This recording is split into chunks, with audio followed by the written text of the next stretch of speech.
상대의 마입니다. 한번 밀어내서 다음 교전각 보고 있고요. 그 입장에서도 이게 고꾸라질 수도 있었는데 그걸 또 마이를 통해서 애초에 그런 각 자체를 안 주다 보니까 너무나도 완벽한 3위일체 경기 인레이트입니다. 자, 엑스보이 선수 마무리하고요. 자, 나머지 마지막 리스카 선수까지 잡아낼 것 같습니다. 자, 경기 네트가 마지막 킬. 이게 키오스크 타이밍도 혹시라도 한번 노리지 않을까라는 생각이 드는데 오 이거 앞라인 터졌어요? 이거 지금 경기 네이트가 체급이 좋기 때문에 뚫어버릴 수가 있는 건데 자 이러면은 로마틱 선수 살짝 뒤로 빠졌다가 해야 돼요. 원스크 선수가 어느 정도 데미지를 넣어줘야 됩니다. 하지만 여기서 폭탄이 들어오는 거! 와 블러스트 웨이브로 지금 3명 다 밀쳤어요. 제로진. 와 제로진! 하나인데. 자, 플래시 다 켰고. 와 일단 후반을 확실하게 보는 게 본인들에게도 정말 유리한 걸 알거든요. 그래서 꼭 전멸을 시킬 필요는 없어요. 파란 쪽만 자르면 돼요. 와 이지카 이거 너무 잘 노려졌어요. 다수의 하트가 문제라고 하는데 뭐 하트를 먼저 없애버리겠다? 자, 이어서 아티팩트로 한타 버텨주는 플레이까지 깔끔하고요. 네. 경기 네이트 전폭될 것 같습니다. 경기 이내 이건 생각 못했을 텐데요. 의 10번째 킬로는 자, 망나니 선수가 수아로 쫓아가고 있었고요. 이어서 레볼루 선수가 범블 쫓아갔습니다. 잠시만요. 이거 변이다. 이거 변이다 초반이 엄청 네. 아프거든요. 변이닭을 친주의 레볼루. 치마대로. 이게 드로이드고 이게 자연이죠. 내려왔던 그렇죠. 생기긴 했습니다만 자 일단 여기 자 안쪽으로 파고 들지만 로마틱 카이팅 너무 잘해요. 자, 동해 선수 빠져나갑니다만 로마틱 선수 그 뒤를 쫓고 있는 로마틱 타치바나 치밤에 그렇습니다. 자 그리고 승전보도 자 받았던 로마틱 네. 잡아냅니다. 미래인스 중에 두 번째 킬 만들어내고 자 이거 날먹 선수까지 잡히면 자 오래 잠시만요. 탈락입니다. 이러면 안 돼요? 리타이어 위기가 가까워지고 있습니다만 하나 쫓아가고 있고요. 로마틱까지 여기까지. 이러면 3파전까지 번질 가능성이 있습니다. 자 근데 이거 경기 이네트가 위로 가느냐 아니면 그대로 다이렉트로 옆구리를 찔러서 가느냐인데 게다가 타이밍 너무 좋아요. 이러면은- 딱 싸움이 일어나니까 바로 들어가요. 자, 반말세 선수의 킬은 하지만 셀린이 가져갑니다. 미래에스에서 가져갔고요. 오히려 지금 이거 에어본 때문에 위험하죠? 내려갈 거 예상해서 마이가 끌어내주는 플레이도 너무 좋고요. 자, 그런데 이인구 선수가 큰 피 입었지만 다시 한번 또 다시 선수가 들어갔고요. 이거 하트 궁극기도 빠졌겠다. 그렇죠. 이러면 로마틱이 정리합니다. 자, 경기 네이트 단 하나 못 잡았죠? 이거 미래에스 못 잡았죠? 지직. 잠시만요. 2일차에 내 팀이 사라졌습니다. 이제는 시티즌이 가깝습니다. 드디어 만났습니다. 거의 반갑기. 그렇죠. 널널하더라고요. 드디어 만났는데 자, 초월 키고 버티는 백수 엘레나 콤보 이후에 하지만 저도 이거 조감자 선수가 더 사거리 길어요. 하지만 자 엑스포인 선수도 밖으로 빠져나서 딜링 잘 넣어줬고 자 이렇게 되면 도가자 선수가 여기서 따라가주면서 잡아주면 충분히 백수가 안 잡혀요. 엘레나. 자 이러면은 누가 진짜 대전의 그렇죠. 대표인가? 자, 대전의 왕좌 자존심 싸움인데 들어가는 자 백수의 엘레나. 자 파랑색 걸어주면서 뒤쪽에서 카이팅 깔끔하게 해주고 있는데 하지만 여기서 CC가 콤보 잘 넣어주고 백수 빠졌어요. 자 이러면은 여기서 도감자 성공. 자, 이렇게 케이스톱 선수의 얀까지 잡히게 되면서 쉽지 않은 싸움이지만 대전 사이버즈라면 해낼 수 있습니다. 자, 들어가는 자 안쪽으로 자 그래도 이렇게 들어가는 건 좋기는 해요. 아파요. 자 그래서 이렇게 어그로 끌어주고 있을 때 카드문 선수가 2대1을 그렇죠. 버텨내긴 해야 되거든요. 그렇죠. 자, 카드보스. 자 로마틱 아예 칼팅조차도 안 하고 그대로 빠져줍니다. 그렇죠. 그래서 여기서는 일단 2대1 상황까지 왔어요. 자, 그러면 이 2대2 어떡하네. 카드모스와 지금 로마틱이 교환이 되어 있는 상태거든요. 이거 힐링 스프레이를 활용할 생각 한번 해보네. 일단 시간적으로 최대한 이길 생각을 해야 되기 때문에 이거 교전이 길어질 수도 있어서 시간 지키로 둘 다 달리고 있고요. 자, 보겠습니다. 셀린과 에스텔 대 수아 대 치밤입니다. 근데 영역을 무조건 들어가려고 한다면 셀린의 그렇죠 범위 안에 닿거든요. 그래도 이거 까다로워요. 프로미넌스가 있는 수아라서 쿨타임이 굉장히 빠르기 때문에 파랑새를 여러 번 넣어줄 수 있다는 장점이 있습니다. 자 일단 시간 그렇죠. 생각해야 되고요. 일단 수아 들어가는 거 다야 아파요. 선수 잘 아파요. 막아줬고 폭탄 타이밍에 궁극기 쓰면서 잘 패줬어요. 와 지금 레볼루 카이팅 너무 좋습니다. 그렇죠. 자 패시브 터쳐놓고 그 이후에 자 폭탄 피하면서 지금 레볼루 선수가 안쪽에서 파고 들어야 되는데 수아의 체력이 좋지 않기 때문에 휴식 한번 하고 그렇죠. 힐링 스프레이 활용 스프레이 너무 좋아요. 자, 자, 다시 수업 회복. 회식하고 내려와야죠. 하지만 원서클 선수도 비키니기 때문에 여기서 보호막 다 찼습니다. 그 이후에 자 카이팅 원서클 벗어났고요. 내가 여러 번 돌면은 대전. 여기 좋거든요. 경기죠. 아깝고요. 이쪽은 경기도 더비죠. 성남 락스와 경기 이네이트입니다. 아 이거 인구 선수의 궁극기가 더 좋게 들어갈 것 같아요. 아 그렇죠. 이러면은 또 하트 헤이즈 조합의 장점이 드러납니다. 자, 향기 선수 쫓아가고 있고요. 향기 번이 아, 잡아냈죠. 자 자, 선수가 절대 각을 안 줘요. 맞습니다. 둔빵 선수까지 잡아내면서 성남 락스. 각을 보고 있었고 와 이거 유유히 걸어가면서 팀들에 피해주는 플레이. 잡혔어요. 자, 살긴 했습니다. 강한 결속 튀면서 이동 속도 기반으로 피하고 있기는 한데 아 내가 쫓아가고 컨디션이 있거든요. 너무 안 좋은데요. 그렇죠. 여기서 슬로우 들어가고 자, KW 블링크 앞쪽. 하지만 렌이 있으니까 김수고 슬로우 적용 오! 와 하지만 방패 돌진에 엘셀이 있습니다. 자, 레니로 최대한 쉴드 받으면서 피하고 있는 대전하는 시티즌. 근데 백승 적용 선수의 스킬. HP가 적용 부스. 계속 싸웁니다. 오, 비탄 빗나가고 BKPX 미래에서도. 근데 지금 BKPOX도 원거리에서 폭풍 넣을 수 있는 스킬들이 워낙에 많다 보니까 이런 체력 차이로 그렇죠. 와 이거 원서클 선수 블래스터 웨이브 굉장히 잘 들어갔거든요. 하지만 여기서 범 선수가 앞으로 범. 들어가는 걸 막기 힘듭니다. 자, 정말 호랑이처럼 이렇게 진입하는 범위 앞에서 버니스로 일단은 네, 만났어요. 대전하는 시티즌을 만나게 근데 됩니다. 너무 다시 하는 아니, 것도 그림, 좀 잠시만요. 그림 알수 오, 그래도 있는데요. 봤는데 KW. 아니 이게 왜 나오냐? 이거 그래도 지금 부활을 할 수는 있어요? 자, 네? 근데 또 넘어가는 거. 갈 것 같은데 드론으로 봤거든요. 그래도 늦었어요? 경기를. 늦었어요? 와 다행히도. 야. 들어가면서 보고 있는 경기. 와, 세 명의 원. 하지만 스피커로 상태시켜주고 이어서 뜨거운 맛 들어갑니다. 그렇죠. 너무 뜨거워요. EQW 너무 뜨거워요. 스톤까지. 자, 먼저 니다이린 잡아내고 자, 렌 쫓아내고요. 와 이거 큰일 날 뻔한 상황을 다수 그렇죠. 선수가 궁극기 반응을 너무 빠르게 줬거든요. 자, 야, 다 피해요. 지만 네, 3대1 쉽지 않습니다. 자, KW 선수까지 정리하고 버블로 빠집니다. 하늘나라로 탈출. 하지만 제로즈는 쫓아가려고 하네요. 그렇죠. 써봤자 렌이라 무서울 게 없거든요. 네, 지금. 스프링 트랩 사용하면서 최대한 가봅니다만 끝까지 쫓아가겠다. 엑셀레이션 로켓. 네. 정리하는 제로즈네. 자리 잡는 거 중요했는데 먼저 자리 BNKPX가 잡아줬고요. 자, 미리 먼저 확인했습니다. 조금만 가까이 오면 올가미 먼저! 그렇죠! 이런 장면이 나오게 되면서 자, BKBX 나머지 인구 선수까지 정리하고요. 이번 그렇죠. 11번째 라운드. 전열의 동상 빠진 거 보고 살짝 각을 보고 있습니다. 안쪽으로 파고드는 니지카 에어번 좋았고요. 저지벨가 쓰면서 빠져나갑니다. 이걸 로마틱이 못 잡았어요.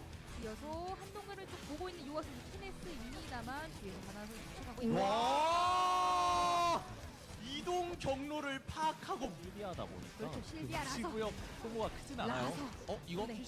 옆에 숨어 있는 거. 자 파고들면서 유아 선수 노렸습니다. 하지만 에어번으로 대처는 잘 해줬어요. 연이 멈췄습니다. 그래도 그렇죠. 들어가면서 자, 1대 가져가고 여기서 미지크까지 봅니다. 대전 하나 이거 시티즌 충분히 잡죠. 가져갑니다. 그리고 대전 하나 시티즌과 함께 대전 사이버즈 대전 더비 오. 대결입니다. 가드모스. 근데 이거 에어번 좋았어요? 네, 오히려 역으로! 와 이거 앞쪽에 억지로 들어가도 이미 체력 다 빠졌죠.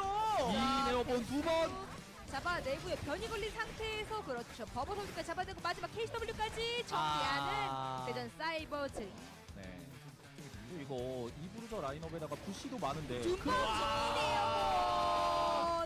자, 자, 같이 멈추지 않는 들어갔어요. 자, 둔빵의 자 브레이크 뭐 밟히지 않았습니다. 그대로 네. 인 에어본 이어서 잡히고 제로진 마무리가 반발싹 해냅니다. 예, 체급에서도 밀리고 예. 그리고 지속적인 교전에서도 하트 하늘로 야, 그냥 가요. 와. 너무 멋있었죠 방금. 이런 플레이가 되는 야. 이유는 이미 본인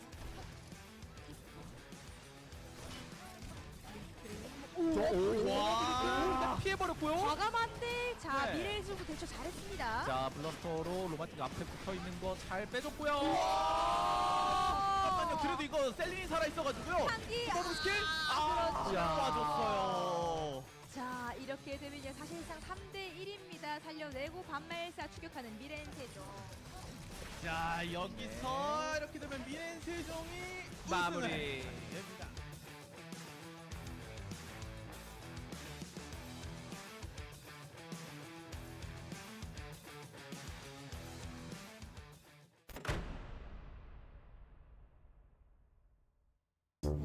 잔다. 휴가 퇴근이다. 드디어 먹어본다. 신메뉴야?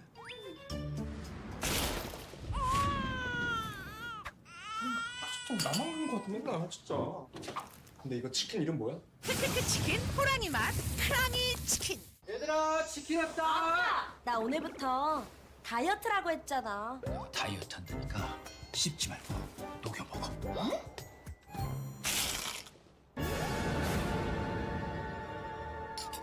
얘가 그래서 얘가 빠사삭은 못 참지. 바삭함의 끝판왕 크크크 치킨 호랑이 맛 크랑이 치킨. 콘 크럼블로 더 바삭하고 갈릭 파우더와 콘 후레이크 시즈닝으로 더 풍부해진 맛. 맛있는 육식계 치킨 크크크 치킨 호랑이 맛 크랑이 치킨.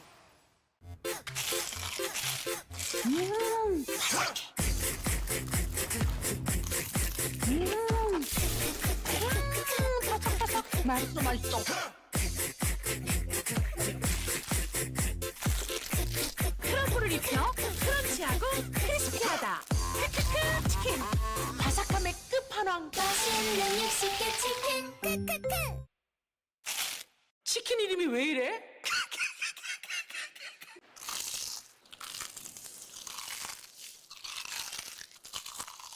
와.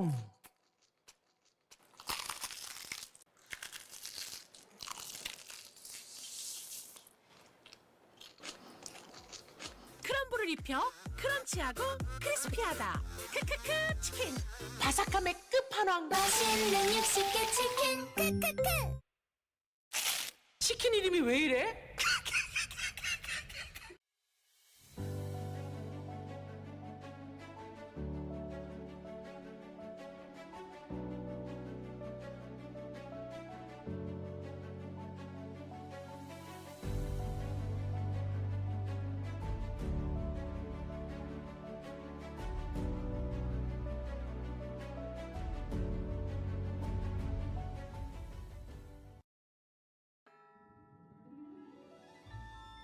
네 소리를 듣지 못한 건 참 유감이야.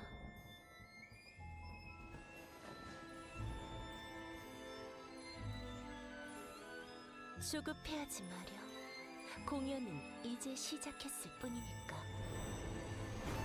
네 선율을 들려주겠니? 휘몰아치는 선율. 여기까지.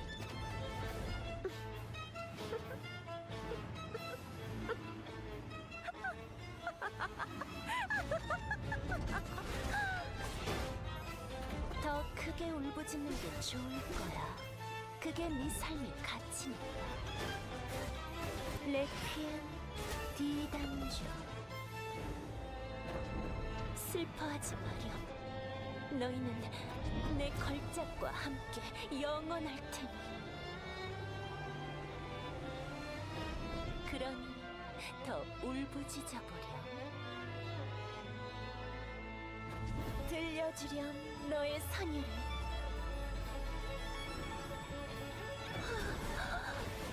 이제 거의 다 왔어.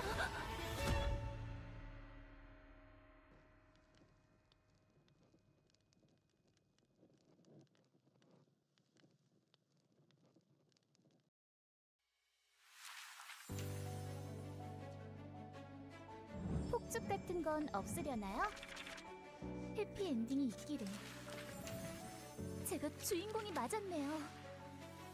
어디까지나 프로답게. 계속 쳐다볼 거면 돈을 받겠어. 재미는 있었어. 잊지 못할 추억을 만들어요. 미안하다고 해도 소용없겠죠?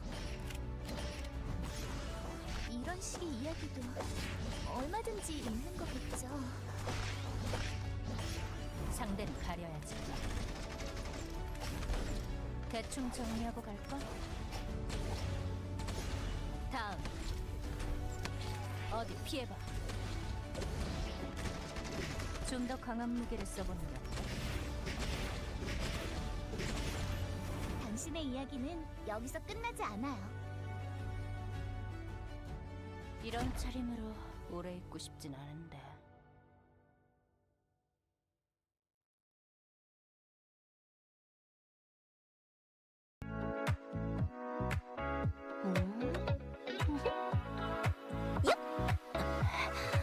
잡히기만 해. 미안. 이따 하나 더 사줄 테니까. 시원하게 가보자고. 많이 차가울지도 몰라. 잠깐, 밥부터 먹고 하자. 오래 찜질시켜줄까? 느긋하게 쉬긴 걸렀네. 흠뻑 적게 해주지. 자, 오늘은 물이 별론데. 으아, 도망쳐. 고들가 인사해. 나 보고 싶었어? 뭐 놀면서 해도 이 정도? 이제 진짜 쉬러 갈 거야.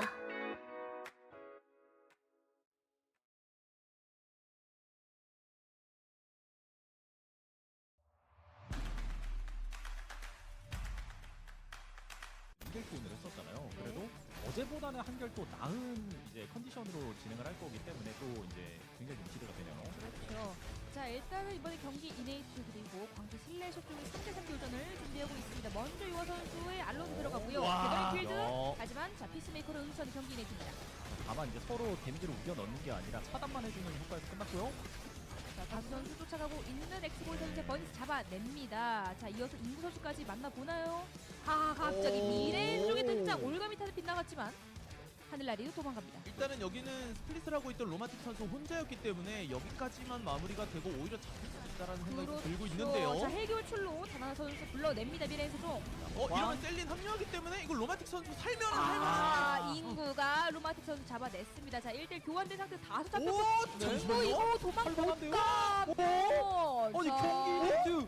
이거 지금 불러놓은 박스에 어떻게든 가져가고 싶거든요. 그렇죠. 자, 동해 선수가 불러놓은 미스리인데 이거 다나나 선수가 한번 손 대보고요. 3대3 교전 이어집니다. 헬교출. 자, 로마틱 선수 앞쪽으로 데미지 넣어주려고 깊게 들어갔는데 힐링 스플레이 이후에 에스텔 끝까지 받으면서 잘 살아남았어요. 그렇죠. 결국 아직도 아무도 안 죽었지만 자, 다나나 다시 한번 앞에서 에스텔로 휘젓고 있고요. 와, 잡아냅니다. 아비게일 잠시만요. 잡아내고 이어서 에키온까지 볼 수 있겠죠, 다나나? 그렇죠. 이거 마무리되면 끝이에요. 가겠는데요?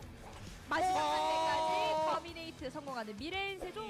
아군 팀원에게 터지는 거. 자, 일단 여기부터 보고. GNTDX 그리고 대전하나 시티즌 도감주 선수의 칼라 먼저 잡히고요. 이어서 백 선수 자, 도발 맞춰냈지만 쉽지 않아 보입니다. 끝까지 파고드는 자, 로즈너 선수 있고요. 이렇게 되면 오늘 이거 터미네이트가 너무 많이 나옵니다. 네. 와, 어떻게 이렇게 제각기 해석을 잘 해올 수 있나요, 보니스에 대해서? 그렇죠. 자, 준비가 되어 있던 상태고요. 이거 부시크 오를 못한 상태. 수도 있겠는데요. 자, 자, 이거 들어갑니다. 도피어트를 사용했고 자, 강한글 파란새가 자, 일단 버리스 잡아냅니다. 거죠. 그리고 1대1 교환된 상태에서 윌리엄 못 잡았고 윌리엄 잡아냅니다. 네.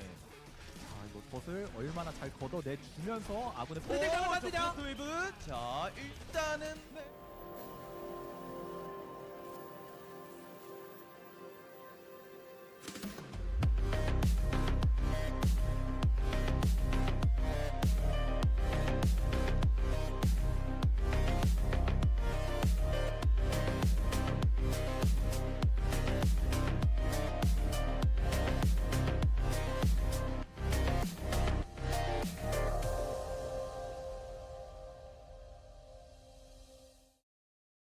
Okay, ladies and gentlemen, it's been another 2 weeks ever since we saw you guys right back to this spot. You guys know what that means.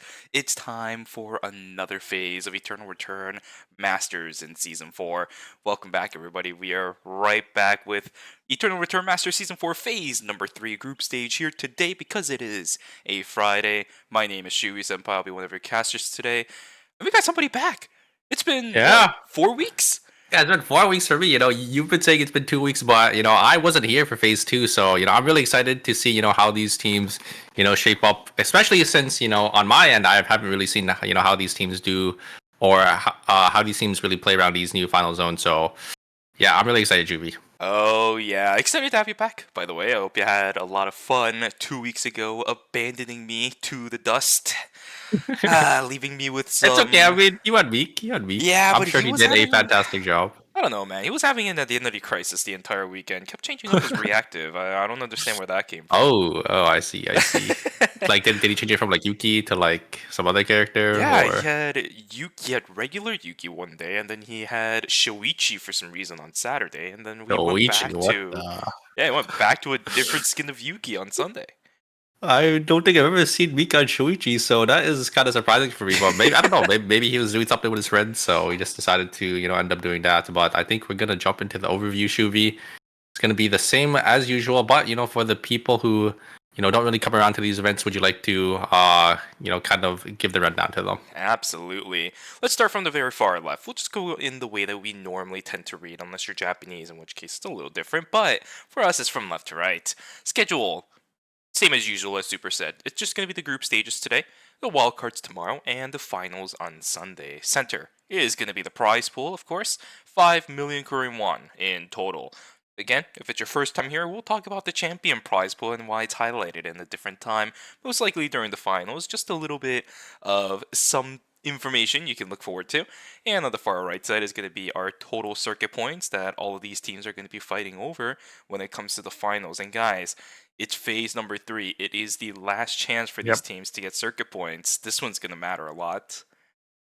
And obviously, there's a big difference between first and second place, about 110-point difference. So, getting first or even getting second place, will definitely matter to these teams. And, or just like any amount of circuit points, because, some of these teams we haven't really seen before, make it to the finals here. Obviously, we do know, I think, the League of Legends pro team. So, a bunch of pro players that did play in League, they did end up making it out of the group stages this time, so we will see them for today. Yeah, 100%. That's going to be a team we're going to be talking about.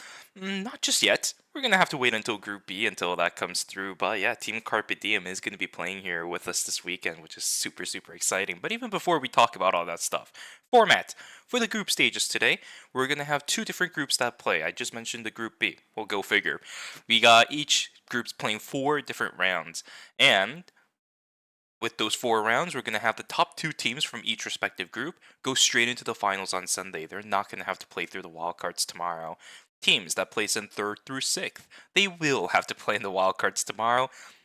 It's not going to be that bad, of course. Top 6 teams getting through, but that leaves 7th and 8th place teams, and they're going to get eliminated here today. So there are still some inherent risk, although, as I just said, 6 out of 8 teams moving on, not that bad of odds that you will go through. Yeah, I mean, we're gonna have to see. These teams fought tooth and nail. I heard the qualifiers was really hard to get through for this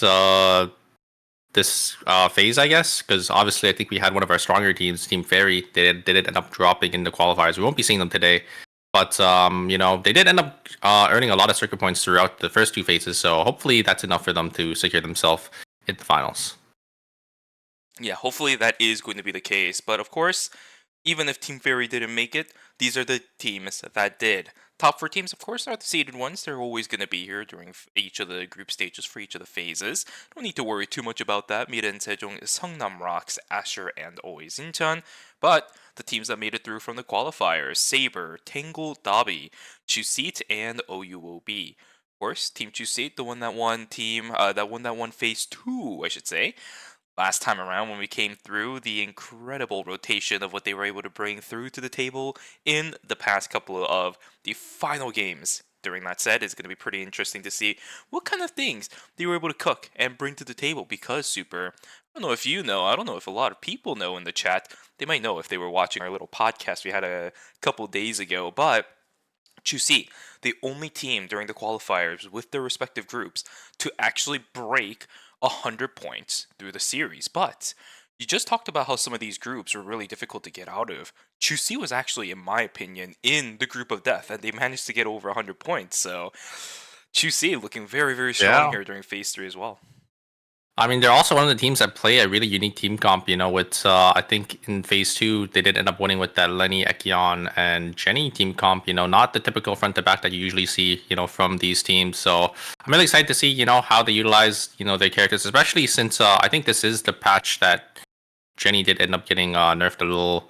I think she ended up losing 0.4% amp per level. So kind of want to see if they do end up sticking with that pick, as obviously we know Shinome is a monster on that character.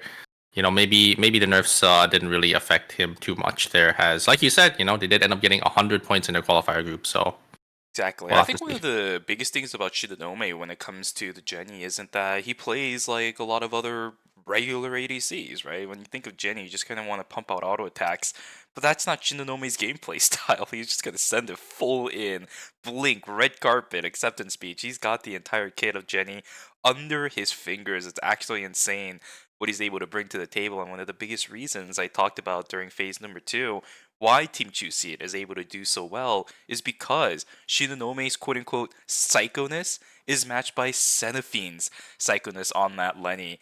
Another character that unfortunately got nerfed in the most recent patch, Super, when it comes to the live tournament, when it comes to the live client. But because we've only had that patch for a couple of days, we're going to be playing today on the 1.25 patch on the stream this weekend. Yeah, so it's not too bad for them. I think it's just mainly the Lenny, or sorry, not the Lenny, but the Jenny hit. I think would affect that team the most. But they do have their fourth member as well that they could rotate out. But I think we are going to jump into the freaker predictions here. Obviously, it's no surprise. Group A, Mira Sejong taking 60% of the votes. They have been shown yet time and time again why they are the most consistent team, I think, in Korea. As they ended up placing, I think, second place, right, in phase 2 as well. So. Yeah, I talked about this a while ago, but Mira and Sejong, with this format of checkpoint, they're cursed. They're always cursed to never win when it comes to a checkpoint format like this, and hopefully, with them playing this weekend, it will turn things around. Well, you're going to have to see if they are going to be able to, 1, make it to finals, and 2, if they're actually going to be able to win. If it doesn't happen, the curse strikes yet again. If it does happen, they will finally be able to break the curse for themselves and actually take away a phase victory. But of course, we can't count out the teams from the qualified teams section either. Choose seat. There is a reason why they're so popular right now too. Yeah, 50% of the votes for themselves there. I mean, they won phase 2. I'm sure they are back to bring their A game here to, close out phase number 3 as well. But obviously, I think with their win in phase 2, they should definitely have a spot already, secured in for the season finals. But, we'll have to see, if they do end up having another consistent performance for phase 3, maybe they'll jump straight into day 2. Yeah, I'm pretty excited about this one. One of the biggest things that I'm wondering about this phase specifically is whether or not some of our, up and coming teams that maybe haven't had any really good performances during phase 1 and 2, whether or not they're going to be able to turn the table and actually have excellent performances throughout the weekend here today, because Super, as I mentioned earlier, it is going to be our last phase for these teams to get circuit points. But here we go. Character selections is a go for game number 1. Sandstorm actually for game number 1 too when it comes to weather. Yeah, I love to see, what the Korean meta is right now, and it looks like we do have a lot of unique picks here. I don't think we're gonna have any bans coming out here. We have 2 hearts, 2 shoot guys, but yeah, no team really picking 3 of the same character here. 2 maybe hazes as well. Romantic might be playing that haze here. Haven't really seen him on a mage, but I'm definitely excited to see what these teams have to bring to the table here. Yeah, and actually, this is quite an interesting pick. Danana on the Lennox. I don't think I've ever really seen him play this character, when it comes to the character arsenal Danana usually brings to the table, it's like 11, Mickey, Mai, those kind of characters. Estelle, yeah. Estelle, I think, correct me if I'm wrong, I don't know if you're going to know this either, but I think this might be the first time I actually ever see Danana on Lennox on the competitive stage. I think you might be right, but Danana is such a flexible tank player in Korea, probably the best tank player over there. So I'm not really surprised to see him end up pulling it out here. Probably did end up getting a lot of practice, playing scrims and stuff with it. So we're gonna have to see, if it does end up working out for them. But I think Lennox is probably a nice pick here because getting those opportunities with that hook, right, and the flays is gonna be able to enable his team so much. Yeah, it's actually really funny. I'm kind of feeling bad for Danana nowadays because Nimble Neuron and their affiliates are doing Danana a little dirty when it comes to the memes. This guy has gotten so many video thumbnails recently. I don't know if you've been keeping up with any of the Korean videos that's been coming out with both the Korean caster Xia having the interviews with these National League teams, and also the ERM highlight videos. Yeah, they've been giving away some like quality memes of the Nana recently, and hopefully they're going to be able to do the same thing here for Miren Sejong, right? The whole idea behind this team's I think identity right now, according to Nimble Neuron and their affiliates, is that Denana is carrying One Circle and Romantic on his wide shoulders. So we'll see if that's going to be a factor here this weekend. Dude, I swear, if you haven't seen those pictures yet, you gotta go for it. It sounds so funny, like the way you're putting it. So I probably will like take a look after. But I mean, tank players, they definitely don't get as much credit as they should, because they're the ones that enable their teams to kind of follow up and do damage. So it's no surprise to me that he's getting the credit he deserves, because Nana obviously one of the best tank players in Korea. Yeah, not too worried about that when it comes down to it, right? You said it yourself. I think there is a reason why a lot of people are voting for Team Mira and Sejong. It's just their consistency throughout a lot of tournaments. Of course, when it comes to actually winning, it might be a little bit different. But yeah, Dushiman just gonna take the fall. But that healing drone is definitely not gonna help him. Yeah, he's just sitting there. He just wasted like an extra 5-10 seconds. That's a little unfortunate. I think he just wanted to die as fast as possible. But him not having to really do anything there, he does end up going down. Dina also getting caught here, looks like, by Team Tangle here, and looks like he will fall as well. So some early aggression, from these teams, is what you like to see, right? These teams grouping up relatively early, and they're just able to find, some nice picks for themselves. Good stuff, good stuff. Quite surprised that we've only had 2 kills so far. This is actually a little bit different than what I saw during phase number 2. A lot of people actually getting picked off in the early stages. It doesn't seem like we're looking at early groups up for the most part in the zones that were quite heavily populated in the last time during phase number 2, specifically Cemetery, although I guess it's a little bit more of a BNK Fear X thing, which is not a team that's playing in this specific group, so maybe we'll see a little bit more of that during the next set of group players that we're going to see. Airline getting chased. Yeah, but let's go TP out of here. I don't think Lily has enough damage to kill a shoot guy, and yeah, it looks like we'll have OUOB gonna group up here in Hospital as well. So yeah, I mean, teams slowly starting to group up here. Looks like I think you're correct. We do have a lot of teams just split farming in the early game here. Not relatively fully grouped. A lot of teams like MSJ, they're not really grouped yet. One Circle is gonna start TPing though, I think fairly soon here. But I think he knows there is a Willem nearby, so he's gonna opt not to. Surprising, if I'm going to be real with you. Emery just kind of casually walking up against a lot of people out of nowhere. He will have enough time to pop that Peacemaker. He's actually going to take the Sandstorm. Should be he linked as well. He does end up getting over the wall, and yeah, he will get away here. Wow. But oh no, on the other side here, Umu is going to be taken down. But we do see OUOB. This is a strategy that we saw, I think, in phase number 1 as well, where they just split farm here to try to farm as many credits as possible.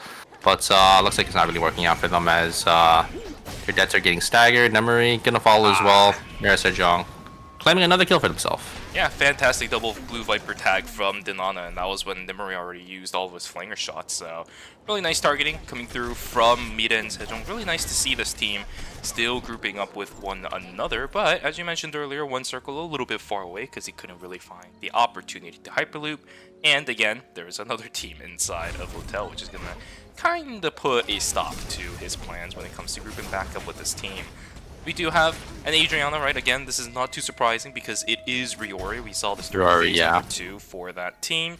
Ingle Dobby, not exactly a team that you see all the time when it comes to Eternal Return Masters, so we're really glad to see that they are back and playing during phase number 3.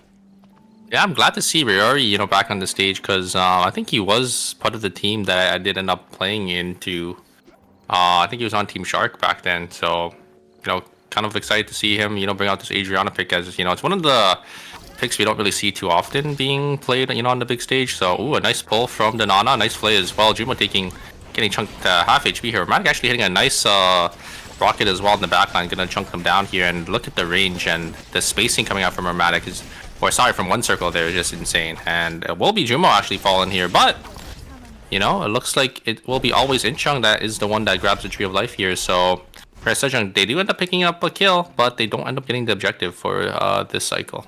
A little bit of a mishap when it comes to positioning for Mira and Sejong, but they got a kill. Not too complaining, but not too much complaints about that one, I would say. A little bit more of a scuffle on the south side and on the western side of the map from the looks of it. Team Asher stuck in the middle of a lot of difficult places to be in. Pied trying to knock down one circle. There is Shackling Anchor to come through, but the slow is there. There is the salvages coming through as well. Mai just completely out of here. Subame also going to get taken down. Noguri down on the ground on top of it. Good stuff coming in from Mira and Sejong. Again, a team that we always see playing very consistently, but this time around, they want to start off a little bit explosively. 5 kills on hand.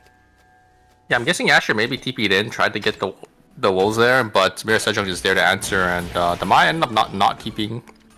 I think it's definitely the right call. So yeah, Asher not gonna wipe, but just feeding 2 kills to Mira Sejong.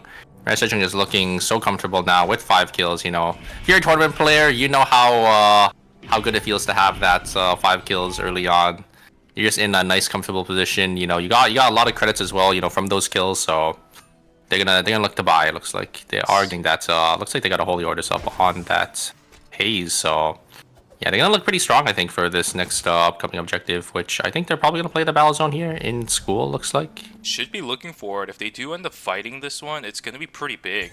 One of the greatest things about a composition like the Haze, Lennox, and the Carla is that they can actually use the entire variety of transitions that exist in the game. Plenty of uses for the Mithril on that team, plenty of uses for the Meteorite and Trees, plenty of uses for the Force Core on that side as well. Very versatile team when it comes to the transitions. And I'm not even just talking about the tank, right? I'm just talking about the damage dealing players on that team. So let's see what the result of night number 2 is going to look like. So Dabi putting a little bit of poke early on. This is a bit more going, but this is a 3-stack Yeah. chapel battle zone. 3 people are in this battle zone here, so whoever wins this is going to be in a really nice, comfortable position. They're going to get a 4 score, but I think, you know, obviously how these 3 teams battle zone works is, you know, 2 of these teams are going to fight, and then another team is going to have free reign to third party here. It looks like they're going to engage.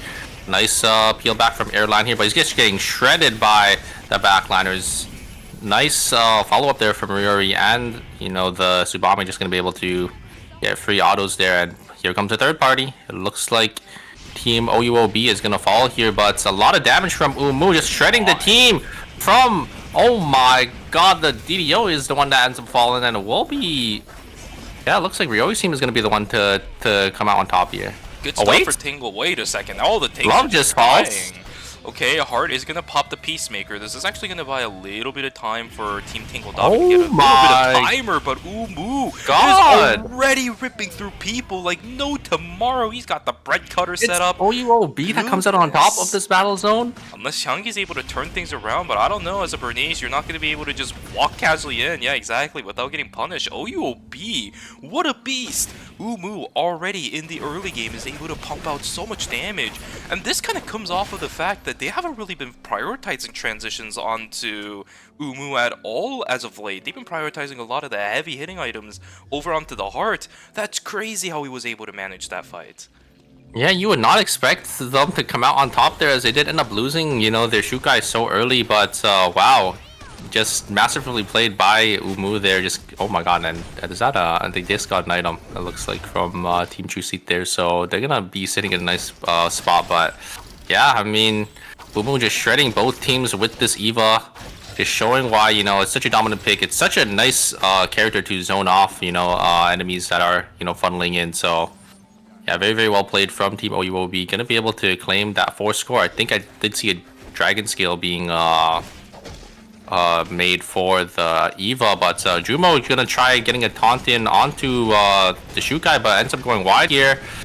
Pied trying to get some damage here, but not really able to find an angle, and looks like the Subame is gonna be forced to run away here. And yeah, looks like it will be Team Asher gonna be the ones to fall. Was that a day 3 threat? I think it was. We don't see a timer on to the Yawn, and it looks like Asher gonna lose 500 credits on the swap. That is not what you want to see. Oh, what an unfortunate timing. The initiation started awkward. The middle of the fight was weird. Played into a fastball William of all things as well. It's unfortunately just going to be the Subame that stays alive, but DDO without any cooldowns will unfortunately take the fall. So that is a minus 250 going on to a team that just won a team fight. Not exactly where you want to be, but for Team Samnang Rocks, I don't think they're complaining too much right now. now because when you have 0 ultimates on this side of the team, Mida and Sejong is not an easy team to run away from. So the fact that they only lost 1, not a bad result. Of course, not going to be the best thing all around, but you'll take it.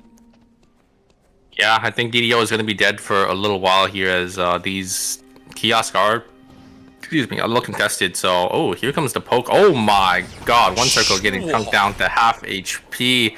OUOB probably going to look for an angle here, but I think Mirror Sejong is just going to run through red here.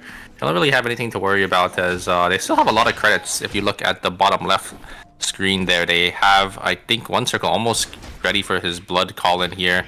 And both Hayes and the Lennox over 350, so they definitely have enough to get like 3-4 scores, so they probably don't want to take any fight there. Oh, looks like we do have Sebi, a nice spring trap from the Lenny, and it looks like it will be Moo actually not gonna fall here. A nice protocol and gonna get healed up by the Shukai here. Great peacemaker, but now Memory is too far in. A nice blink on out of there. Moo trying to do damage into Sebi, but it's not gonna be enough here as once the Ekion is on top of your carries, especially in Eva, who has no mobility, there's not really much that they can do. Wait a second. Oh! Ends up dropping as he ends up chasing a little too far there, and it looks like it will be a 1-for-1 trade. The fact that Nemery got out is so big on the side of OUOB as well, right? I mean, 5 seconds left on their timer, 6 seconds, never mind, is a little bit of a difficult time to deal with. And Airline also losing a lot of his time are going to have to walk towards Forest to actually make up all that. Not going to be the greatest thing all around for Team OUOB, but they're alive, and that's the important part for that team. Umu is going to be brought back up on the line as well. Not too big of a deal. Down on the south side, it is going to be a purple box contested over between the members of Team Saber and Tingle Dabi. It was secured already from Saten, so nothing to really contest over in this area. Team Saber is just going to casually walk it on out of there. Yeah, I think the Lenny from Shusi did end up getting res as well, so they didn't actually lose any credits for that. They just traded, you know, one for one kill. I think it was Sangharam, right? Or they did end up getting that kill for themselves, but looks like we actually might have a fight here. Both teams trying to get some poke damage. We do have the Dina, who looks like Dushiman is going to go in, taking a lot of damage though from both backliners. Riori returning a lot of fire here. Dina getting chunked down half HP. San kind of stuck a little far forward, trying to get that console, but gonna get punished here. Gonna get chunked down to half HP. Does end up using the ultimate, but he is getting shredded here. But wait a second, a nice ultimate to stun. And looks like they're actually able to turn it. Glove is the one who goes down. And Dushiman is going to not actually kill the Tsubame. Dina gonna jump in, and that will be it. So it looks like a nice 2-for-1 here, looks like, for Team Saber. What an awkward fight between these two teams. It was such a long rotation of back and forth and back and forth. And while all that happens, Team Asher falls. It's actually going to be Team OUOB sitting on 11 total team kills. Right now, of course, 5 are the only one that matters, but another fight inside of archery range about to kind of go crazy. There's the Helitac stack coming through from Tongye, keeping Cherry alive up against Romantic. Health bars on the side of Team Mida and Sejong is a little bit low, but look at the minimap right now, Super. We got 15 seconds until these two zones closes. Yeah, there's a long way to walk, and Romantic's got the rockets up. Let's see if Always Incheon is able to walk through this. Yeah, it's gonna be Mirror Sejong. Oh my god, the burst damage coming out from Cherry. A nice 4-bomb from the Celine here, and yeah, Mirror Sejong on the back foot here, but they do have to chase into a double mage comp, so maybe Romantic in one circle can do something. If it's anyone, it's going to be these two. Nice poke damage. Luminal getting chunked down half HP, but here comes the third party. Do they see it? Do they hear it? I think they do. Romantic on the top side here, gonna actually hide on the top, in that top corner, and I think he's gonna live, so they will be able to get their best off. Maybe one circle gonna actually walk his body down, as it will be Tangle here trying to look for the fights, and there is a big HP advantage here. Can they maybe look for an angle here? They are going to get some damage onto the Stell, but the burst damage again coming out from the Stell. Great ultimate to actually get him to safety here. Will he be able to get away? No, actually, it looks like the Tsubame is going to be able to finish them off, and wait. Oh, a nice blink on out of there. Body's going to blow up here, and Mirror Sejong, they're still alive. They're coming back. Oh, this is so weird. This is so weird. Cherry needs to keep himself alive. He should see up on the north side that there was another team. He blinks in. He couldn't see the members of Mida and Sejong. That is going to be the entirety of Always Incheon falling. Tangle Dabi also falls immediately after as well. Oh my god. Mida and Sejong They Yeah, fall, they're the ones. but they come back They're to the- life.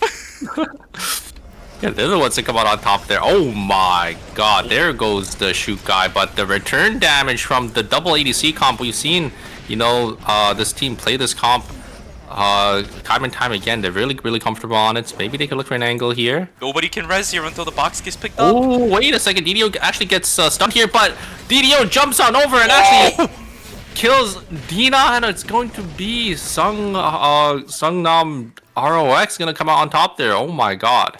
That right there is the mechanic. Remember, if you're close to a wall as a William, there is a high chance one of your baseballs is going to go over the wall. He takes full advantage of that. Autos, gets the baseball drop over the wall, straight on top of the Adina. Who the heck cares?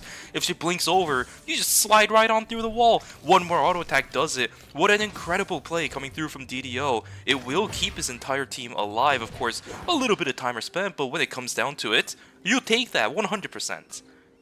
Yeah, I was a little scared when he did end up getting stunned by the Moon E, but yeah, just gonna be able to jump on over there and just get on top of that Adina, and it will be lights out for Team Saber. So yeah, very, very well played from DDO. Showing, why he is probably the best William in Korea. Absolutely bonkers. But Super, we saw that there was a team just picking up Wick for completely free. I mean, that really goes to show how contested this map has been overall, that all these other teams not really being able to pay attention to that one. Does OUOB know that their console has just been taken under the nose by Team Mira Sejong? They are going to take the fight here, actually. I'm surprised they're actually taking this, as Mira Sejong sees the whole thing. And yeah, it will be Umu gonna fall to DDO, but yeah, here comes the third party, and it will be Team Mira Sejong just gonna be able to clean this one up here, as the Bernice is not gonna be able to get away. And yeah, I'm really surprised that Team OUOB ended up taking that, because both teams will end up losing a member, and I think it will be lights out for them to maybe win this game, as it's gonna be Chuseat and Mira Sejong, the only two teams that have a full team left. Eternal Return 101, you do not fight when another person or a team has access to the CCTV, and you don't fight, especially right underneath it. That is one of the biggest areas in Factory, too.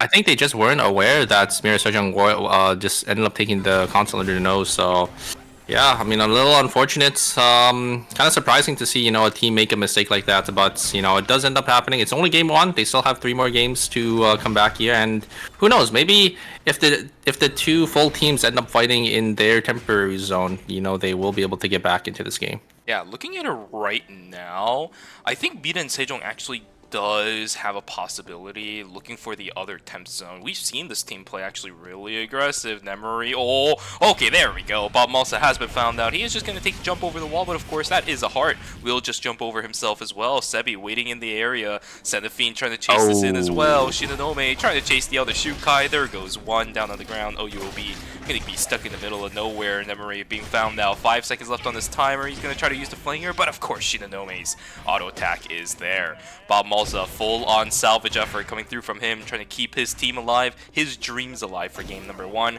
We'll get away for now, thanks to the bear stun coming through, but now he is stuck genuinely in the middle of nowhere. The only chance he's got, if Mida and Sejong decides to walk it out, but with the amount of cameras they're investing in this area, not entirely sure if that's going to happen.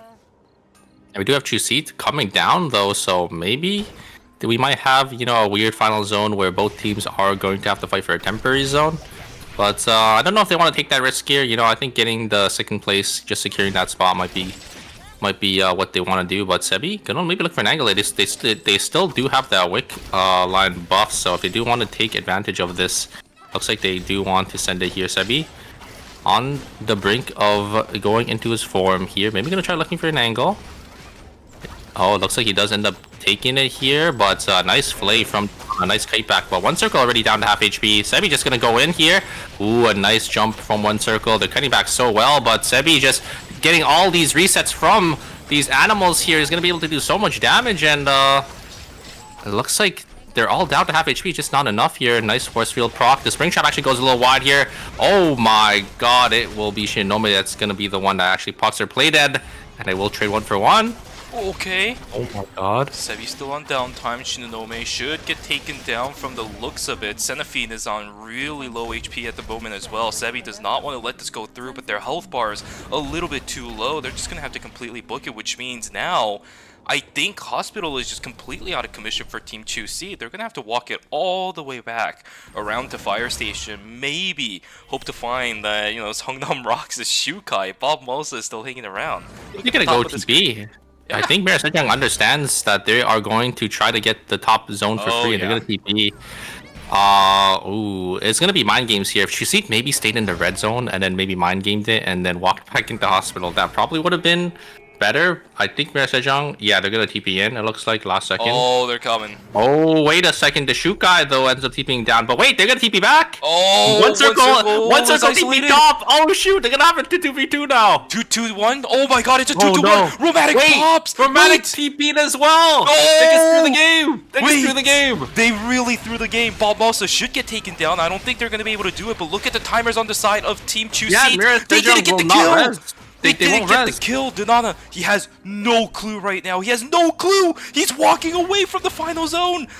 Has absolutely no clue. He could definitely put a wrench in this. He just he had exploded to not give them the points and it's going to be, oh no, that is not what you want to see from one of your top teams here.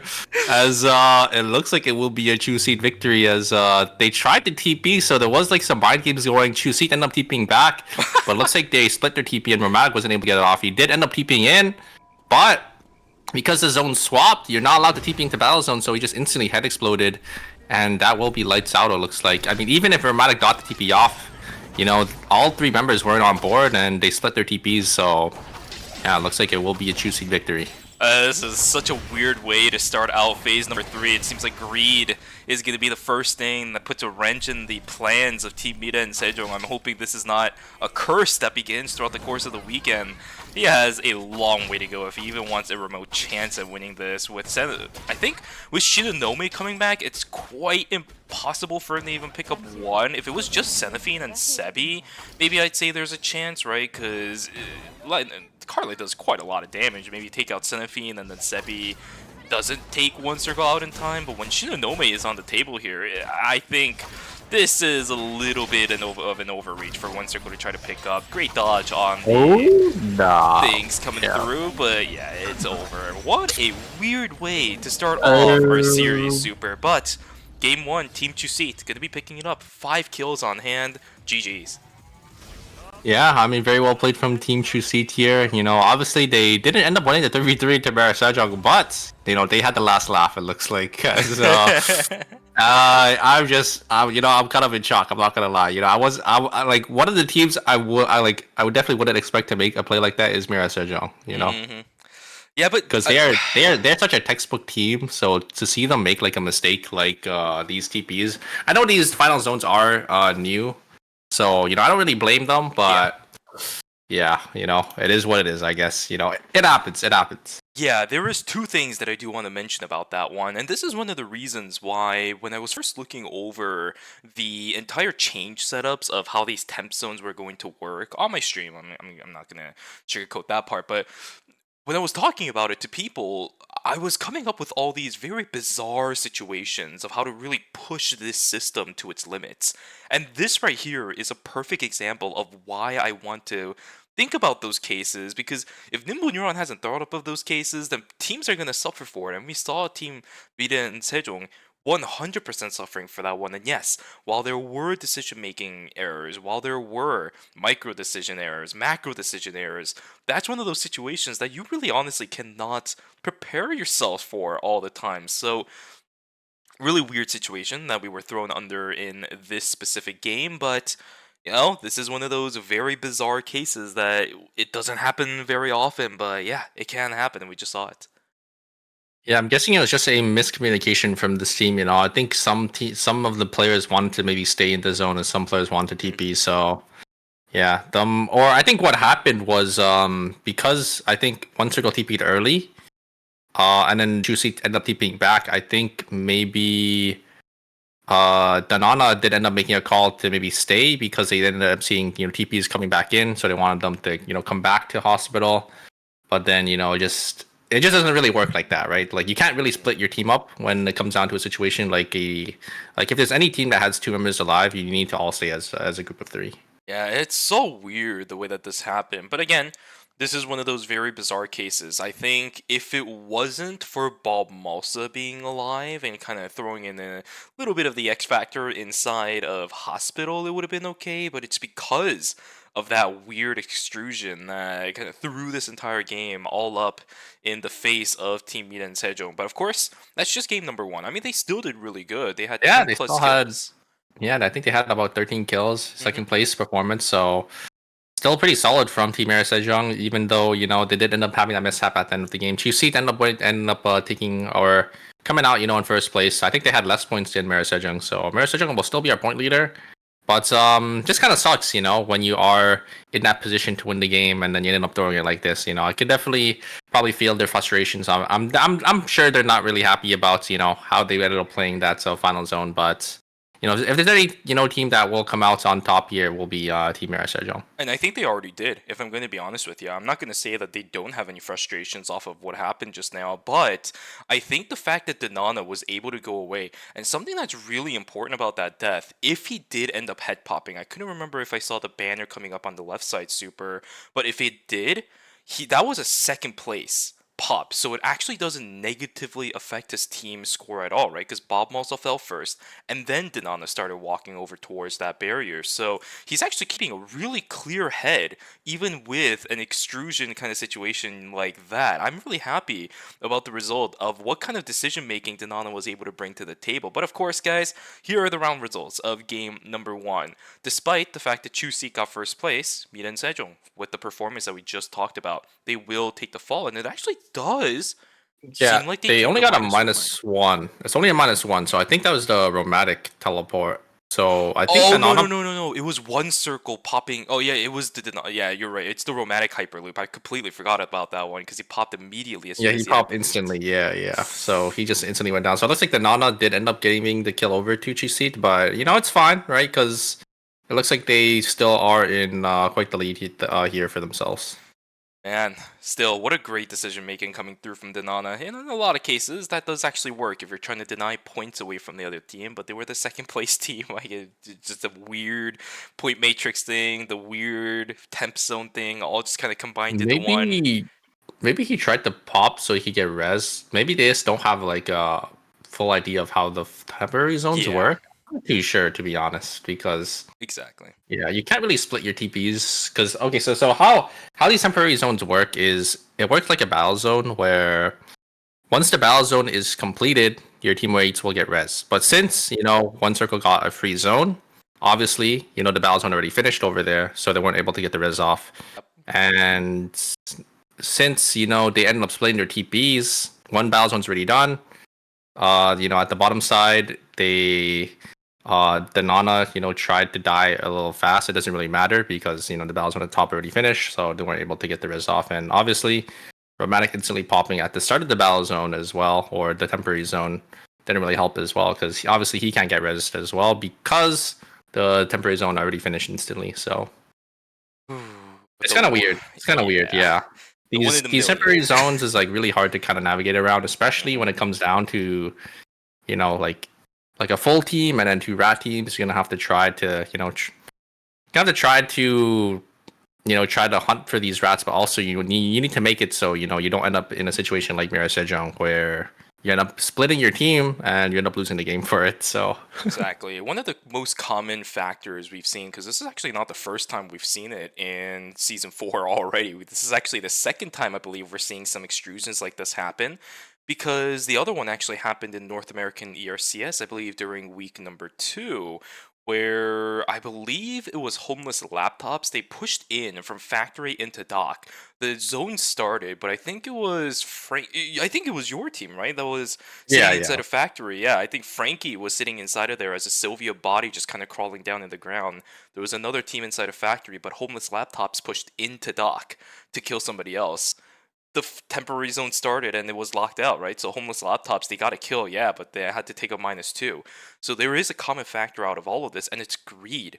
These teams are looking for the kills. Yes, it's not a bad decision. The strategies are there, but you gotta keep track of timers. Yeah. They're trying to shut down these other teams or these rats from rezzing, which, is understandable, but yeah, you need to make sure you're on top of your timers. You need to make sure, you don't get locked out. You don't end up in a situation like this. I actually had a situation a little earlier, so a couple hours ago, when I was playing on stream in Ranked, where we were chasing this one solo rat. But then we ended up peeping back and forth from factory and from stream. And then what ended up happening was me and the other guy on my team, we ended up peeping stream, and then he ended up peeping factory, and we couldn't TP back in time, and it just went down to a 1v1. So greed definitely is definitely a big factor, because you want to try shutting down these rat teams, but at the same time, you can't let these situations happen, Exactly. Take it slow. Especially on the big stage. You gotta take it slow. The end goal is still as clear as day, right? Just get first place, get as many kills as you want. You can't greed for it. There's strategies. Again, it's textbook, right? 101 when it comes to Eternal Return. And now, with 1.25, the textbook was a little bit updated, so you might have to review those guidelines a little bit, but it's still there, right there in the textbook. You should not be able to greed, even with these different mechanics that were added into the game, especially with the temp zones. But guys, here we go. Game number 2. Something we forgot to mention, by the way, Super. No bans coming in for game number 2 because there was a wide variety of characters. I was just playing in game 1. Yeah, and it looks like every team is sticking to what they know how to play. It looks like most of these teams probably practice on these team comps, and I don't think we have any swaps here. Everything is going to be the exact same, it looks like. Do you see any swaps? I don't believe I do. This is actually pretty much the same thing. The only one I see right now is actually Bob Malta on the Mai, but he's still kind of staying within the line of what he has normally played, so not too surprising on that one. If anything, quite an interesting swap, right? They were maybe looking for a Mai ban, but there's no other teams outside of Asher that's running the Mai right now. Yeah, I do think the Mai did end up getting nerfed in 1.24, so yeah, I'm not surprised to see, the drop off in the Mai pick, but obviously Mai still a really strong character, has what you really want in a tank in, a competitive setting, having that exclusive, being tanky, having that nice engage as well. So we have to see, how these teams do end up utilizing this pick. But yeah, I'm kind of excited to jump into game number 2 here. We will have a break after game number 2, so maybe we might see some roster changes, and we might see some more unique picks coming out here. We'll have to see. Yeah, really quick, interesting statistic for you. I don't know if you remember when we were talking about ERM during the podcast, I talked about how there was actually a pretty versatile meta inside of KR right now. It's not streamlined like we saw a lot of other seasons be. I don't know if you've noticed this, but if it wasn't for the Mai dual pick, we actually have a unique tank in every single team comp. Lennox, Mai, Estelle, Alonzo, Elena, Ekion, Shukai. 7 different tanks that we are seeing in this game. That's crazy. It's nice to see. It is nice to see, that all these tanks are viable, and it's just depending on what the player the player's playstyle or like what their team comp needs. So it's nice to see a variety of these different picks, because we also have a lot of like mage picks as well, right? Not just the tanks. We have like Eva coming out from one of these teams. We have Hayes. We have Carla. So there is a lot of variety, and it's just nice.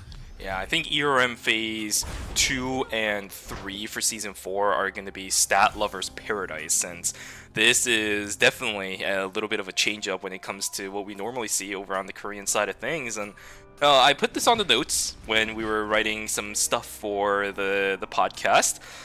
This is not reminiscent of what KR does at all. This almost feels like what NA would do, where they just kind of play their own comfortable characters, and for the most part it seems like they're doing exactly just that. So we've done a complete 180 when it comes to how individual regions decide to pick up their rosters. But of course, for these players, it doesn't really matter. I mean, they're good on quite literally everything, which is why they were actually playing in the ERM to begin with. A couple of early kills starting through. It's the exact same situation and story as game number 1. Sitting on 2 kills right now by the time we hit about 1 minute left in day number 1. Maybe we'll get more, maybe we won't. That just depends on these players. Yeah, I mean, usually we see, teams always, pick to the meta and stuff, but I guess there's just, a lot of variety that, these teams can opt into. I think the Mother on, does a relatively good job in their balancing. Relatively speaking, compared to like other games. So it's just nice to see, all these teams, having these different characters. And looks like we do have Mirror Sejong grouping up here in Alley. They might be able to find some kills here. Don't know if they will be able to get any here, but Team Asher gonna try getting the Bernice from ROX. Ooh, a nice exclusive though, gonna be able to pull him out there.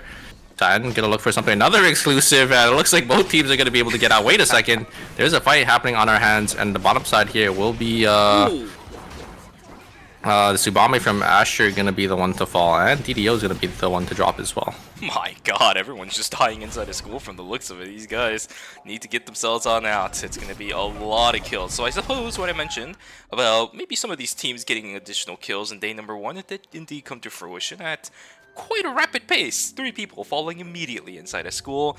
Not going to be too big of an issue, especially for Songnam Rocks. They lost 2, but Bob also keeping himself alive in and around the south side of school should be completely fine, waiting for his teams to come back alive. Everybody else on the rest of the side of the map just casually farming, right? It's night number 1. Pretty important transitions, and, well, not transitions, I should say, but animal spawns coming in. Hungy, where did you spawn, my guy? Yeah, he spawned beach, tried to get some, maybe tried to look for some farm, but ended up, dropping there, so... Yeah, nice pickup for Team Asher. They're on 3 kills already. They're looking pretty good for themselves. Ooh, I like this vision play from Always In Chung here. Might be able to find, one of these players walk on this side. Looks like they're just going to walk on the other side, so no. They will actually get away here, but Sadden going to be able to actually look for the angle. Going to be able to kill Danana here. Romantic going to be chunked down to 1 HP here. Dushiman actually going to turn back onto... 1 circle. Dina try to look for some damage as well, but they do end up getting the thirst from Saturn. That's going to be enough to keep them alive. Yeah, I mean, I don't think you really have to overfight this, right? You don't have to lose another person. Death timers are pretty short. It's still a 1-for-1 when it comes to raw kills regardless. The Haze, not the Haze, sorry. The Fiora already taken down from the body. Double Mages is going to be able to sweep that up pretty cleanly. Of additional fights, maybe starting down on the south side. As a meteorite will spawn down here. Team Saber sitting inside of Hotel from the looks of it by themselves. DDO stuck in the middle of nowhere will actually get taunted by the Mai. Nogari's trying to pump down the damage over onto this William. There are no baseballs left. He will get taken down. Bob also completely isolated is going to start getting whittled down little by Piet and Jimmo. Wait a second. With the loop around Nogari away. Okay, Bob also looking to get out. He just used a catwalk and strut, so he can't jump the wall necessarily. 3 seconds. No wards though, so yeah, he's gonna fall. Yeah, I don't think he really wants to invest any cameras specifically at this point in time, right? You want to look for the credits. Yeah, he doesn't. A lot.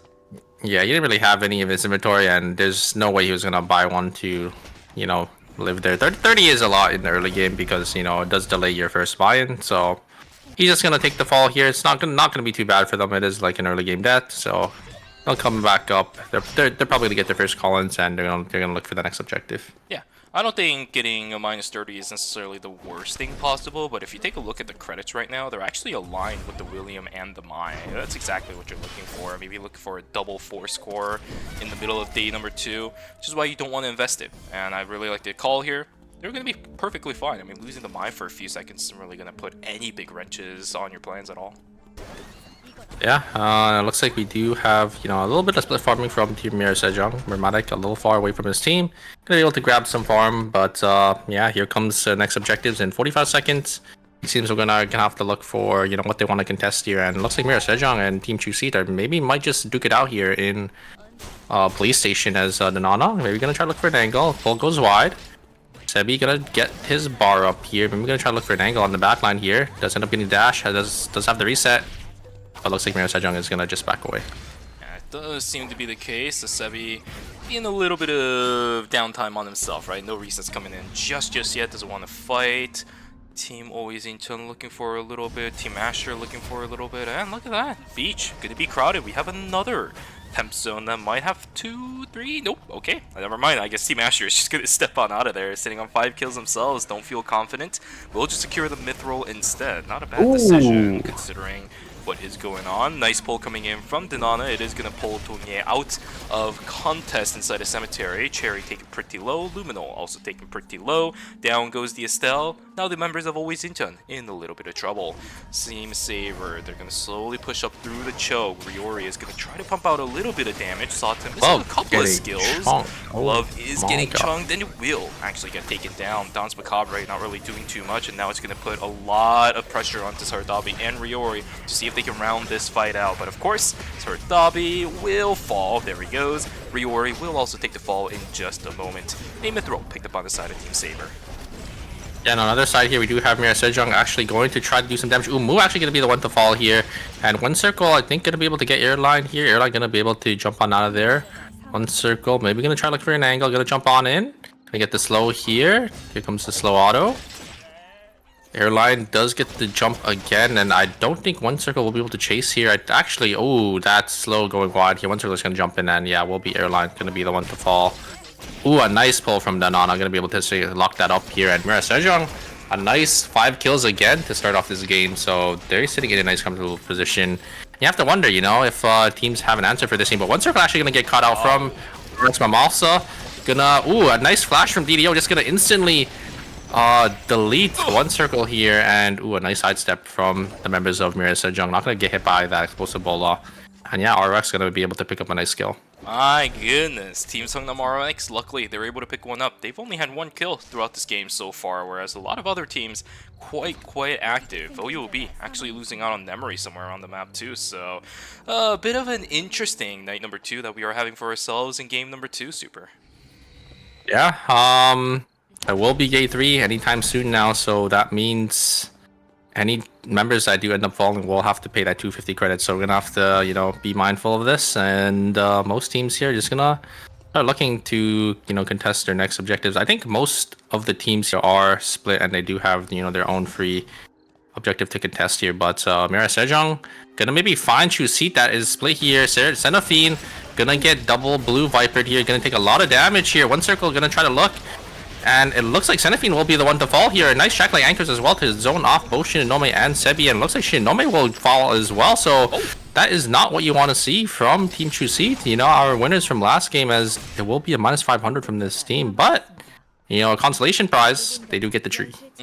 This is the decision that I really like to see from a lot of these teams. Just, you know, if you know you're going to lose the fight, just call it quits early, right? Just Shinonome was dead to rights anyways as soon as he decided to go back in. I like the call there. Just at least let's pick up a kill while we're at it. We're sitting on 0 right now. Might as well get something in exchange for Shinonome getting taken down. Takes advantage of the play that, of course, you can't really take full advantage of it if there is another team standing right on top of you when you do come back and they know exactly where you are. But for Team 2C, they'll take the kill. They'll take the Tree of Life and we'll run away with it. Right on top of a console, we'll call something else as well. Slightly delayed for the side of that team, but I don't think they're going to be too worried since we saw in Game 1's performance that they can hold their own.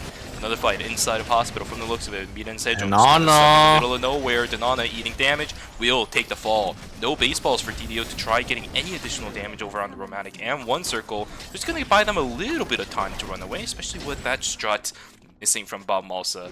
1-0 in favor of Team Songnam Rocks. Yeah, that is one of the downsides to Lennox is, you know, it's, you know, Lennox has a lot of pick potential and a lot of damage, but not as tanky as these other tanks, so just gonna fall straight down to, you know, both the double ADC comp of RX here, and yeah, looks like that will delay, you know, One Circle's blood here, as I think that's what he was saving for. He did end up having 600 credits, but oh, a nice engage, and oh my god, it will be Airline getting instantly deleted, as Team OUOB is gonna have to be forced to retreat here, as they do end up losing their shoot guy.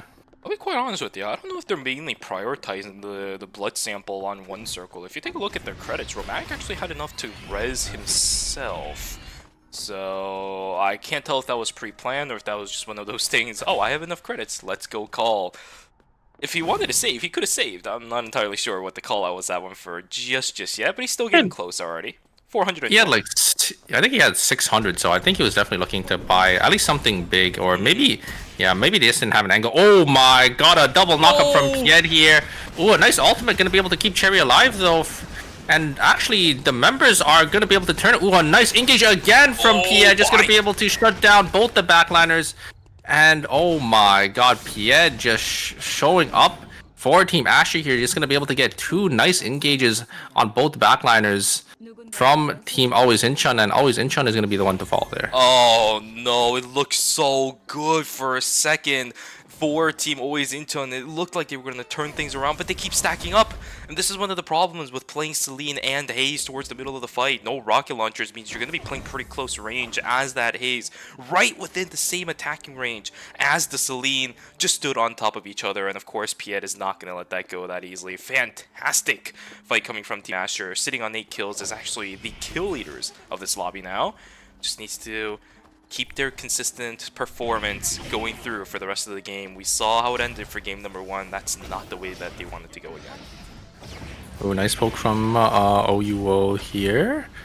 Looks like both teams don't really want to take the fight here, as they don't really want to, you know, take the damage from these poke mages, both Adina and Eva. You know, both really strong right now. I think they both have most of their items online here, and looks like, yeah, looks like Saber's just gonna walk away here. Probably gonna get their buy-ins. They do have a lot of money. Maybe the Adina will buy, you know, 4 score coming up here, but yeah, it looks like the members are gonna play a little slow. It's okay. It's okay. It's night number 3. No need to push anything overboard if you don't really want it just yet. Might see a fight inside a cemetery as Ryori starting to push up a little bit. Those fire trails will allow Songnam Rocks to figure out that there is another team hanging around. It's probably going to be Tingle Dobby. You don't really see any other players playing that Adriana as of late. Balmosa potentially looking for an angle. They know exactly what's going on. Balmosa, let's see who he decides to go for. It is going to be Romantic. The damage is actually pretty good, but the stun comes through. He still gets taken down. My DD is sitting God. on the outside. He still gets the damage in. The fastballs are there. The fastballs ring true. Strike 1 and a 2. They don't get the 3rd one, but he needs to leave. Yeah, a great angle there from Balmasa, able to find the taunt over the wall. Gonna be able to lock down Romantic, and then the follow from DDO. Just masterfully played from ROX here as they end up shutting down Mira Sejong. And yeah, will be Mira Sejong gonna minus 500, but I don't think they have enough credits right now to, you know, buy back their team. So I don't even know if they're gonna be able to get all their members back up here. As you have Team Asher gonna look for an look for an angle here. Piet coming from behind. Lot of damage. And ooh, Moo gonna my be instantly God. killed here, and Memory gonna be the one to fall as well. So a nice clean 3-0 from Team Asher. Very well played. Yeah, what a hero play coming from this character. You don't see the Yan every day nowadays. He's making it work. So Nafeen is gonna dodge out on the Alatak, and that means Satan gonna get taken down. There we go. Another member taken down. Saber down 2. Rita and Sejong 1 circle was found out right on top of the Hyperloop by Songnam Rocks again. 7 kills for this team. Dushiman trying to get himself out. Will manage to get himself on out of here. Will be able to res 1 player back, but his timer isn't looking the prettiest. There's a long way to walk. This Alonso They don't have enough. waddle himself away. Exactly. They don't have enough credits just yet to bring back that Adina. About 50 credits more before they're able to do so. Still has to walk up towards Chapel and pray that there are animals in this area. There's a lot of Hyperloops in Cemetery, but no Hyperloops into Forest, where Wickline is going to be. Yeah, Wickline spawning in Forest here. I think Chuseat have free reign over it. I don't think there's anyone contesting, so they're going to be looking really strong here. As here comes the engage. Jumo trying to look for an angle, does end up dashing back in, but ups back to dash on out of their glove. Maybe gonna get a freeze here onto Jumo. Does end up hitting it. Are they able to follow up here? Jumo getting chunked down to half HP, but they don't really want to look for an angle here. Glove did end up being the force field. You're already gonna try getting some nice Molotovs here, but it's not gonna be enough. As yeah, looks like Team Asher is gonna walk into red to fully reset the fight. And that right there, ladies and gentlemen, is a result of a buff that came to Elena in this patch, right? 110 stacks to 120. Dushiman stuck in the middle of nowhere. Will get taken down. Saber, their plans are going to be halted as down goes the Alonso. Will never be able to bring back their entire team comp. Maybe the Fiora has enough to bring back at least the Adina, but they're positioning around the map and looking at the minimap, it's not going to help. There's the ult coming in from Zardabi. Satan is going to take the fall. Down to recovery is going to miss the third party. Somehow the Fiora gets out. Holy Pied! It's That's insane! going to be it. Oh my god. The triple mad taunt from Asher as yeah, Tangle trying to look for an angle, but they just get punished. Oh, that's the greed again. That's the greed again. This is a completely different context compared to game number 1. But that's the greed right there. Why do you push for kills? You don't need to expend everything and then you get caught out by a third party. There's so many teams left. You shouldn't be doing that. Glove gonna be chased down all the way towards the end of Forest. But there is a team waiting right at the end. I don't think Saber wants anything to deal with this one. They're making the right play. They will be able to actually pick up the kill, I think. Oh my god, 4 kills for themselves. Satan now isolated completely. He's not going to be able to get away unless... Oh, what the heck? Okay. What? Oh yeah. Also, Mir Sejong, I think they ended up falling a while ago. I don't know when they did end up dying, but yeah, it looks like they just weren't able to get the res off. I think it was So day they do. 3. Yeah, they do end up going down with, but they have 7 kills, so not too bad. But yeah, Team Asher looking to close this game out here as Pied showing why he's such, a force to be reckoned with on this Yan. And I mean, their Maya as well. Getting that 3-man taunt was pretty big for them there. Yeah, this is a situation where this Yan is having so much success because a lot of these teams are running double mage backliners or even double range characters in the back that actually play right within the same range of one another, right? We've seen multiple knockups at the same time. We've seen multiple Tomahawk Rounduses going into the exact same spot as well. Dina caught out in the corner. There is absolutely nowhere for him to go. Yeah. Will taken down. Down goes another member of Saber. And now it comes to Satan to try to hero play this once again. But yeah, I mean, I think this Yan is such a great pick into this lobby. Everybody's just playing within the same range with this Yan. One blink in and a knockup, but the fight's over. Yeah, and then the follow-up as well. If Maya's the one to engage first, getting that taunt, Pia just able to follow up pretty easily. But looks like Chuseat gonna try looking for an angle here. They do have the wick line buff. Sebi gonna actually just proc his exuviation here. Gonna be able to maybe get the resets. Force Asher away as the Amtron is end up popping as well as the Yan did end up pushing his ult. But yeah, looks like they're just gonna walk around and San gonna be caught in the middle here at Team Asher. Wait a second, he's doing so much damage. He's gonna actually pop the play dead. Is that gonna be enough? Maybe Pied can follow up here, but oh my god, the heal. Oh! Again, Pied!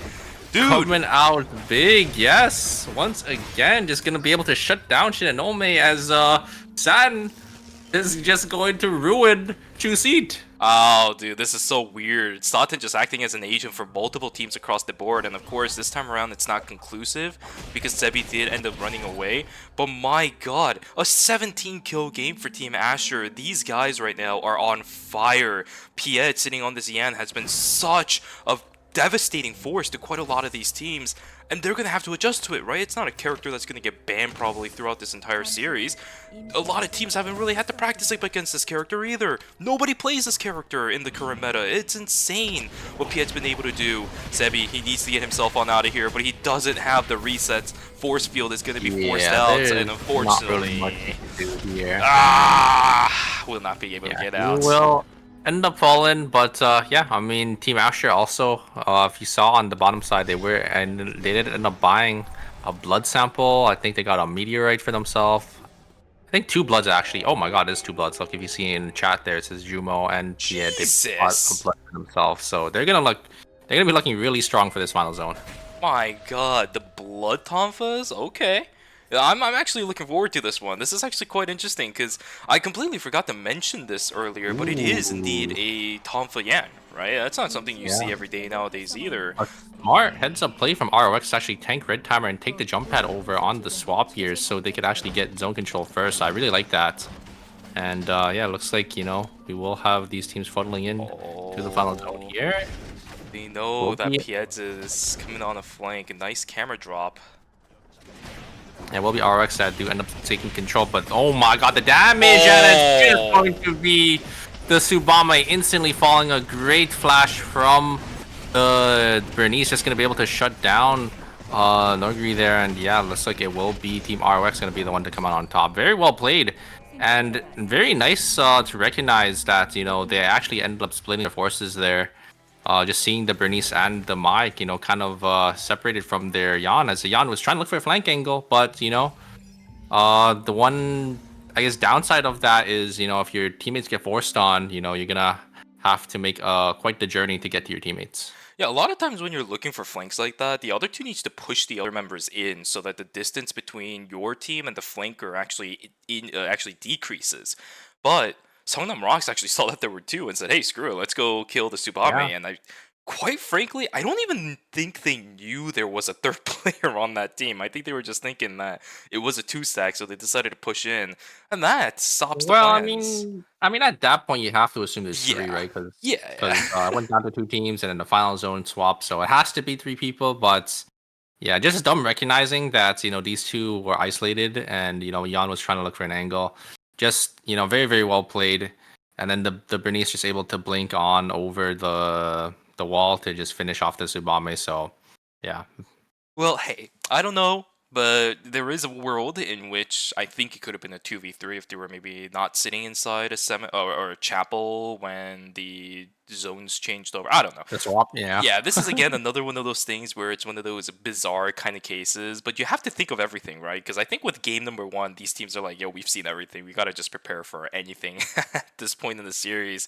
Yeah, pretty good result for Songnam Rocks. They were able to pick up, I think it was 3 additional kills, so they got 11 in comparison to the 17 of Team Asher. But this does not really shy away from the fact that Team Asher had an incredible game, a great performance, a great showing of what they've been preparing. The Yan is just such an X factor in the series right now. Yeah, I mean, Team Asher definitely outscoring the winning team here. Obviously, having 3 extra points than them because they had, I think, 6 extra kills than the second place team. So, despite even them going out in second place, they still got, a nice, I think, 22 points for themselves. So, yeah, the Yan just showing up, and just able to get these nice engages on these backliners is just insane. I hope that the blink and the blink leaping knee strike from Piet isn't at the end there isn't the thing that remains in the mind of everybody that watched this game, because throughout the entire game he had incredible initiations coming through, and in the end he was a little bit forced to try blinking over the wall. Just didn't have the range to knock up. I think it was DDO he was targeting. If he actually got the knock up, I think there is a chance, there is a world in which that fight does go in the favor of a team of Team Asher, but it wasn't meant to be. Just didn't have enough range to get the knock up. The fight didn't really go in their favor, with Tsubame getting taken down. Pretty much the only countermeasure that you can come up with. But a great game again from both of those teams, and across the board. I actually don't think it was a bad game for most of these guys either. Vida and Sejong getting taken down early was a little bit of an interesting change up to the pace, but it pretty much removes one of the biggest contesters for the first and second place spot in this game, hands down. Yeah, but we did have those teams going out early, not getting that many kills. I wonder if they will end up swapping it around here. As obviously we did have the first 2 games, everyone playing the exact same team comp. I think there's only really one switch, which was Bamasa, swapping off the shoot guy to the Mai, and it ended up working out for them. They ended up getting a nice win for themselves with 19 points. Obviously, Asher coming out on top with 22 points, even though they did end up not winning the round. So yeah, we have to see, maybe some of these teams that are, near the bottom, will they end up using the 4th member, or will they end up maybe switching up their team comp? It's fine, it's fine, it's fine. We'll see what ends up happening after the break comes through. But here we go. Round results for game number 2. 22 points for Team Asher, 19 for Songnam Rocks. Very, very heavy weighted towards the top 2 teams that played in this game. Guys, I'm excited to see what the scoreboard is going to look like, because look at how many points the rest of our teams had. It is absolutely nothing. Songnam Rocks sitting in first place, 28, is actually going to overtake Team Mira and Sejong, who is going to be sitting in second place. But look at how close the scoreboard itself is for the top 4 teams. 28 to 21 for the team in 4th place right now. And of course for the bottom 4, it's actually pretty close there as well. 12 to 5. Yeah, it's really anyone's game here. There's still 2 more games to go. So, I'm kind of excited to see how these teams, maybe change up their team comp, if they are near the bottom, or, the teams at the top, maybe them playing a nice consistent last 2 games for themselves. We will have to see, after the break, right? Indeed. 2 more games to go for the members in Group A. 2 more chances to decide whether or not they move on or they get eliminated out of this stage. Oh boy, I'm pretty excited about this one, Super. Very, very excited. Let's see what we are able to do, as it seems like my stream is kind of dying. So give me one quick moment here, guys. We're going to go into a break in just a moment, so I'll try to get all this sorted out during the break. But for you guys in the chat, make sure you guys just have some fun. Go in and get some snacks, go in and get some water, and take a stretch too, because after those first two...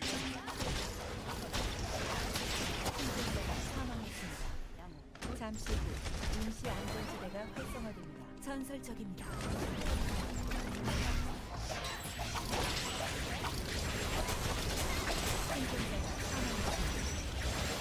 누군가가 연쇄 처치 중입니다.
잔다.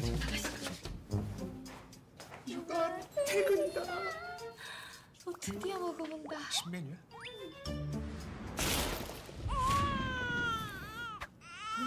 좀 나만 먹는 거 같은데 나 진짜. 근데 이거 치킨 이름 뭐야? 크크크 치킨 호랑이 맛 크랑이 치킨. 얘들아 치킨 왔다. 나 오늘부터 다이어트라고 했잖아. 다이어트 한다니까 씹지 말고 녹여 먹어.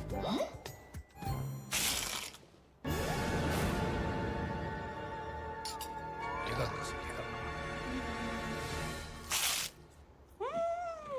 빠사삭은 못 참지. 바삭함의 끝판왕 크크크 치킨 호랑이 맛 크랑이 치킨. 콘 크럼블로 더 바삭하고 갈릭 파우더와 콘 후레이크 시즈닝으로 더 풍부해진 맛. 맛있는 육식계 치킨. 크크크 치킨 호랑이 맛 크랑이 치킨.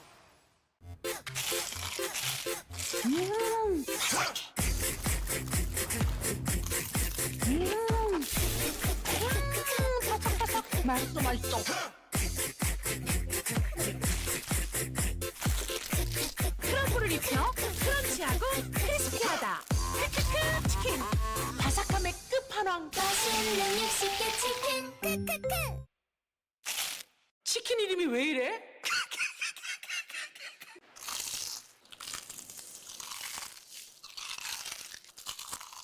와.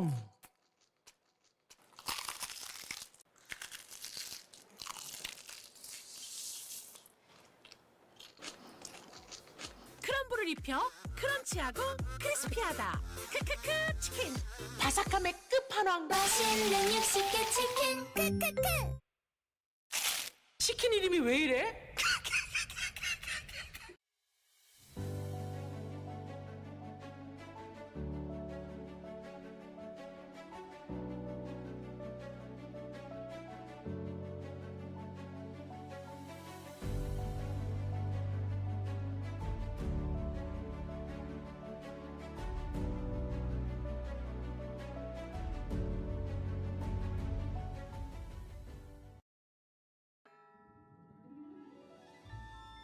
네 소리를 듣지 못한 건 참 유감이야.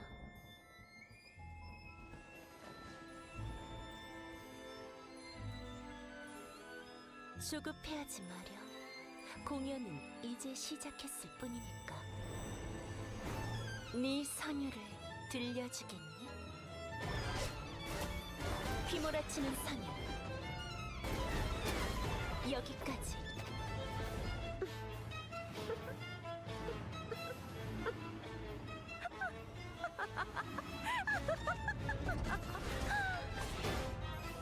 더 크게 울부짖는 게 좋을 거야. 그게 네 삶의 가치니까. 레퀴엠 디단주. 슬퍼하지 마렴. 너희는 내 걸작과 함께 영원할 테니. 그러니 더 울부짖어 보렴. 들려주렴 너의 선율을.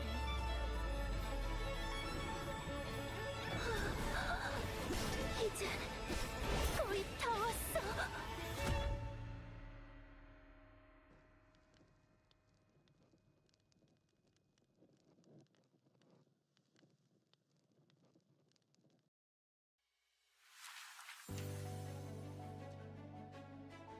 폭죽 같은 건 없으려나요? 해피엔딩이 있기를. 제가 주인공이 맞았네요. 어디까지나 프로답게. 계속 쳐다볼 거면 돈을 받겠어. 재미는 있었어. 잊지 못할 추억을 만들어요. 미안하다고 해도 소용 없겠죠? 이런 식의 이야기도 얼마든지 있는 거겠죠. 상대는 가려야지. 대충 정리하고 갈까? 다음. 어디 피해봐. 좀 더 강한 무기를 써보는 게 어때?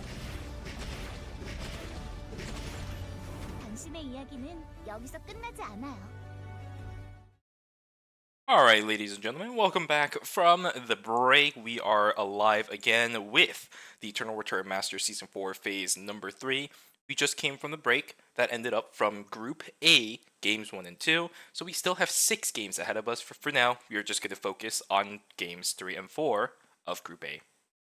Yeah, and we have ROX taking the lead with 28 points, and I think Mirror Sejong right behind them with 24, 25. So yeah, we're gonna have to see, how these teams shape up if they do want to go straight to the finals, or even make it out to the wildcards here, out of the group stages. Yeah, but it's not going to be that easy, as you just mentioned, Super. There's a lot of teams still looking for that spot.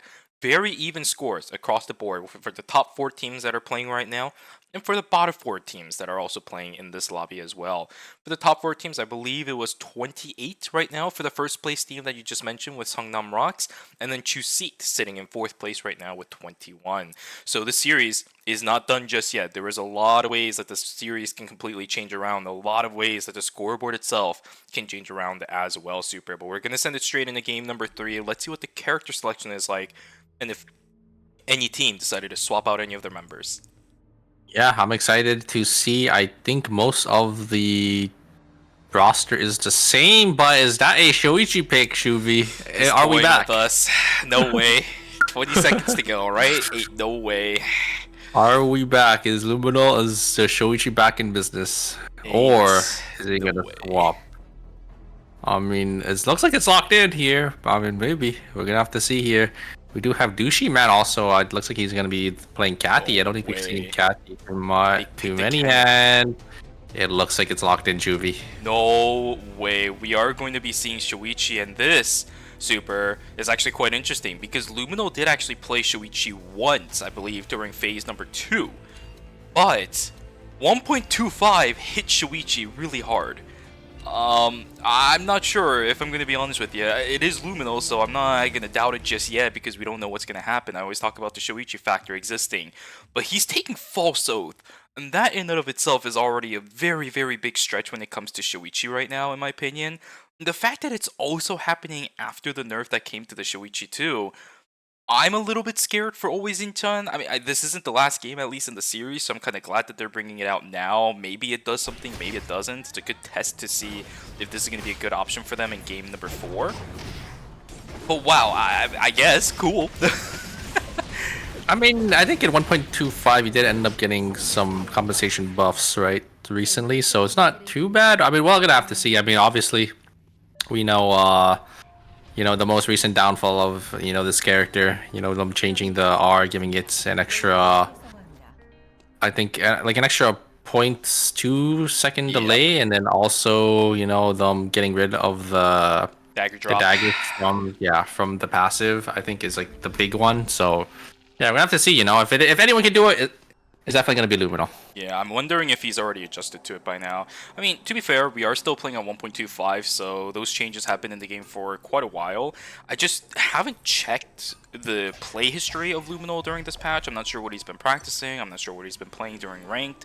But if it is the Shoichi, then yeah, we'll be fine. But if it's not the Shoichi, will he be able to bring out the top level of gameplay, since we've had the phony deal dagger drop for quite a while now, and if it isn't going to drop anymore, especially when you use the Ruthless, it can kind of throw a little bit of a stop in the rotation of Shoichi. And of course, when you play Shoichi, a lot of this character has to do with muscle memory. That muscle memory might come to kind of bite Luminal in the back, because not dropping daggers, having the extra 0.2 seconds of the Ruthless animation, that hurts a lot for the Shoichi's kind of smoothness of gameplay.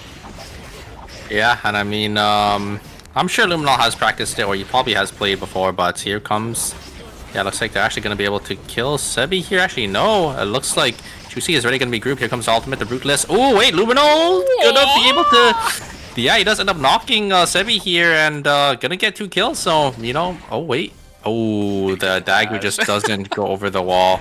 Still unfortunate, but actually gonna jump back on Xenophine here. Xenophine kind of overstayed his welcome. I think they're gonna be able to catch this, and yeah, looks like a nice dash, and maybe it's the Shoichi factor that you've been talking about, Shubi. I'm still a little bit doubtful, but every single time I was doubtful of Luminal's performance, I mean, this guy shows up, so a great way to start the game.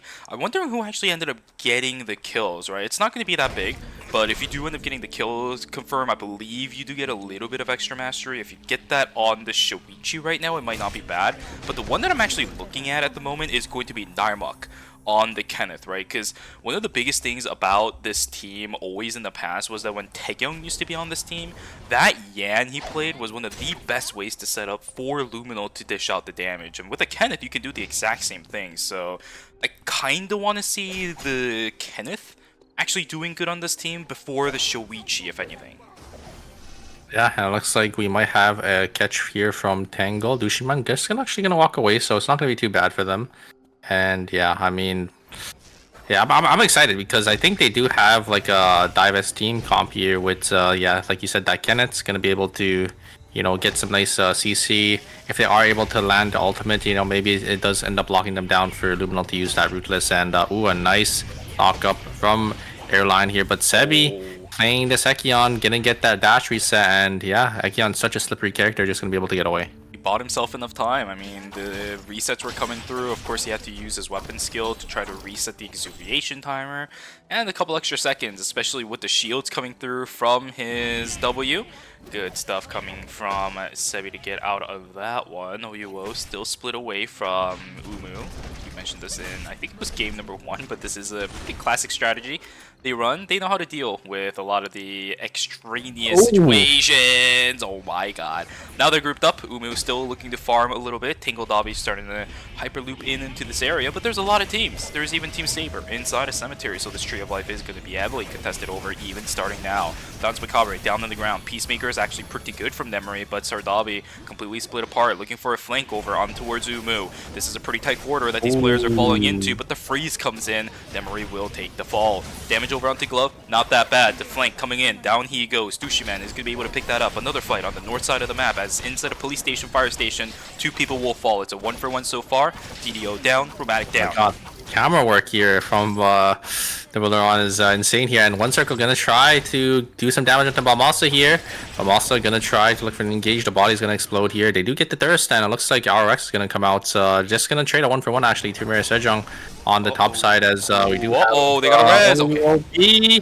The heart does end up coming back up, but another kill coming out, from Team Tangle here. So they're sitting in a nice comfortable position with 3 kills already for themselves.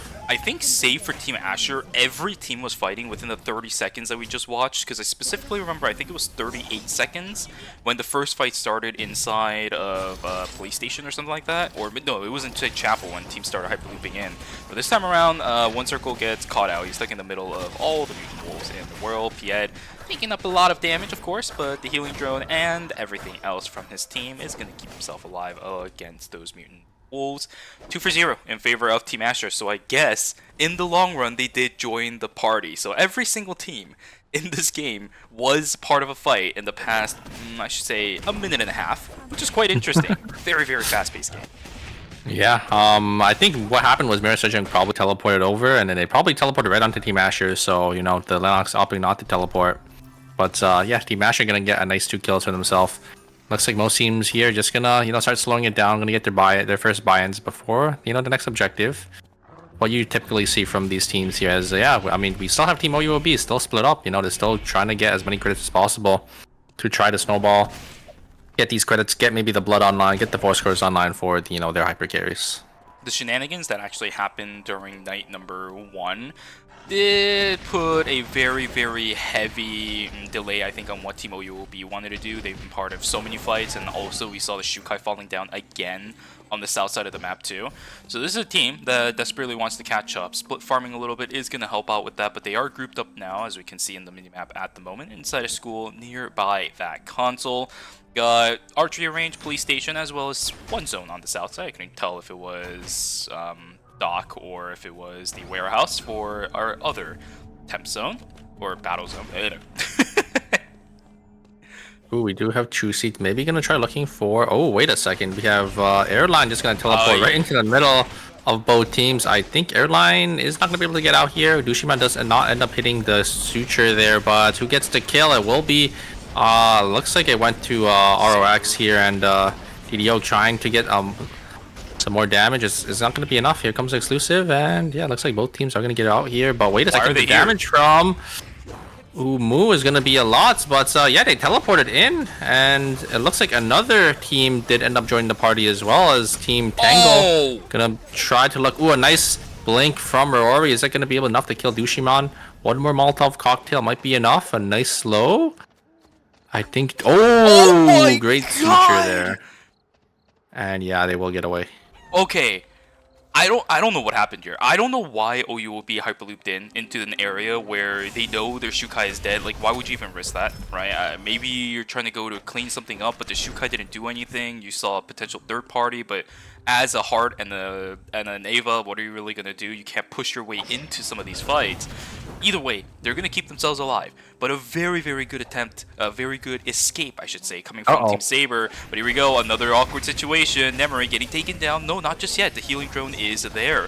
Riori putting a lot of pressure over onto Umu. Nice Macabre will catch him out. Ava stuck in a really awkward position. Phase Vortex actually giving him a little bit of time. He will trade the 1-for-1. Airline is going to have to book it, but the problem is, look at this. Is he going to get out? Oh my god! With 1 HP, he does end up hitting the White Lily, and he will get out. Oh my god, that was a little too close, Shubi. A little too close for comfort. It's a 1-for-2 trade in favor of Team Tingle Dobby, sitting on 6 kills for themselves. But for OUOB, I mean, they're just not being given a chance to breathe. But so for a lot of these other teams, down goes Romantic. Songnam Rocks once again putting a wrench into the plans of Team Mira and Sejong. It's still night number 2. They will come back, but my god, their pace has been slowed down.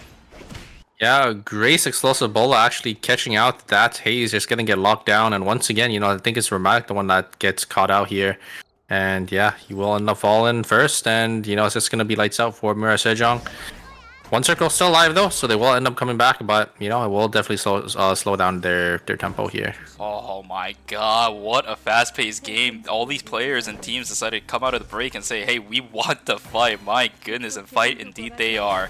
What a great series so far. Satan now getting caught out by himself. We'll have to run away from this, try to pick up the meteorite, but there is no Adina hanging around. Just gonna have to book it away from that one, whereas OUO is just going to be able to pick up the Tree of Life for themselves. I think hand it over onto the Hearts. What are you going to build from it? The Alexander. There we go.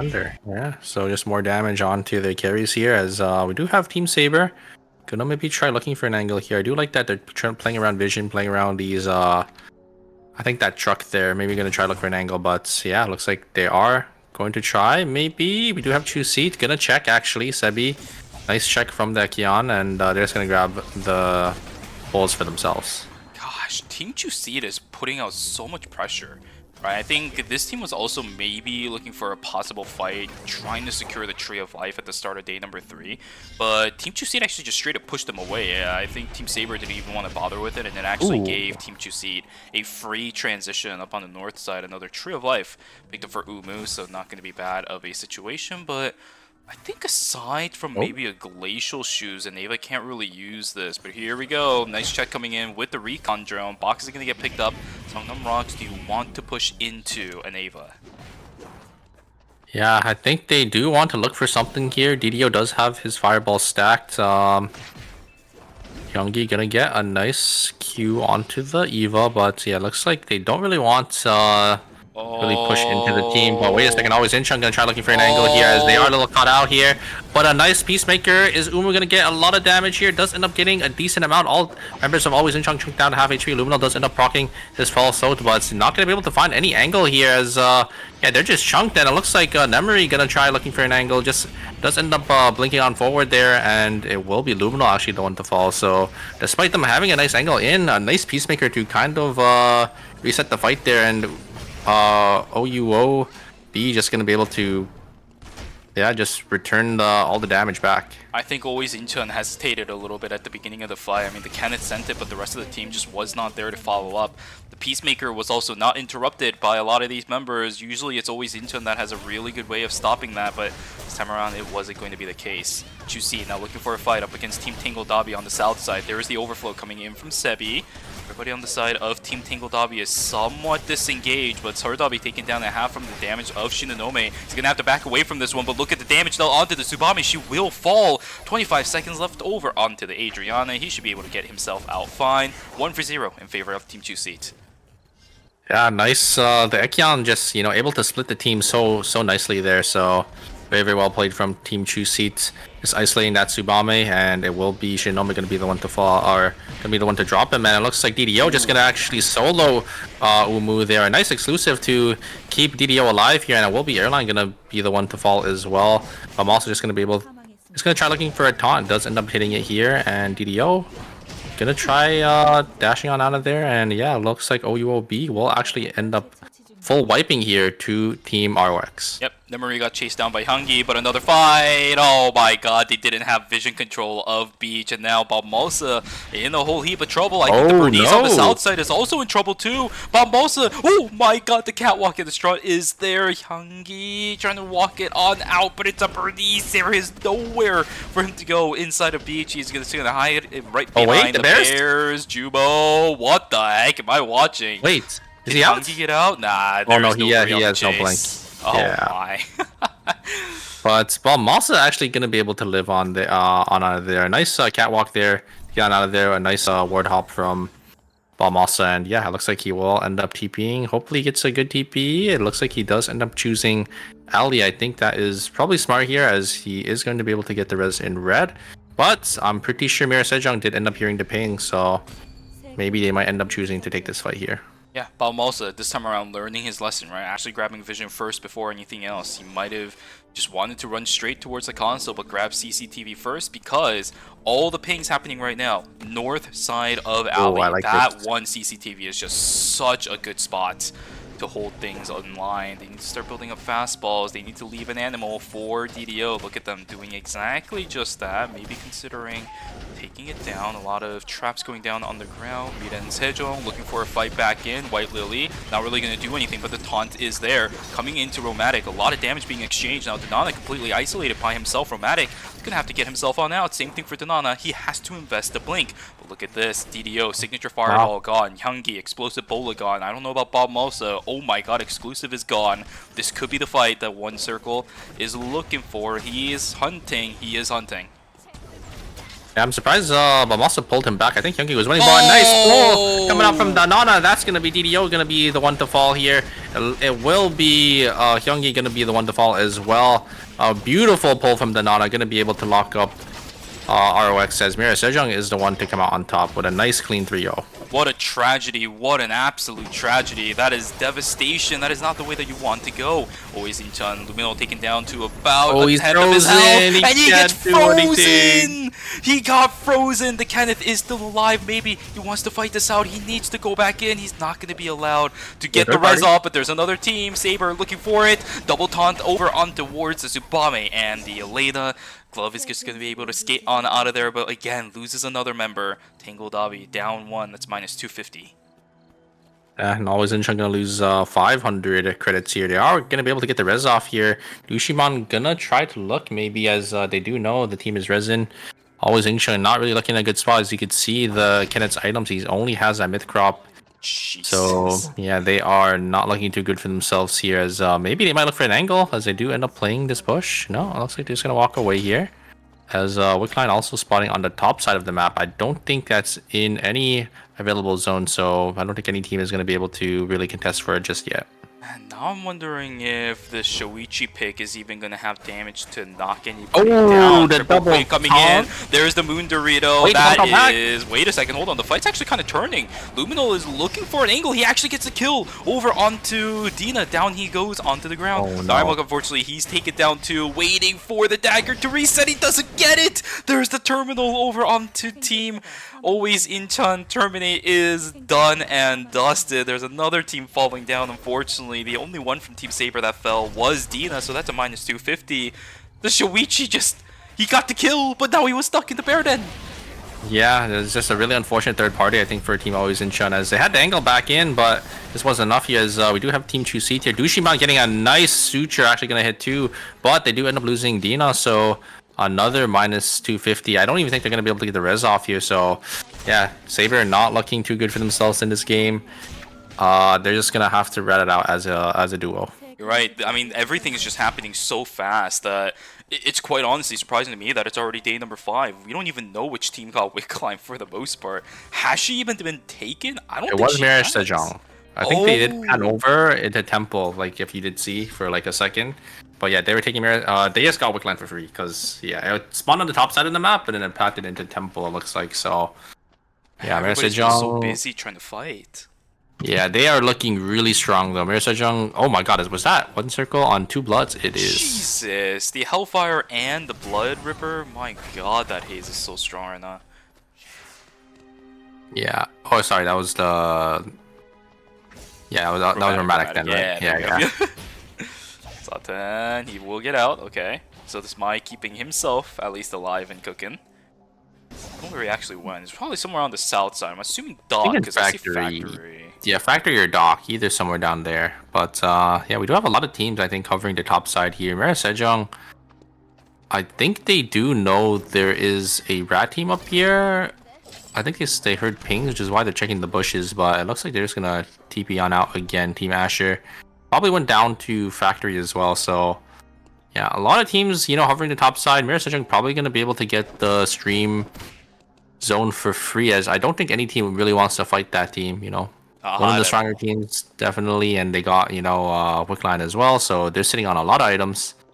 Actually, we do have Team Tangle, sitting in the area. Maybe they do want to end up contesting this. Oh, I don't know. I mean, Riori, even if you're in Adriana and these are thin corridors, I don't know about this. Holy crap, those rocket launchers hurt so much. Oh, and the pole comes in. I don't know. Tangle Dabi is being forced into a situation they really don't want to be in right now. And a lot of investment. Oh my God, the shotgun to denies her Dabi. He tried to brute force the issue, and I like the idea, but the forced issue was just not there to supplement the amount of power they actually had. That's brutal. There's another pull back in to put even more salt on the wound. Fortunate 2-for-0 in favor of Team Mira and Sejong Satan. 10 seconds left on his timer. He's gonna have to crawl his way up towards pond and stream. Oh, teams are just falling apart, Super.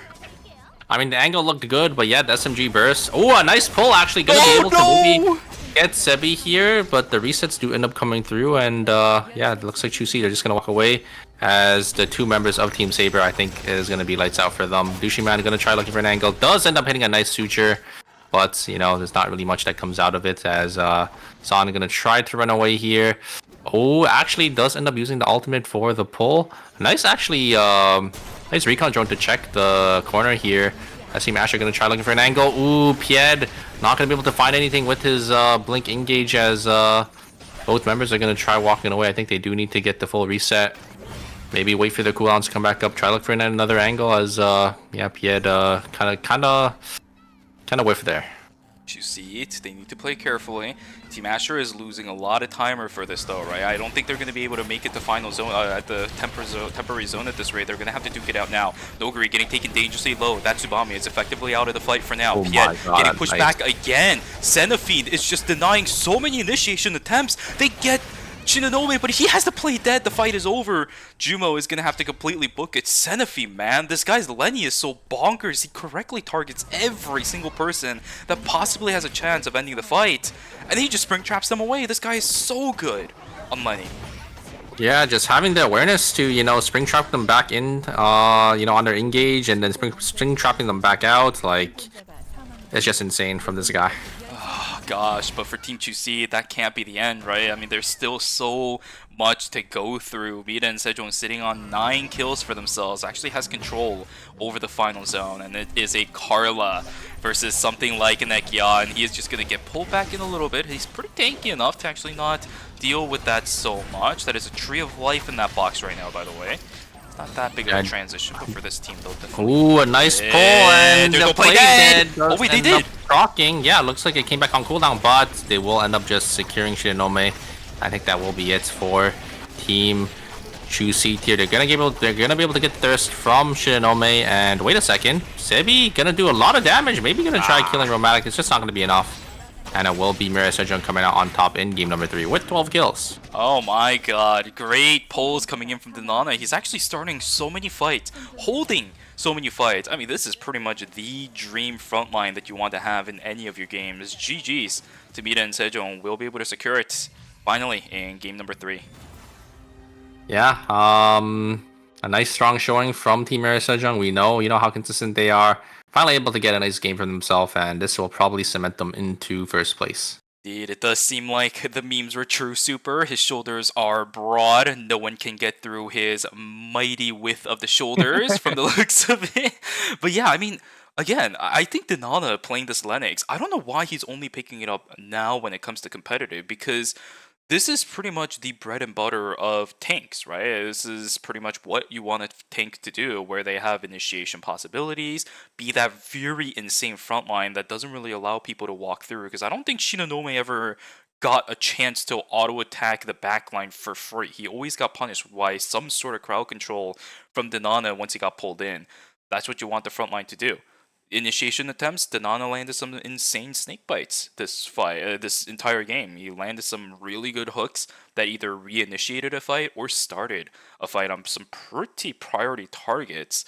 Really good stuff. I want to see more Lennox out of this guy. Yeah, I mean, there is one, obviously, the big downside to Lennox is, you know, Lennox is a lot more squishy than these other tanks, right? Because the other tanks have, like, you know, an ability that gives them, like, defense or DR. But I think to kind of offset that, if you do, you know, give your Lennox items, you know, if you are able to snowball the game, which, you know, we see time and time again, you know, Mirai Sejong, you know, the most consistent team on getting, you know, their items online. The pick can be really strong, right? Because obviously, teams obviously make sure they don't make sure, but the tank is always the last prio. So, you know, Lennox not having any items, right, isn't you know, as strong of a tank, I think, as these other picks. But, you know, once she does get those items online, she becomes quite the menace. Yeah, the thing is, though, I think with the way that Denana plays, his augment selection is actually right.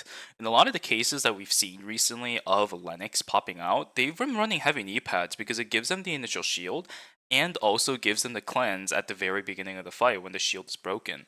But I don't know if you noticed, Super, but they've been running Ironclad. Exactly. So actually using that whip skill at the beginning of the fight kind of supplements for the missing damage reduction stat that the Lennox doesn't have in comparison to everybody else. And I think a lot of people know that as of recently, Lennox has really good uptime on her passive shield for some reason that the fight goes on really, really long.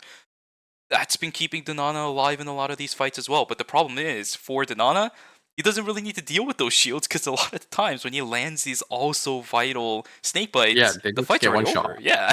Yeah, exactly. They get one shot, and then the fight turns into like a 2v3. So, yeah, I mean, this pick is definitely gonna work out for them. I'm glad to see it, and hopefully they do end up, playing it more in the future. Exactly. But ladies and gentlemen, let's take a look at the round results for game number 3. 20 points for Miren Sejong off of this game alone. 12 total field kills in first place. Absolutely amazing performance coming out from them. 12 points for Chuseat, and right below them Asher, right below them Tangle Dobby, right below them Saber. Man, it's just like a domino. Yeah, looks like it goes down from 12 all the way down to 9 in 1 point difference, 12, 11, 10, 9. And then we do have ROX always in Chen and OUOB.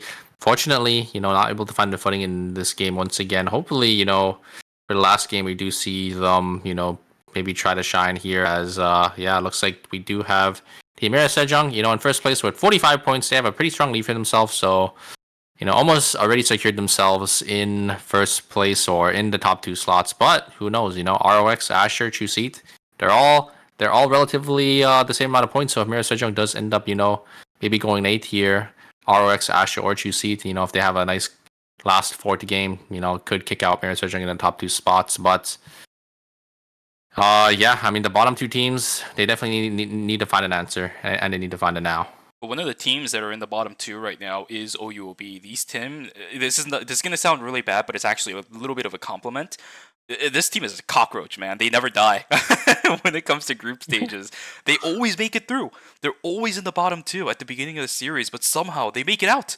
It's actually insane what this team is able to do. So I'm not going to count out OUOB just yet. I'm not even going to count out Team Always Incheon, because I think Lumino's performances on other mages has actually been really good as of late, aside from the Shoichi. And I like the fact that he tested it out in game number 3 to gauge whether or not it was even going to work to begin with.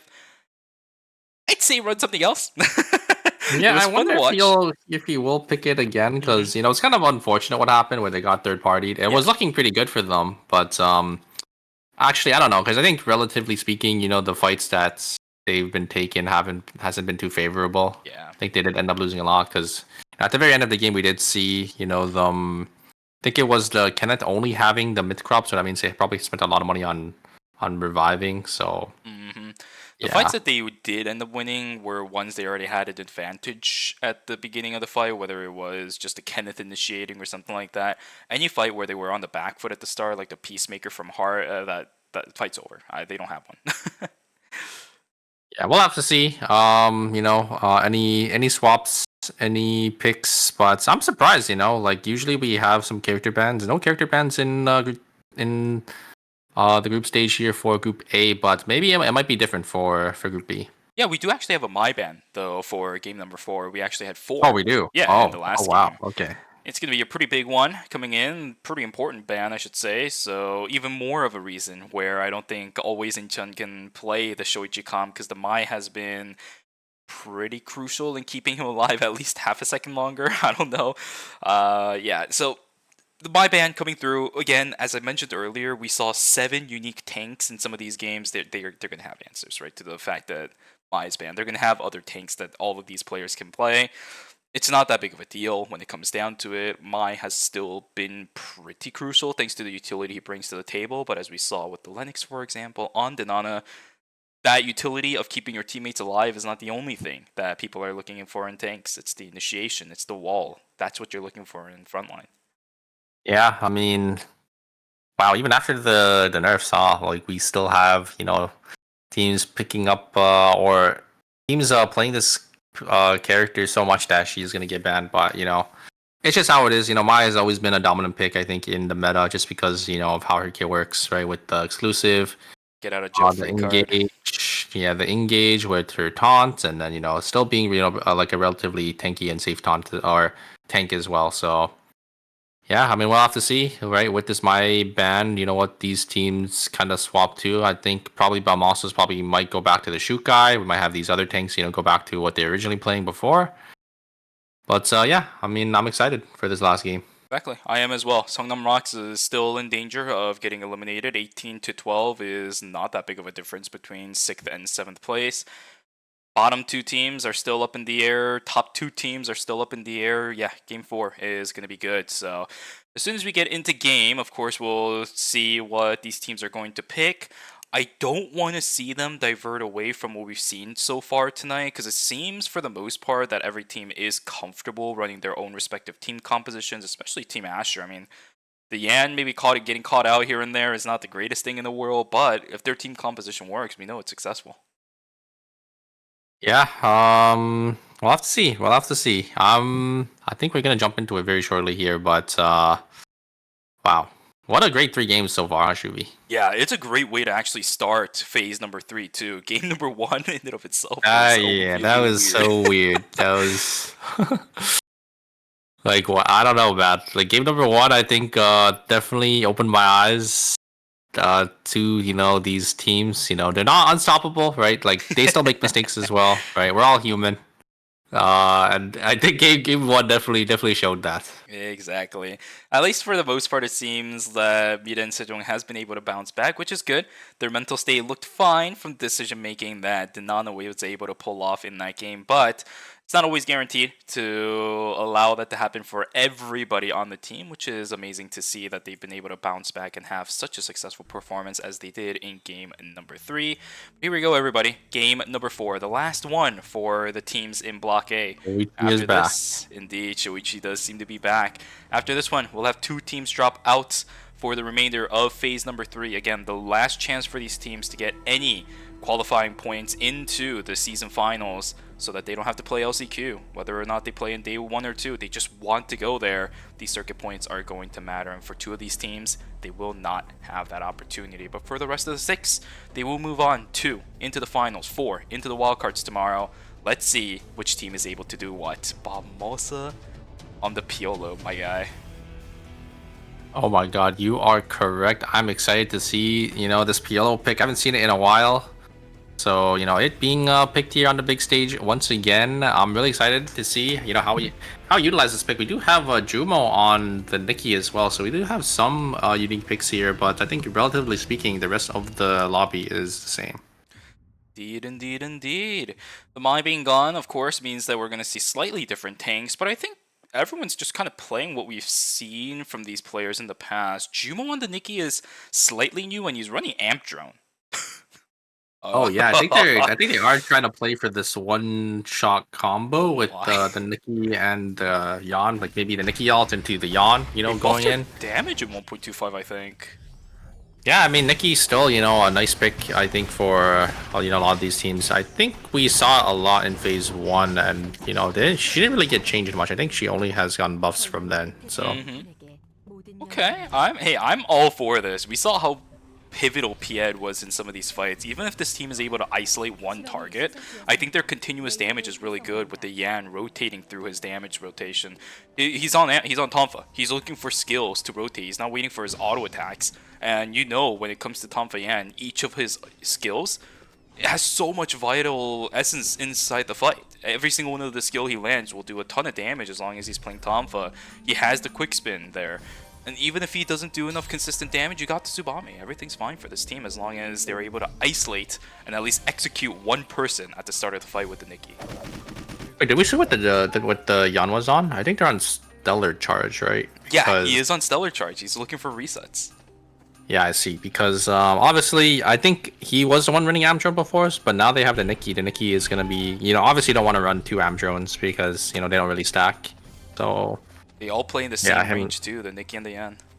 Yeah, exactly. So if once the Nikki finds an angle, the Yan will go in as well, and then he will get that Amdrone strength, I guess, and then him having the Stellar Charge as well. Maybe he's going to be able to do a lot more for his team. But it looks like Dushimon here going to be the one that gets caught out here, as it looks like Tango going to be able to get a nice early kill for themselves. Luminol going to try looking for a 2v2 here with Shinonome. It looks like Senafine is going to drop in, but oh no.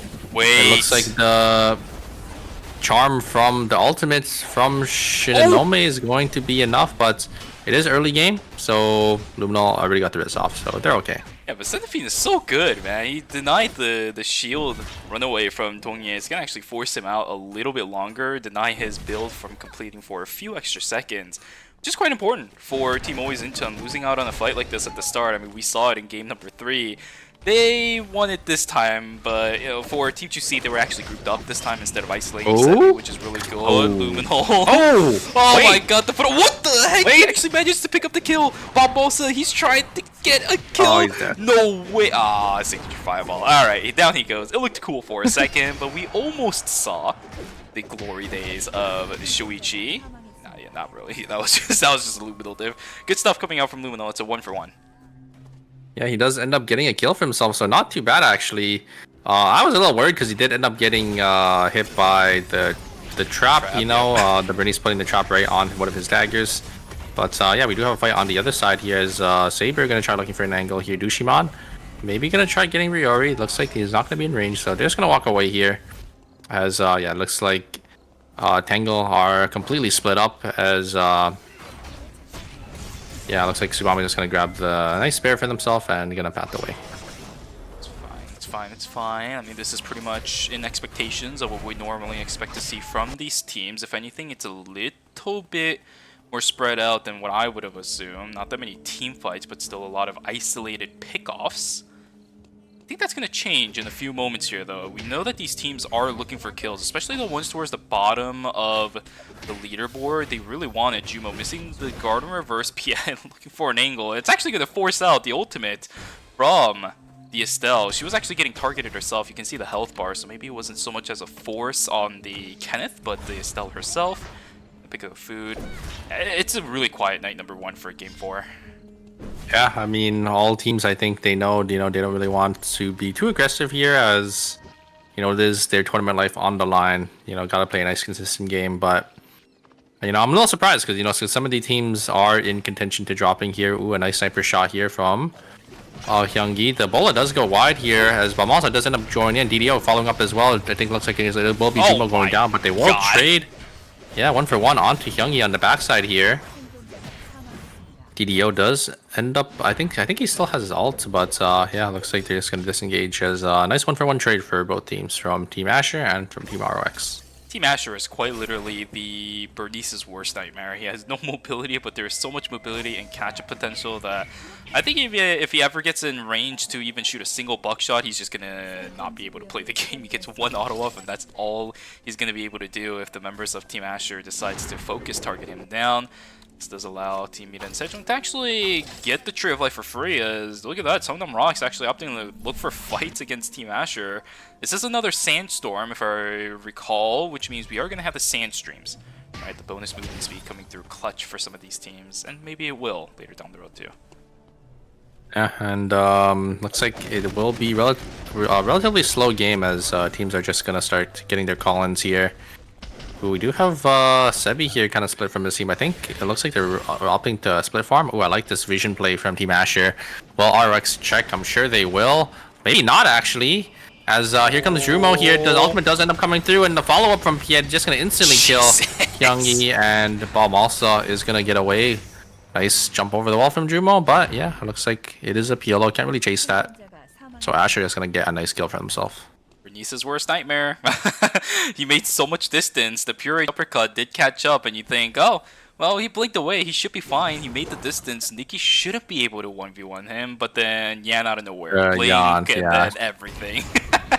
Not gonna Yan coming through as well. But on the bottom side here, we do have Saber trying to look for an angle here. Memory actually just gonna look for an angle onto Dina. Gonna blink forward here as well. Dina's actually gonna be the one to fall. A nice Peacemaker coming out, and it will be San actually gonna get away with the Amp Drone. Actually gonna give him just enough movement speed to get on out of there. Did get tagged up by the walk towards the end, but he is completely fine. Waiting for a couple additional items. Of course, Cosmic Bident is still the option for Spear Fiora at the moment. And Ana just barely missing the Snake Bite. This is going to put a little bit of a strain on how this fight is going to go. This Elena getting stunned into the wall. Now she's completely isolated. Dance Macabre goes down on the ground. God, but that Shackling Anchor tags Hardavi, and the auto attack enhanced from Romantic will be able to knock down that Tsubame. Great targeting, great positioning on the Shackling Anchor. My goodness, Mira and Sejong looking good as always. I don't know if you saw as well, the rockets as well, just coming out Yep. from Romantic, just going to be able to hit every single rocket onto the Subama, just going to be able to shut him down. But to be here, Jumo trying to look for an angle back in, but the ultimate coming down from Shinnomi going to deny any engages back on in there, and looks like, yeah, Asher going to lose Jumo there, and on the other side here, Lumino actually popping off. Here's the Shoichi factor you're talking about, and it does end up working out for them as, yeah, great PL back from Always Incheon. They are going to be able to secure the battle zone for themselves. That's a battle zone though, right? Only 1 kill for this team when it comes to points. They got to look for more. Mithril secured for these guys. It's going to be a pretty good way to at least rotate themselves out of the early game and go to the mid game. Still need to scale. It's not that bad. We see Lumino's potential on the Shoichi slowly starting to build up. He's getting items. He's getting the damage. He's getting the setups. You know that Narmok is pretty confident on this Kenneth pick as well. Just have to see whether. Is that a -1? I think it's a -1. Why did he act for the chickens? These are a force to be reckoned with for sure. But Maybe he can the other res. side It's not here, -1 yet.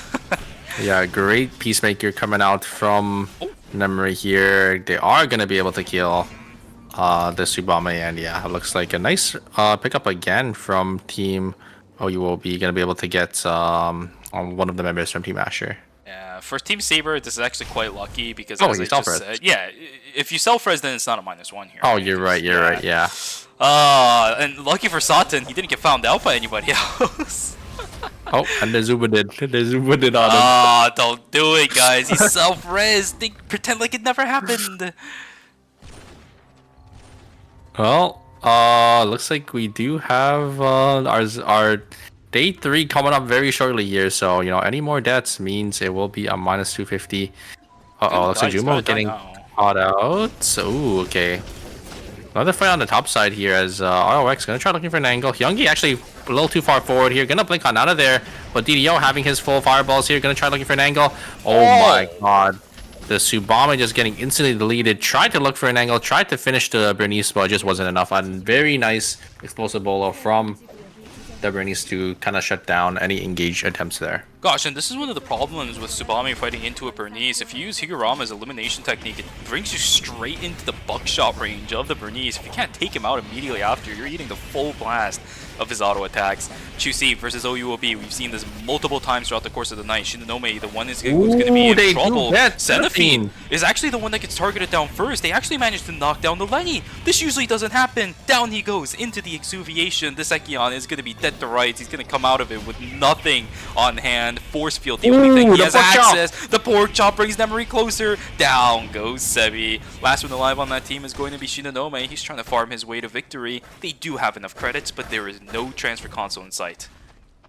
Yeah, unfortunately, the OUOB doesn't get the tree, but they get a nice 2 kills for themselves. They need these kills as, they were one of the teams that are on the cusp of elimination here. But yeah, very nice, very nicely well played fight from Team OUOB.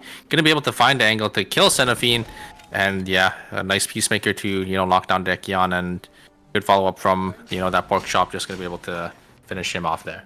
Just moved himself on out. Everybody else just kind of casually running around Lumi Island right now. Nice blink attempt coming in from Denana, but this completely isolates him. Oh my god, the damage actually didn't seem that bad, but Denana right afterwards gets immediately bursted down. Satan sitting on the Spear Fjord, massive amounts of damage. Shackling Anchor, not that bad. Dushiman taken down dangerously low. One circle taken down dangerously low. He will be able to grappling maneuver on out of the Moon Meteorite, but it's not going to matter. Down goes Romantic, 2 for 0 in favor of Team Saber. What a controlled fight coming out from them. A great initiation attempt coming from Denana, but it is what sealed the fight. Yeah, I'm surprised they tried to turn it there, but they did end up getting a lot of damage. I think that Body Thirst, that getting that Executioner bonus did end up, swinging the fight over into their favor. So I mean, Sejong tried to look for an angle back, but it just wasn't enough. Fight potentially brewing on the north side as we're waiting to see if Tingle Dobby and Team OUOB wants to duke it out. 4 kills for OUOB, 1 for Tingle Dobby. Dance Macabre and the double guillotine. The combos are just lining up all right for Team Tingle Dobby. It seems like OUOB, they didn't get the picture. They didn't get the memo. There was a trap down there. They didn't know. Yeah, I mean, I don't think any team would really expect, these guillotines to be built already, but, it's just Team Tangle Dobby just, utilizing that to their advantage there. And here comes Engage onto Malsa, but just not enough here. I think that there was a slight miscommunication as, yeah, it looks like Team Asher will end up dropping 2 members here, and they will have to spend 250 credits to get them back up. This is so weird for Team Asher, because I think they know what their team identity is, but they're never using that Nikki as an initiation source. She's always stuck in between the front line that is quite frankly never going to get one-shot by Ayan. I mean, yeah, he does a lot of damage. He has the defense shred on his leaping knee and knee strike, but you're not killing a Piolo that fast as Ayan. Why is the Nikki standing in front of them when she still has access to her ultimate? I have no idea. But another fight between Team OUOB and Oh, he missed everything! That's twice! No! Wait, he has a third one though. He has a third one. He's going in, Peacemaker's out, the double guillotine again, down on the ground, but this time it's not going to stop Memory from pushing forward. He has the flamer in just a few more seconds. A third party coming in, Team Asher, they see this! Team Tangle Dobby, no! They've been tangled up in some nonsense. Down goes Memory as well as the Fury uppercut comes in. Tangle Dobby, not like this. Yeah, I don't know if you saw, but I think the Lena missed to jump over the wall 2 times, but ended up getting the third one off, so they were able to get away here, but oh my god, the damage is just too much from Chu C tier. With that, Jenny is going to be able to do so much damage, but wait a second, Tango Dobby actually going to be able to punish OUOB for trying to overchase and trying to deny the res here, as they will stay just in this bush, and I think the Eva does end up wanting to res here, but Tango Dobby might have an answer. There are a lot of teams nearby, and there are a lot of pings coming. There's so many people here. Ooh, you gotta check the bush. There's a phase vortex check, but this isn't Adriana. They don't have timer. What is this? There's too many people here. Airline is just gonna have to try to book it, but I think this airline is in bankruptcy. Down goes OUOB. They are taken out. No. Not like this. I think that is going to be it for Team OUOB. I don't think they're going to be able to. Or I don't think they have enough points here. Oh, here comes the charm actually from Shinonome from that Jenny ult, but is it going to be enough? Blink forward from the Nana, missing the snake bite once again. Has been working out for them, but the nice lockdown here. That is what you want to see from that comp there. The Nikki all into the Yon combo is going to be able to shut down DDO and any answers from Team ROX, and yeah, will be Team Asher going to be able to pick up a nice 2 kills. Wow, look at that. The Nikki got access to the backline, and look what happens. The one-shot team decides to kill the backlines. I can't do anything about it. Nicely done from the side of Team Asher. That's the kind of fights that we want to see. Not a Nikki stuck in the middle of a Felix and not a Felix, sorry, a Piolo and nobody else.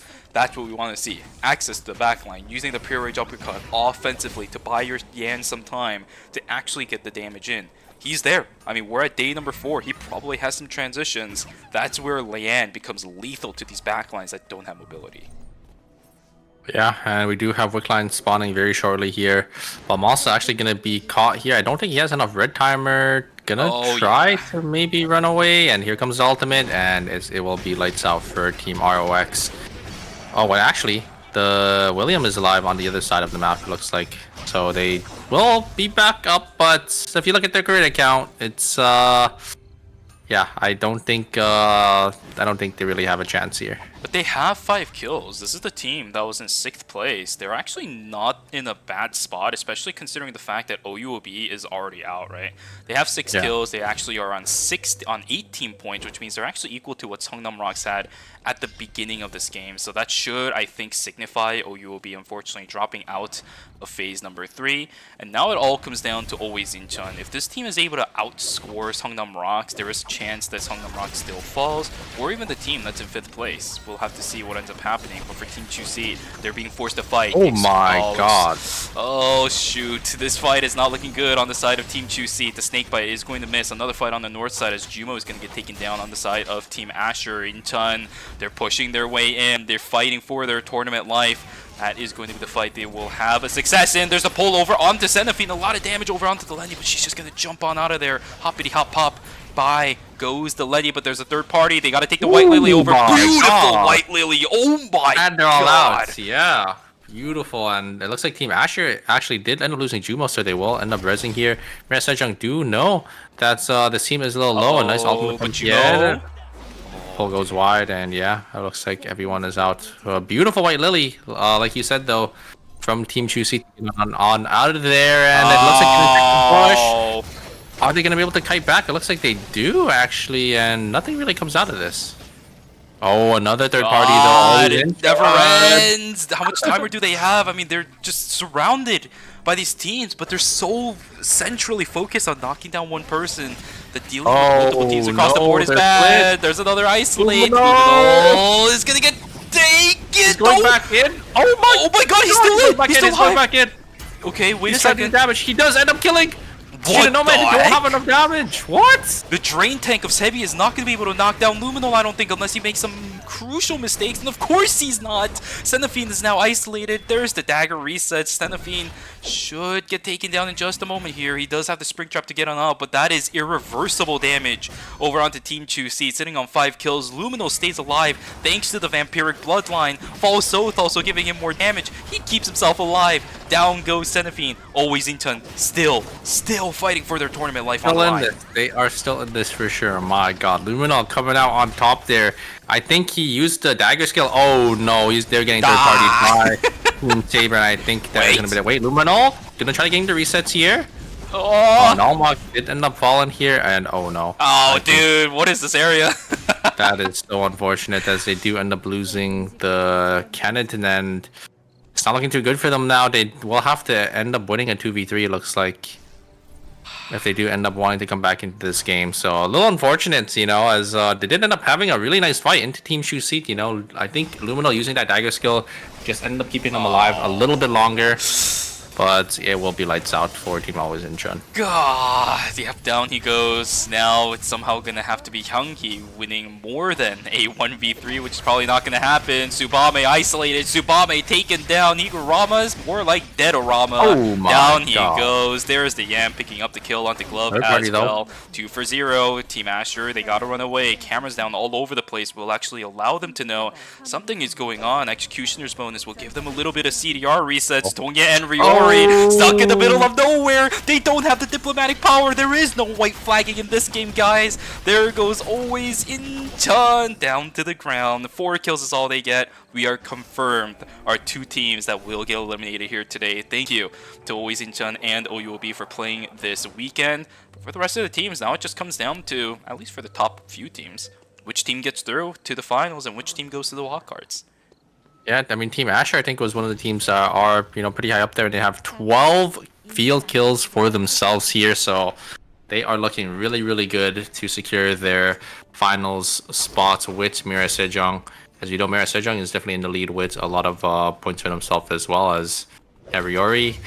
Not gonna have enough timer to walk. He had to choose to walk all the way to school now, so he's basically forced in here, and I think he's just gonna give the kill over to Mira Sejong, it looks like. Yeah, there is no way. He is a rat stuck in a cage, rat stuck in a container. I don't know what you want to say. He's dead. There we go. Analogy aside, he's dead. Yeah, and it looks like we will have Team Asher and Team Saber on the school. Wait a second. Asher actually opting to... No, don't do TPO. it. Look at the They don't time. have Look at the time. They don't have time. They don't have no. time. They don't have time. Oh, they sent it. No! And we see it again and again. But here's the thing.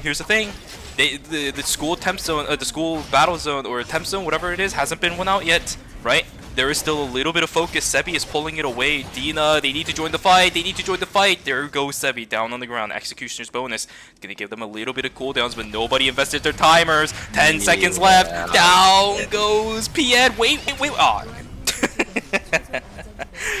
I'm in shock. It happened once again. Like, The call out should have been there, right? That's not what you want to see from your ERM teams. But at that point, it's sunk cost fallacy, right? I mean, you've already invested the time to go to the top right. I'm pretty sure at least for Noguri, he's thinking, guys, even if we don't get it, we're going to spend so much time trying to get back to the temp zone, we might as well send it. But for Pied, he didn't get to the Hyperloop on time. You can't do that. Yeah, it's like, yeah, exactly. It's like, cause like you're saying, you know, they didn't end up going over the TP, so they get TP over. But at the same time, there's also like a coin flip TP, right? Like one of the members TP right onto Mary Sejong, right in the center of that zone. So yeah, I mean, it's kind of not what you want to see from your teams here, but you know, we're human. We make mistakes, right? I think it was just like a miscommunication once again coming out from these teams. Dushiman trying to look for an angle here. Maybe we could walk up to get a nice point here. Does end up getting Danana, but a nice play from Danana actually going to force him back here. Dushiman's going to try to getting damage, but the damage coming out from one circle is just too big, and Dushiman is so far up from their team. If they are able to just secure this 1v1 one circle, actually he's going to win the 1v1 actually into Saturn here, and he's just going to be able to close it out for his team. I swear to you that a Fenty from Satan just whipped straight through one circle. I swear that outer ring was straight on him. But in the end, the fight is going to go in favor of Team Mida and Sejong. There is no greater god for Team Saber, as they will get taken down. Their blades have turned dull. They are knocked down. Second place for Team Saber, but for Team Mida and Sejong, second game in a row. GG's. Very, very well played to Mira Sejong. I think that will secure them their first place spots. I think Asher is probably going to be in the second place as well. So yeah, very nicely played from these teams. But yeah, I mean, we saw. I don't know, man. Is it nicely played? I don't know, Shubi. These temporary zones are getting these teams, man. It's either we're the luckiest players alive or the players are the unluckiest players alive. Because when this happened in game number 1, I said this is a 1 in a million, but we got 2 of those this weekend, and we also got another one last week with ERCS. So I don't know. I was there to witness all of them during casts. Is it just me? Am I the caster cursor or what? I mean, I think the ERCS one didn't really matter as much because, you know, they ended up killing us, right? I think we were fighting them, and then, you know, they would have had to fight the 2v3 anyways into the final zone. So, but like, these ones are really big mistakes, you know, because the teams are splitting up their TPs, and then they're having to fight, you know, 2v3, or they're not all together.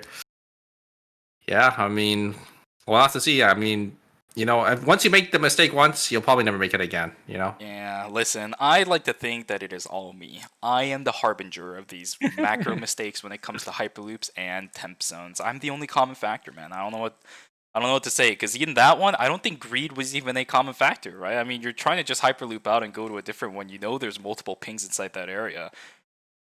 I guess you take the chance, but you need more time. That's not even greed. That's just not looking at the timer, right? Yeah, I think there was just a miscommunication where, you know, I think all of them had to send the TP at the same time there, or no one TPs at all, right? And then only one of them went.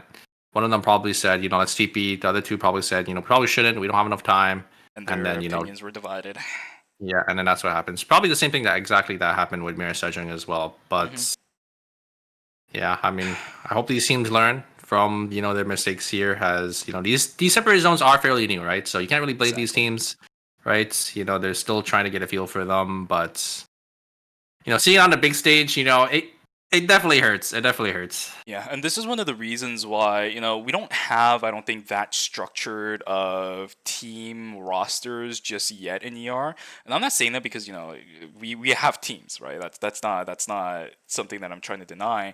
But a lot of these teams are still kind of fresh when it comes to esports, I think, organizations, compared to a lot of other games that we're familiar with. And this kind of situation, team leader, team shot caller is so important, right? The team captain, if you really want to put it in that term, is so important, because I don't know who it is on the side of Team Asher. I don't know who the team captain is. I don't know who the shot caller is on that team. But if it was Noguri, he should have taken in the factor that probably Pied was not going to make it. Juma was not going to make it. If it was anybody else, they shouldn't have dividing opinions like that, right? Noguri shouldn't be saying, oh, let's go. Other two shouldn't be saying, oh, let's not go. Somebody needs to make the call, let's go or not go.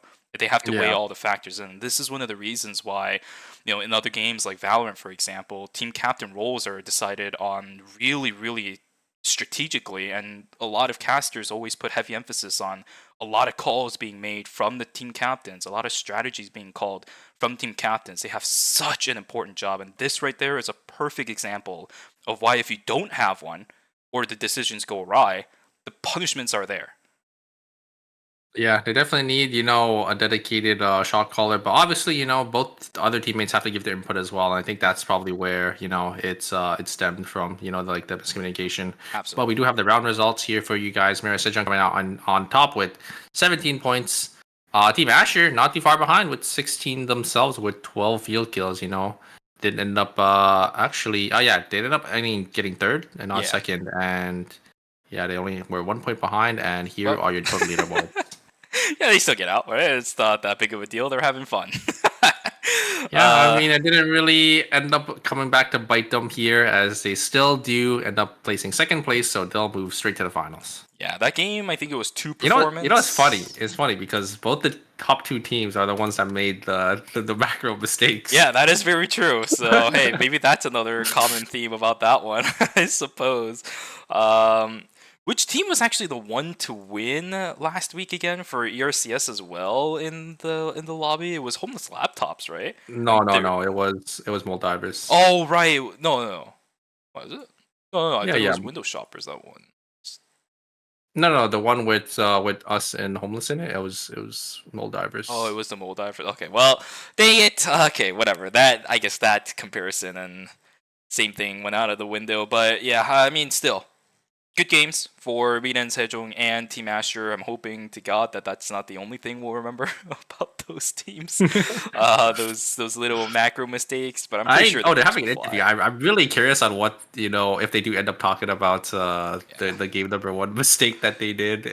Yeah, all I can wait for now is what the video thumbnail is going to look like for the group stages on the official BattleRoyale channel on YouTube, the Korean one. Oh, they're definitely gonna do the teams dirty, I think, and then point out the mistake. I'll be sure. Yeah, it's actually really funny too. Now that I think about it, because when I told you about the Xia doing the interviews for the national teams and posting on the channel, right? Did I? Oh yeah. Yeah.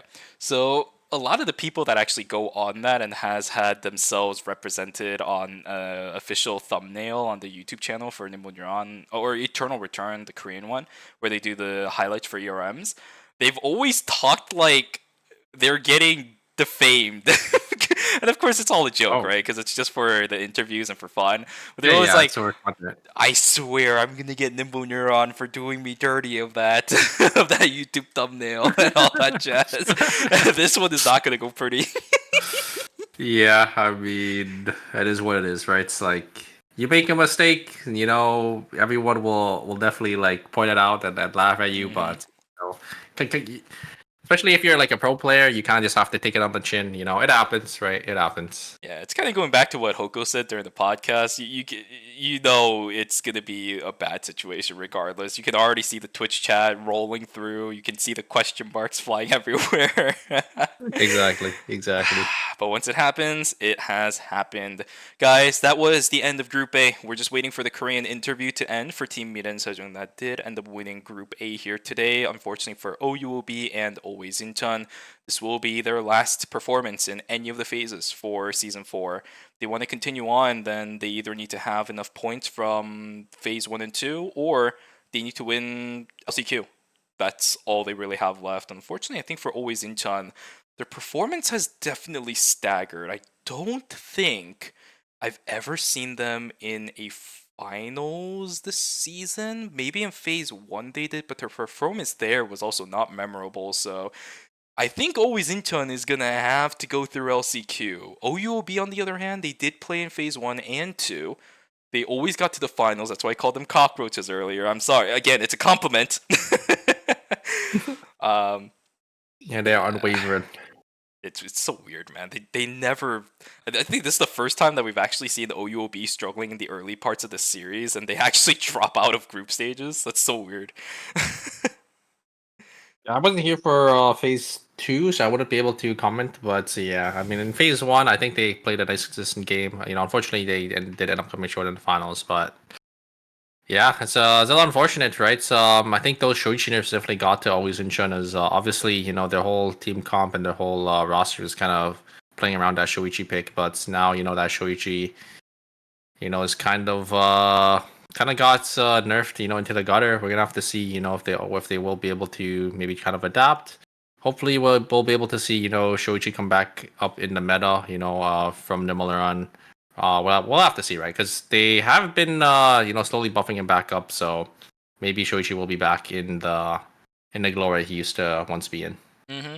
And in the end, the only one that really benefits of all this is Taehyung. He got out early, I guess, so he doesn't have to deal with all the fallout for Team Always Incheon not really performing the way that they used to. All we have is just good memories of Taehyung Xian, how he was able to set up the memorable clip, the historic clip of the 2v3 inside a pond. Gosh, I mean, it just never changes. The fantastic beauty of those kind of plays, the reason why Shuichi X Factor became a thing in these ERMs that you and I cast. But alas, those times are a little bit long gone. We have to wait for the next pop-off time for the Shuichi, as you mentioned, for Luminol to potentially start bringing his A game back to the table. But still, the season must go on. The series must go on. Guys, as I said, Group A is done, which means after the interview and the break is over, we're going to dive headfirst into Group B. So I'm excited. I'm excited.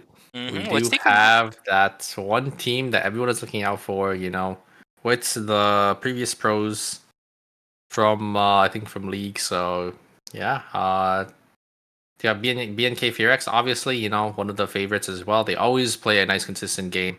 I'm a big Rosner fan, obviously, because, he is, the one super player in Korea. We do have Young Innates, we have Mudkip, Slasher, DH, Carp DM, Daeyoung Cybers, and 500 MP. 500 MP, man. I mean, this is another team that we take a look at the roster and say, how is this the first time we're seeing these guys in groups? That really goes to show you how competitive group stages were for qualifiers this season. And 500 MP, this is their only performance in the phases. But we saw a lot of teams during season finals and season 3 where they just had one pop-off phase, and that actually net them just enough points to either get into day 1 or even day 2 of the season finals. So 500 MP, we got Fauna, Songharang, and Scarlet, a roster that is star-studded. For those of you guys who don't know who Scarlet is, the OG Emma in KR. Like this, I'm talking about seasons 1, seasons 2, pre-release Emma of KR. Wait, is that Scarlet's sister? It is. Oh, it is, yeah, okay. It is indeed. Yeah. So he dropped out of... He wasn't on the team, I forget which team it was, but yeah, now he's with Songharang. We know this guy for being one of the best Selines in the world right now, right? His Celine during the previous seasons has been incredible, but now he's going to be aligned with Fauna, and don't touch me. I don't know who that is, if I'm going to be real. I'm kind of wondering what their team comp will, because we have an Emma player, we have a Celine, and a Chloe. Chloe. So triple backline. I mean, triple backline can work, right? But it's definitely not the typical tank plus double backline team comp. Maybe one of the players will end up swapping to tank, but we're gonna have to see. Obviously, we do have Carp DM, our standout team. I'm surprised they don't have their 4th member. Yeah, so this is a little bit of lore, right? Somebody actually mentioned this earlier, so I'll kind of tie all this into something that one of our chatters mentioned in the chat. So there is a YouTube series that's supposedly done by Nimbunyeon. It was called Road to Masters. It was only uploaded onto the Korean Eternal Return channel, I believe. I don't think they did a translated version of it. They did do a translated for the first 2 episodes, right? I think episode 0 and episode 1. They didn't do episode 2 though. Yeah, they never dropped episode 2. And episode 2 was where they were supposed to showcase their 4th member, right? Because originally it was supposed to be Loken, Hoyt, and Noguri. Noguri, yeah. Right? And they were supposed to showcase their 4th member in episode 2. There was like a whole cliffhanger they did that was kind of cringy. That was kind of cringy on how they did it. But yeah, they were supposed to introduce their 4th member, and it's insane. That is their 4th member. That's not Noguri. That is the 4th member they're supposed to showcase. But I'm surprised Noguri is not listed on to their team as their 4th, I'm not sure about that either. I mean, maybe he decided to drop out or something. I don't know. Either way, we do have a star-studded roster. Insane is quite frankly, as his name states, and insane play. Insane. Oh my god. I'm sorry. But yeah, I'm excited. I'm excited for this group, Shuvi. I really am as well. We finally get to see what Carpe Diem is able to bring to the table, since you and I have a little bit of a difficult time accessing what we want to see during qualifiers when it comes down to it, since all of those are streamed over on the Chichichik side of things. But finally, we get to see what Loken has been cooking. He's been gone from the Eternal Return competitive stage for a while, but super. It is time for us to go on a break. So for you guys in the chat, grab a snack, take some water, take a stretch. That made no sense. We'll see you guys back here for Group B. Take care, take care.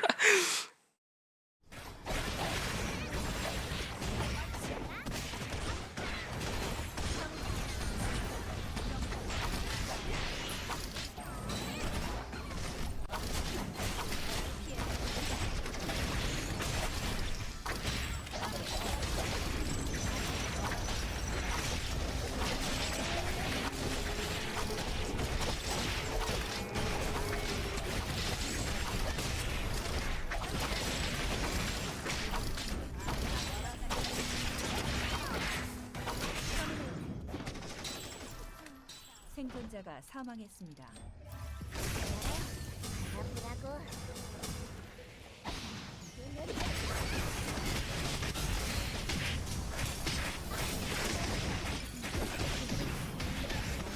지구 최종 안전지대가 폐쇄됩니다.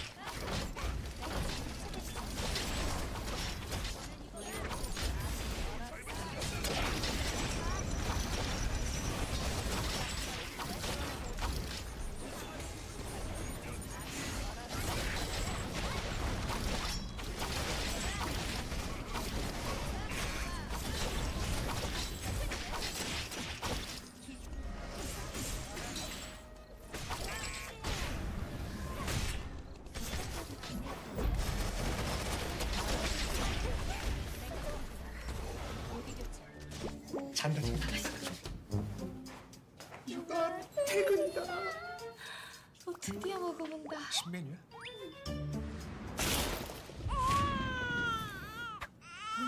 좀 나만 먹는 거 같아 맨날 진짜. 근데 이거 치킨 이름 뭐야? 크크크 치킨 호랑이 맛 크랑이 치킨. 얘들아 치킨 왔다. 나 오늘부터 다이어트라고 했잖아. 다이어트 한다니까 씹지 말고 녹여 먹어.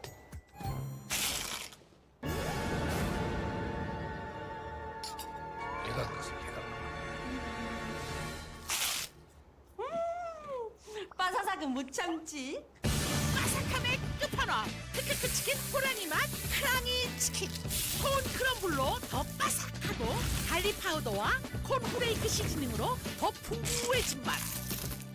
맛있는 육식계 치킨. 크크크 치킨 호랑이 맛 크랑이 치킨.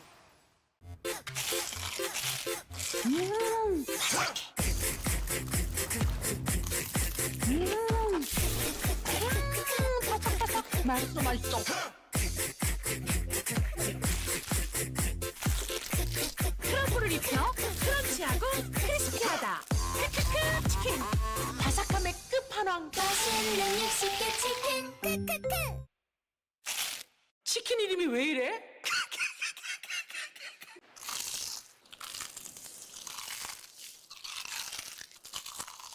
와.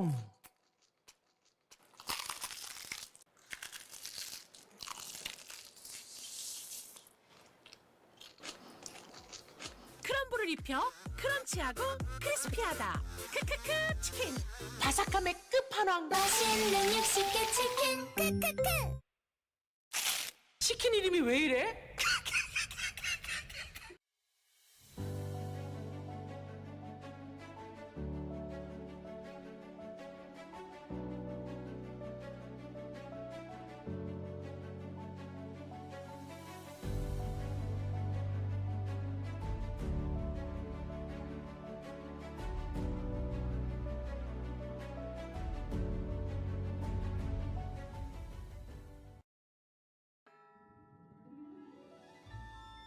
네 소리를 듣지 못한 건 참 유감이야.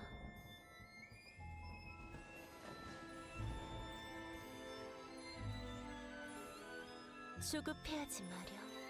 공연은 이제 시작했을 뿐이니까. 네 선율을 들려주겠니? 휘몰아치는 선율. 여기까지.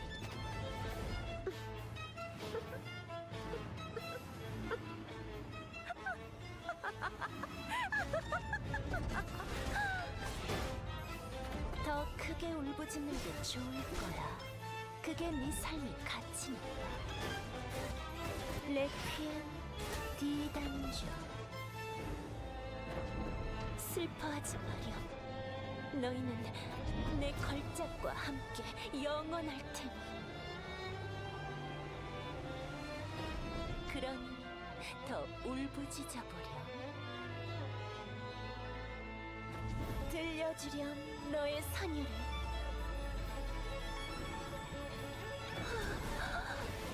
이제 거의 다 왔어.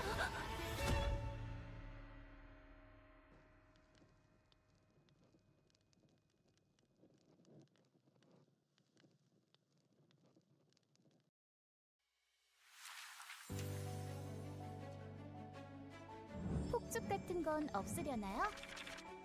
해피엔딩이 있기를. 제가 주인공이 맞았네요. 어디까지나 프로답게. 계속 쳐다볼 거면 돈을 받겠어. 재미는 있었어. 잊지 못할 추억을 만들어요.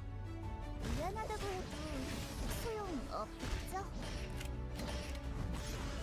이런 식의 이야기도 얼마든지 있는 거겠죠. 상대는 가려야지. 대충 정리하고 갈까?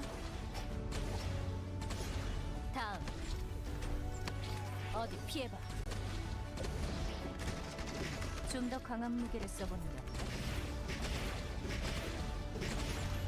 당신의 이야기는 여기서 끝나지 않아요. Okay, we're here. I'm just gonna bring it back real quick. They're doing Shikanoku Noku Noku Koshitantan over on the Korean side. Oh boy. Right, they are. Oh boy, they were doing it at the start. Oh gosh. Ladies and gentlemen, welcome back from the break. We just finished Group A. We're gonna go into Group B in just a moment here. I just kind of had to show you guys what they were doing. It was glorious. They were doing it. Oh boy.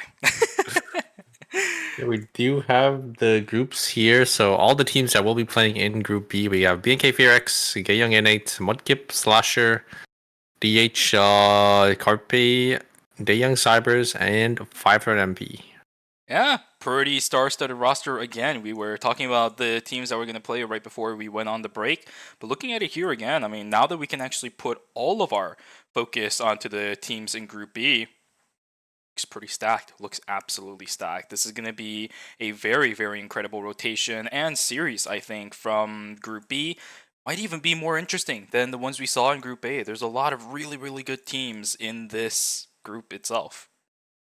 Yeah, and we do have the Africa predictions. It looks like we have the seeded teams. It actually is somewhat split between BNK Fearx and Gaeyoung N8, with both sharing a respective 70, almost 75% of the votes together.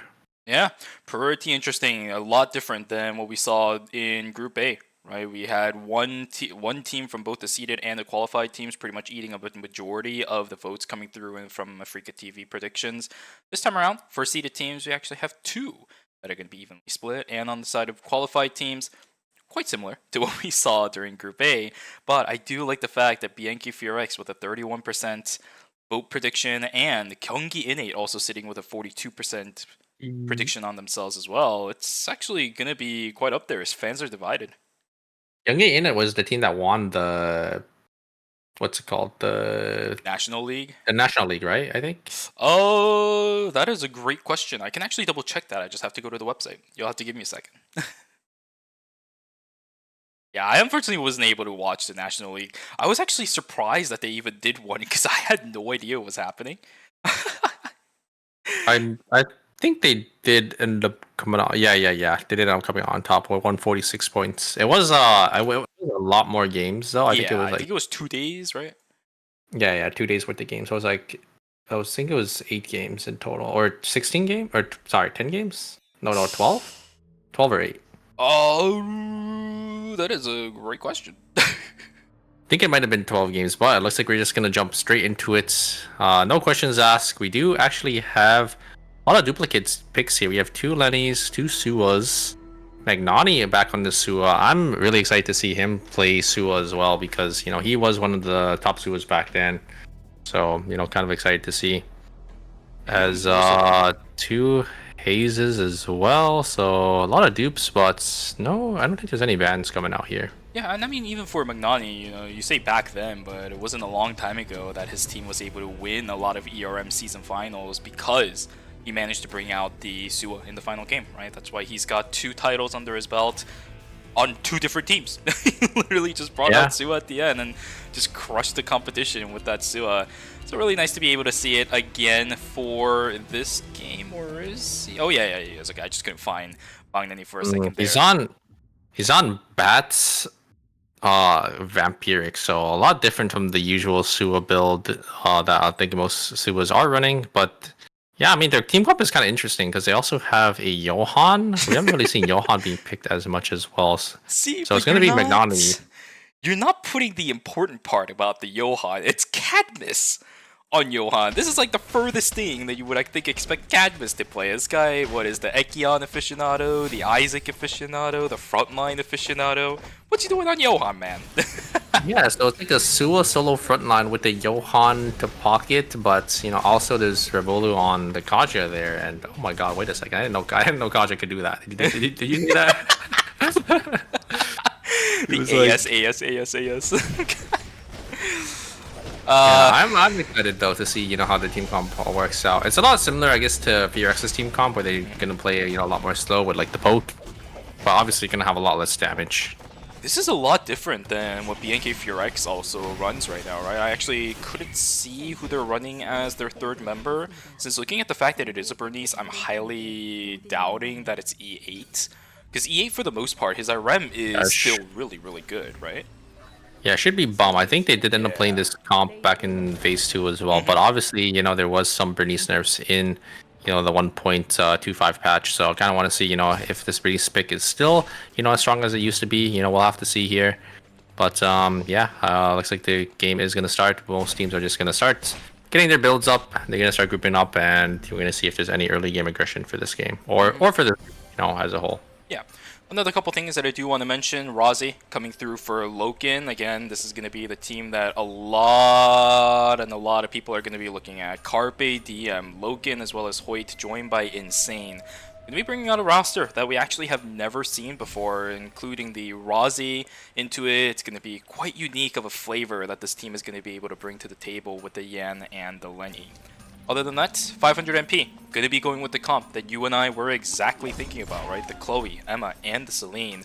They have a lot of control over fights, so I guess on a technical scale, we were talking about no frontline. I guess Nina is the frontline. Yeah, it looks like we do have, obviously, BNK FureX. They're always going to be grouped up early here in Cemetery, but it looks like 500 MP are actually going to be able to trade one back into them. It's just going to be a 1-for-1 trade there, as Carpe... I'm gonna try looking for some kills here. Unfortunately, they actually did end up getting their kills stolen by the Heart. So yeah, it's gonna be Dasu here gonna pick up one for Innate. He's gonna perform a concert as he jumps over the wall with the jump pad. Nicely done, right? Just steals away the kill, jumps over, keeps himself safe. Yeah, 75-second cooldown. Who cares? You got a ton of time. 75 seconds is essentially the time he has to wait until it gets to night 1. Probably won't be fighting until that point, so it's a very, very good cooldown invested. Good stuff coming in from some of these teams. 3 kills this time around in day number 1, a little bit faster than what we had in some of our Group A games, although it doesn't seem like that. Just isn't that many small skirmishes happening across the board, it's just teams finding individual picks. Yeah, so not too much early game aggression, but we might actually have a fight on our hands here, as we do have a split from a nice double bookmark there, actually just gonna instantly kill Scarlets, and yeah, looks like they're gonna be able to pick up a nice kill. The Young Cyber is gonna find a nice pick onto Scarlet Sisters, and yeah, looks like 500 MP just gonna walk away there. Maybe gonna try getting these bears. Maybe they might actually come back and take the fight once again if they do have a, you know, a better angle in there. Do they want to right now, though, is my question. One of the biggest problems with Emma early game is that, of course, her change cooldown is very long. at this stage, so even if you do the bunny morph into the change combo, you're going to be stuck in the middle of a lot of people for a long time, and if the fight doesn't work out, this is a team that heavily relies on burst damage and looking for those really crucial big impact moments in fights. Of course, the Nina on command to knock people up and the 4-stack. I mean, you're looking for a lot of things. Yoha stuck in the middle of nowhere. You got a Johan and a Sua nice behind you. Blink bat skill from Magnani, and I think that's going to be it. Yeah, very well played from Magnani. Again, you know, them finding these angles onto these teams, you know, kind of caught out here. And on the other side, though, we do have, a nice pull actually from Jungye here. Is he going to be able to get away? I think so. Wow, a nice pull with the White Lily is going to be able to get them to safety. Good stuff, good stuff. Jingy keeping himself alive. Another fight on the south side. This time Fauna is the one that is going to be down on the ground. Gyeonggi and Nate going to be picking up their second kill of the game inside a chapel. But still, plenty of time before day 2 is going to roll around, which means teams, even if they lose a member in the next maybe 5 to 10 seconds, they'll have enough time for them to recover and come back, maybe looking for an objective contest.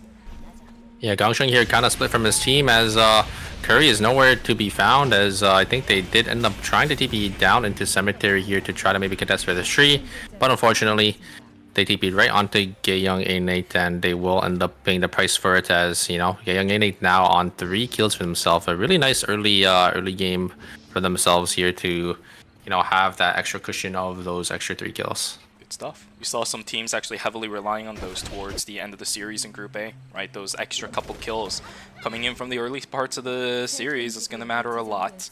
Day 2 is hit, and we have our first rotation of objectives, which I don't think any teams are contesting. Yeah, three trees all picked up, and double meteorites picked up with nobody going into the red sword marks. What a quiet day 2 start. Okay. Yeah, looks like most teams just, you know, are playing it safe here. Gonna just try getting maybe the wolves for themselves as well. Like the wolf packs, I think both of those were also uncontested. So everyone just kind of doing their own thing for this day number 2. But it looks like Magnani actually caught out here by himself. I think he's just trying to split farm, as he's nowhere near his team. Maybe he's trying to get those extra credits. But it looks like he's going to be able to get away. You know, the one thing Sua has is those dashes, those really long dashes, and she has 2 of them, so gonna be able to get on out of there. As maybe, yeah, looks like he's gonna on TP on over down to warehouse here to group up and get their first call-ins. Good stuff, good stuff. Everybody else just still staying grouped up. I mean, this is what you would normally expect. I can't really say anything else about this section. Everybody knows how to play the game. Everybody understands how this game is supposed to progress. But now that we're starting to head in towards the minute left, just a little bit awkward. Jengi caught out. Gonna have to dodge out on a lot of those rockets, and he will. Ing9 in the middle of nowhere will get pulled back with the snake bite. The free at last, not actually doing too much. Ing9, the sole target, actually ended up using the exclusive to dodge out on the damage. Curry still sitting pretty healthy. Zerojin and Tazu looking for an angle back in, but these Daikyu bow shots making it very difficult for Tazu to actually target down Curry. He's just taking damage for free. There is the Peacemaker coming in. These rockets, one after another, is trying to land, but the support from Jengi is not going to allow it to happen. Curry still gets taken down though. The burst damage coming from Tazu and Zerojin, and the overdrive is actually going to be enough for them to pick up the kill onto the Rio. Jengi on the run, but another fight inside of Hotel. There's a jump over from Fauna. What is the timer looking like? Down goes Fauna onto the ground. It does not matter. 2 for 0 is Songwanang down on the ground. CNJ, he would pick up 2 and stay inside of Hotel or Beach, whichever one that temp zone is in. Yeah, Curry getting a little too overzealous. They're trying to get the 1v1 onto Hearts, but ends up paying the price for a beautiful Peacemaker coming out, and then the Haze is able to lock them down. Yeah, I mean, the fight looked so well for them, you know. I think Gangsheng playing, you know, out of his mind, able to hit that nice fillet to deny the Mai from, you know, getting that engage onto them on that side. But yeah, it's going to be Gaeyoung A-Nate going to be the one to come out on top there. And yeah, looks like on Beach, it will be DH going to be able to get a nice free what is it, Mithril for himself here, as Cadmus is the one who gets engaged on, but is able to live through everything with that ultimate here, as Magnani is just going to be able to come back. And yeah, it's not going to be good for these 2 melee damage dealers, as yeah, Sua is just going to be able to have a lot of free reign over these 2 picks. And yeah, it looks like the young Cyber is going to be able to win that battle zone for himself. And this is pretty good, right? It's actually looking good for Cadmus. He gets initiated, but I think he's had experience getting initiated on before, since again, he is the frontliner for a lot of teams. He actually has ways to deal with it. He's not going to go into panic just because people are jumping on top of him. He has ways to kind of cope with that kind of situation, understand what he has to do, keeping himself alive, faith unwavering. He's just not going to die for a very, very long time.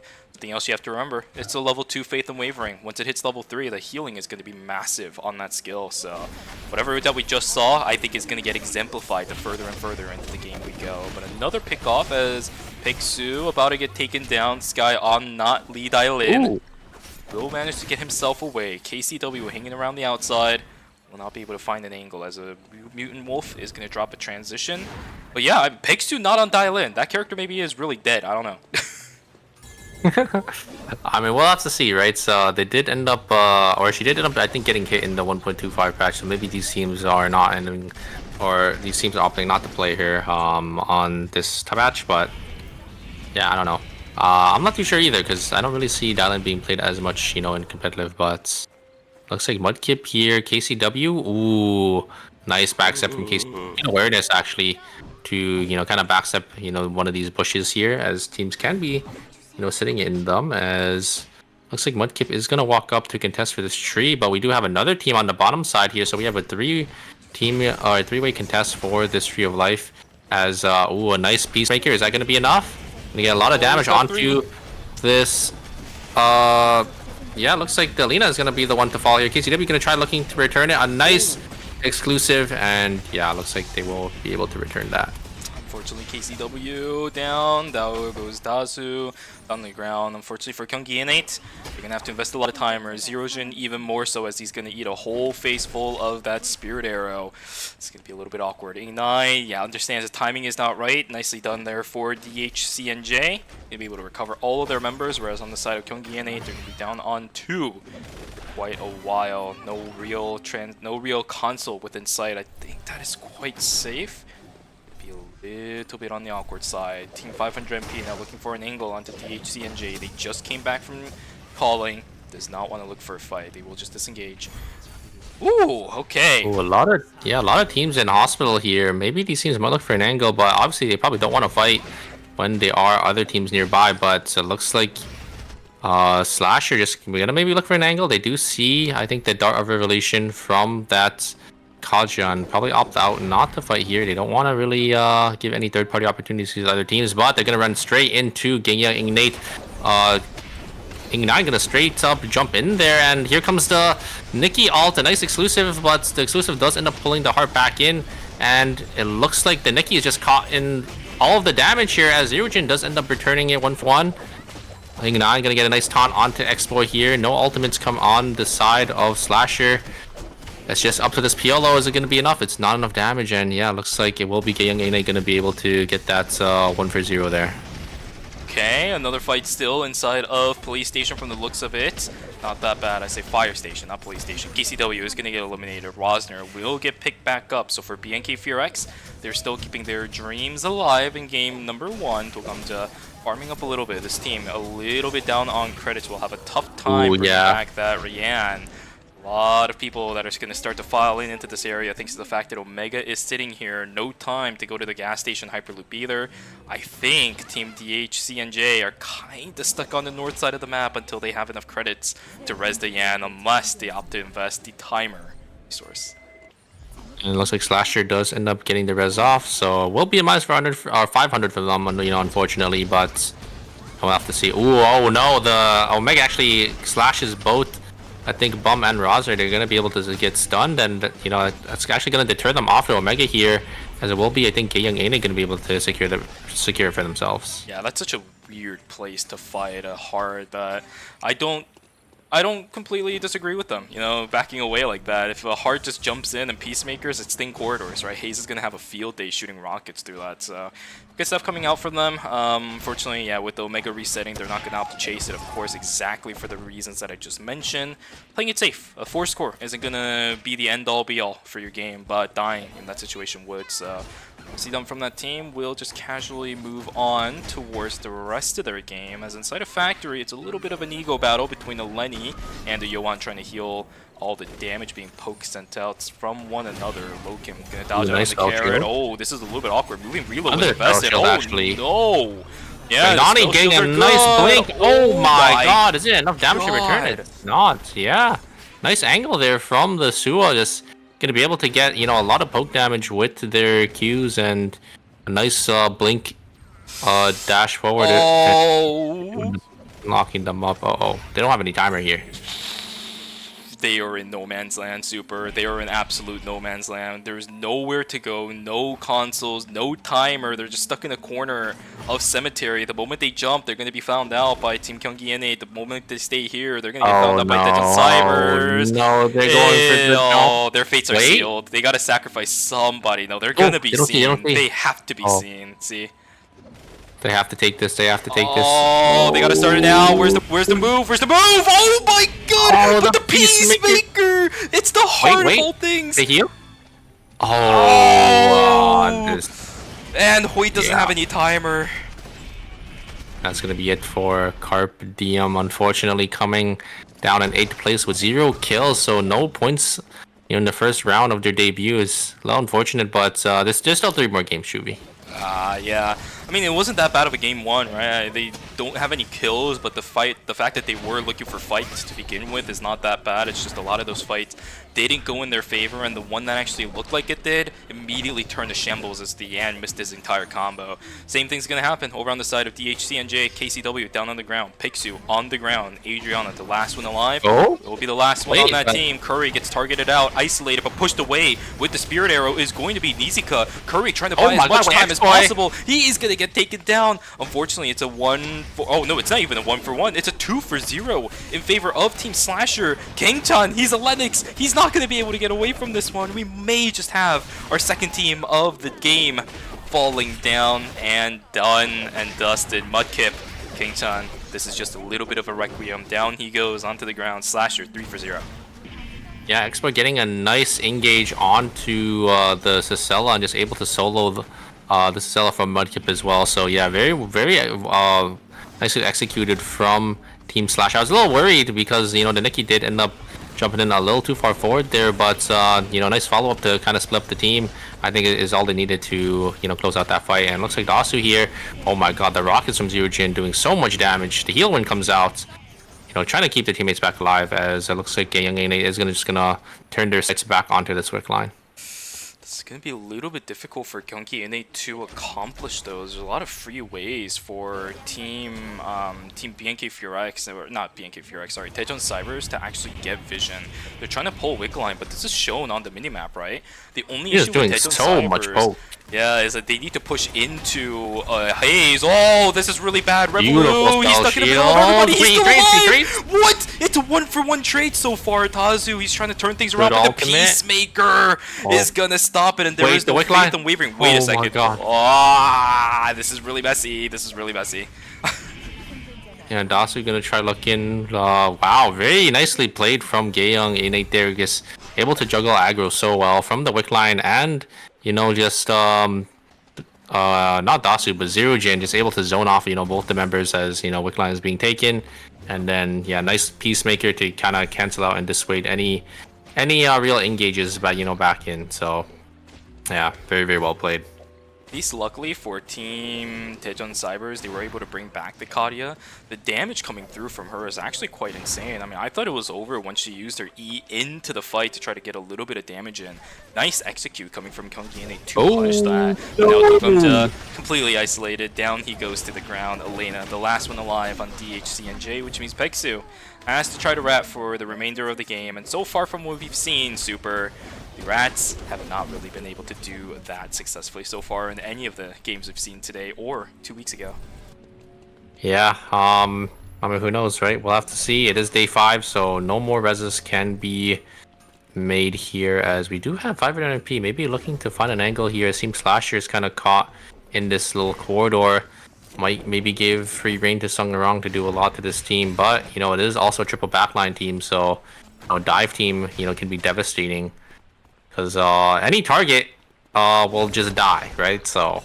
And this is a team that, for some reason, is, while they are a triple backline team, they need to go in. in order to actually have any Oh, meaningful they are stuck. effectiveness. Oh my This is god. a little bit awkward. Okay. This oh my god, the 4 stack is going to be all blinked out by every single member, but that is a crucial resource gone. Yoa goes in, but it's just going to be eliminated immediately. Kill credit goes over onto Daejeon It is Cybers. so unfortunate. There were 3 teams just all vulturing onto this team, and it looks like the young Cybers are looking for some more. Izuka gonna get maybe he can get out here with the Piolo. Gonna be able to get but the shot coming out from Revolu, and on the other side here it will be Expo going down. So yeah, it's just you know, it's just how it is sometimes. You know, just how it is in a Battle Royale game where, you know, if you are the one caught in the middle, there's not really much you can do.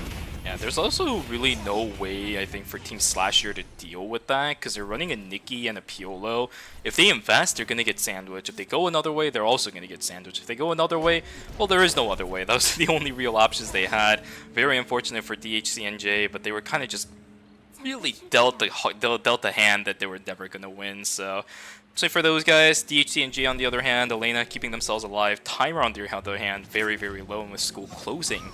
Wrong is on 2 bloods here. They are looking really strong for themselves. I think 5NP have a pretty good shot here. As yeah, it will be DHCNJ gonna be falling here. I think that is 5th place. So with 4 kills, so not too bad of a performance for himself, but definitely, you know, not like a performance I think you would be happy with. So we'll have to see, you know, how they do, you know, end up changing it for game number 2. A lot of these compositions are very one-dimensional in what they're able to do. It's very difficult to deal with them. To deal with sandwiches, a lot of damage from the rockets from Sonser, and that's going to immediately dispel any thoughts of 500 MP's initiation. Gosh. Yeah, and here comes the final zone swap here. It will be 3 teams actually going to contest for the hotel zone, while it looks like Young Ane is going to be completely uncontested with 11 field kills for themselves. So they're sitting in a really comfortable position, because I think they were also the team that did end up getting wick line. So yeah, we're gonna have to see how 500 MP does end up choosing their battle here. Maybe they take control, because they are playing a triple backline comp, and they try zoning off the other teams with, you know, this Celine and this Emma. Ooh, a nice dash in from Revolo, gonna do so much damage onto Scarlet, but yeah, they have to be a little careful here, as they are treading dangerous waters with the other team nearby. But they have a lot of vision, especially with the ballistic advantage. A lot of pressure down all over onto Team 500 and P. Daejeon Cybers, they should kind of take note of this and just take control of the zone, right? They gotta just send it. Fauna trying to do something. Oh, Scarlet! Oh no! Oh.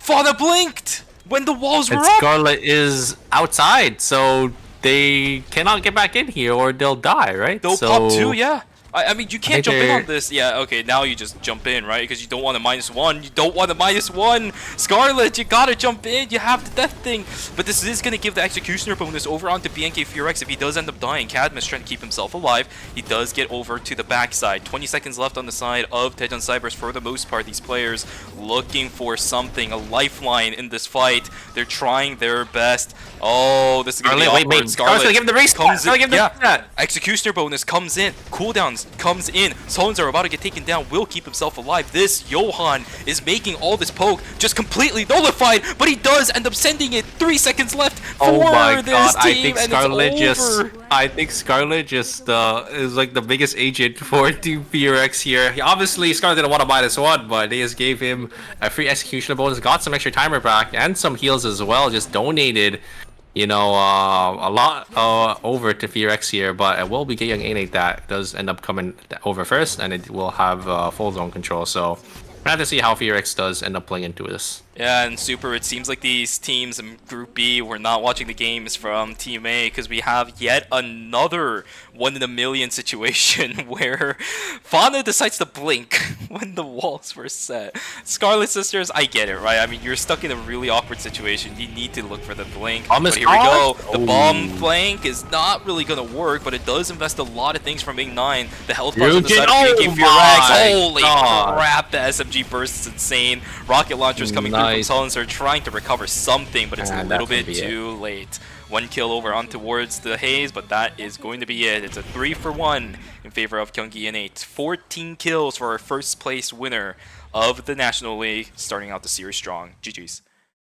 Yeah, great angle there from Zerojin to find the blink onto the Bernice and just, finish him off there. And yeah, a nice exclusive coming out from Ing9 as well to actually keep the the Haze, I think, alive just a second longer to force, Rosner to kind of dash on forward there. So yeah, very, very well played from Gyeonggi coming out on top with 14 kills for themselves. So they are sitting in a nice, comfortable first place. Yeah, and at this point, it almost feels like the YouTube thumbnail makers for the Korean Eternal Return channel is going to have to make a collage of everything. I think their brains are going to have to start racking on how they're going to make a collage of all these things happening, because we know for sure that this has been an issue for these teams, making some questionable decisions. And I'll be honest, right? Even for me, who kind of tries to understand the game inside and out, in that situation when you're pushed into a corner like that, into a wall, I would have probably done the same thing as Fauna 2. Yeah, where they right? jumped over because Yeah. they tried to jump over for safety, but obviously wall they went didn't. Yeah, they probably forgot about the wall coming up, and then they kind of caught outside there. But I think either way they kind of got sandwiched, so they're probably gonna die anyways. But yeah, it is a little unfortunate. We did see these teams running into the typical, ABC sandwich situation where, there's really not much you could do. I think in those situations, you kind of just have to force it on the other team or one of the teams to try to maybe get like 1 or 2 kills to salvage the situation. But yeah, and there we didn't really see that. Another good thing that I saw, Gyeonggi Innate watching flanks, right? Although I think if you're going to make a flank like that as a Bernice, I think instead of walking in the pathway that he took, right, through the classroom, across the wall, and into the hallways, I think you go into the classroom and you take the White Lily, right? Because we've seen it before where the White Lily inside the classroom, right above the hall where the Bernice walk through, is usually not a place that a lot of teams tend to put cameras down because they forget the White Lily's in there. If the Bernice used it, maybe they were able to catch the heart out. But because the Bernice walked straight through cameras, the Mai knew and reacted instantly, which is really good. That's the part that I want to congratulate Gyeonggi Innate about, actually watching flanks. I love it. I mean, everything's working out. A little bit of mechanics not being utilized to its fullest extent, if I'm going to sugarcoat it as much as I can. Yeah, it's another game 1 for a series that starts off quite strange. Yeah, I mean, they forced the blink onto Bomb early, and then Zerojin just able to capitalize on that and finish the job. So very well played from Gyeonggi Innate. I think they're kind of another textbook team that we see time and time again. Obviously, them winning the National League was really, really big for them. So yeah, coming out here, showing up as well, getting a nice 14 kill banger for themselves, as they got 22 points for that game. So yeah, they're definitely sitting in a nice, comfortable first. And I wouldn't be surprised if this is the performance that Gyeonggi Innate is able to bring to the table. Their team composition seems very solid, seems very fluid. They all seem to be comfortable with what they're running from the looks of it right now as well. And as I mentioned, Gyeonggi Innate, well, I should say, as you mentioned, I want to give the proper credit because I wasn't looking at it. The winners of the National League that happened a few days ago. So yeah, these guys are just kind of stemming the performance off of Game 1 from what they did in the National League. Yeah, and obviously we have our other 2 teams that are both 13 and 12 points respectively. Obviously BNK Furex, their team, that's really consistent. They always get high placement. They always make it to finals. It's no surprise to see them in second place. And we have the Young Cybers as well. A team that I don't know how well they did in the last ERM, but they didn't really have a nice performance in phase 1. So it's nice to see them, kind of finding their stride and finding picks that works for them. The only reason why I remember what their performance was like during phase 2 is because their interviews on Xia's channel, Zerojin said there is no other team that is better than Gyeonggi Innate. And let me be frank with you, the group stage and the wildcard stage is stated otherwise. They played a little awkwardly during the groups and the wildcards. Again, I'm sugarcoating this one. But in the finals, they actually did okay. Of course, as you know, as a lot of people know, Chuseat was the one to win it out in the end. But I think Mita and Sejong and Gyeonggi and it actually had stellar performances alongside Chuseat in the finals. So they did manage to turn things around. But this time, it seems they have a completely different idea on what kind of composition they want to run and a different way to actually pilot the composition. There's two sides of the story when it comes to playing the game. It's the composition and competitive, and it's also how you actually pilot it. They look like a different team compared to Phase 2, and I really like that. Yeah, and it looks like we will be jumping straight into our round 2 here. As it looks like actually we do have swaps actually. I think team Carpe Diem here is swapping the team comp entirely with the typical frontline double backline. We have Hoyt on Adriana and Loken on Subame and Insane on that Lennox pick, as you know. Lennox showing up quite strong, I think, for phase number 3. This actually seems a lot more in line with what Carpe Diem would normally run too, because Loken is a Subame aficionado. This guy loves playing that character, has always loved playing this character ever since her release. Hoyt on the Adriana is going to be a little bit awkward for me. I think it's a little bit more of an idea to buy Loken's space to work with.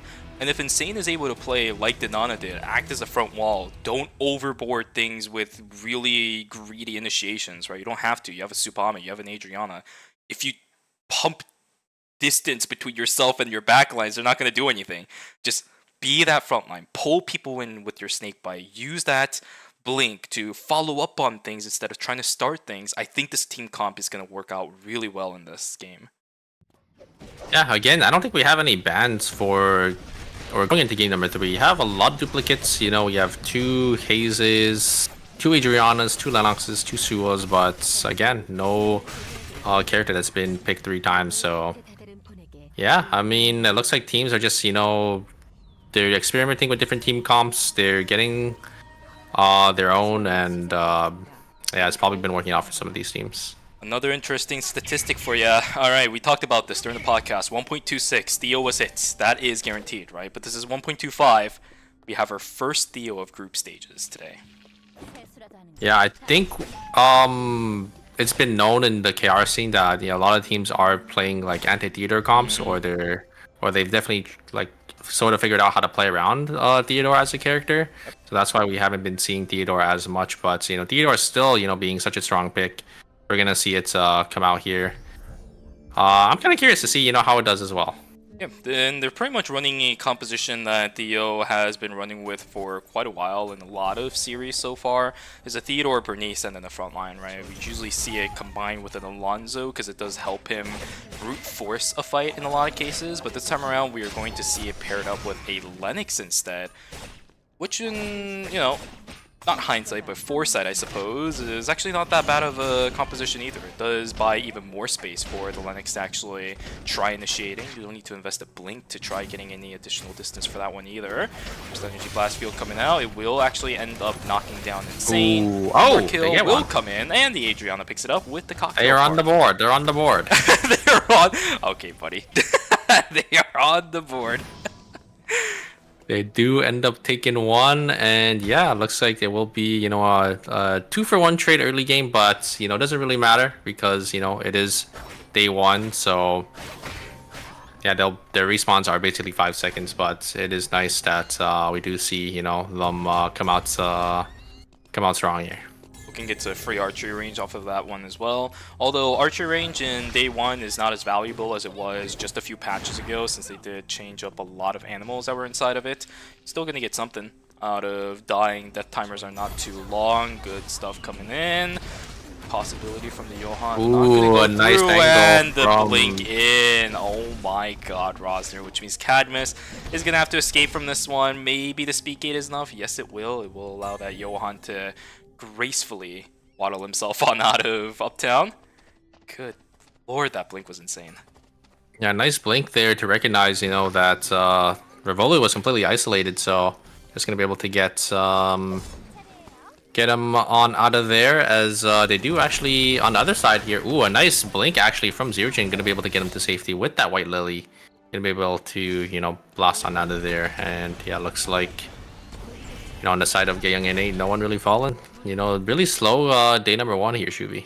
Yeah, a lot of our Lennoxes so far in the series, I mean, you mentioned it earlier too, it was having a lot of impact. And of course in that situation, yeah, the snakebite missed, but it's the fact that you ended up forcing the blink in a lot of these cases, right? Because you might fight them in the future, that blink investment might actually cost that player. Yoa gets taken down here as well, but yeah, a lot of our Lennoxes are having so much value right now.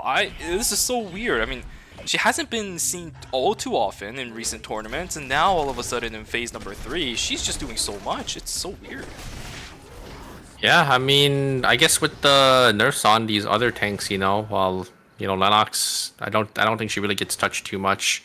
It's just on the come up because the strength of these other tanks are going down. But it looks like we do have an engage maybe from Gang 88. They are pushing forward here. Looks like they don't really want anything more as Team Mudkip, slowly backs away here. Still on 2 kills, so they're in a pretty comfortable position. Ooh, a nice dodge from Dasu from that pull there. And yeah, looks like both teams here are going to hover around, and they're probably going to play for the tree. Luckily, there's no other teams that are looking to contest, so it's just going to be a clean 1 team versus 1 team fight. Who's going to be the one to pull the trigger? I mean, they do have a Theodore, they do have a Bernice, they have a lot of free information thanks to the double ballistic advantage. But it's going to come down to Peacemaker versus the Overcharge from the Energy Blast field. Here we go. Ing9 is planning on sending it. Will miss the strut, but it does invest a lot of blinks from the side of Team Mudkips. Are they going to try pushing for this?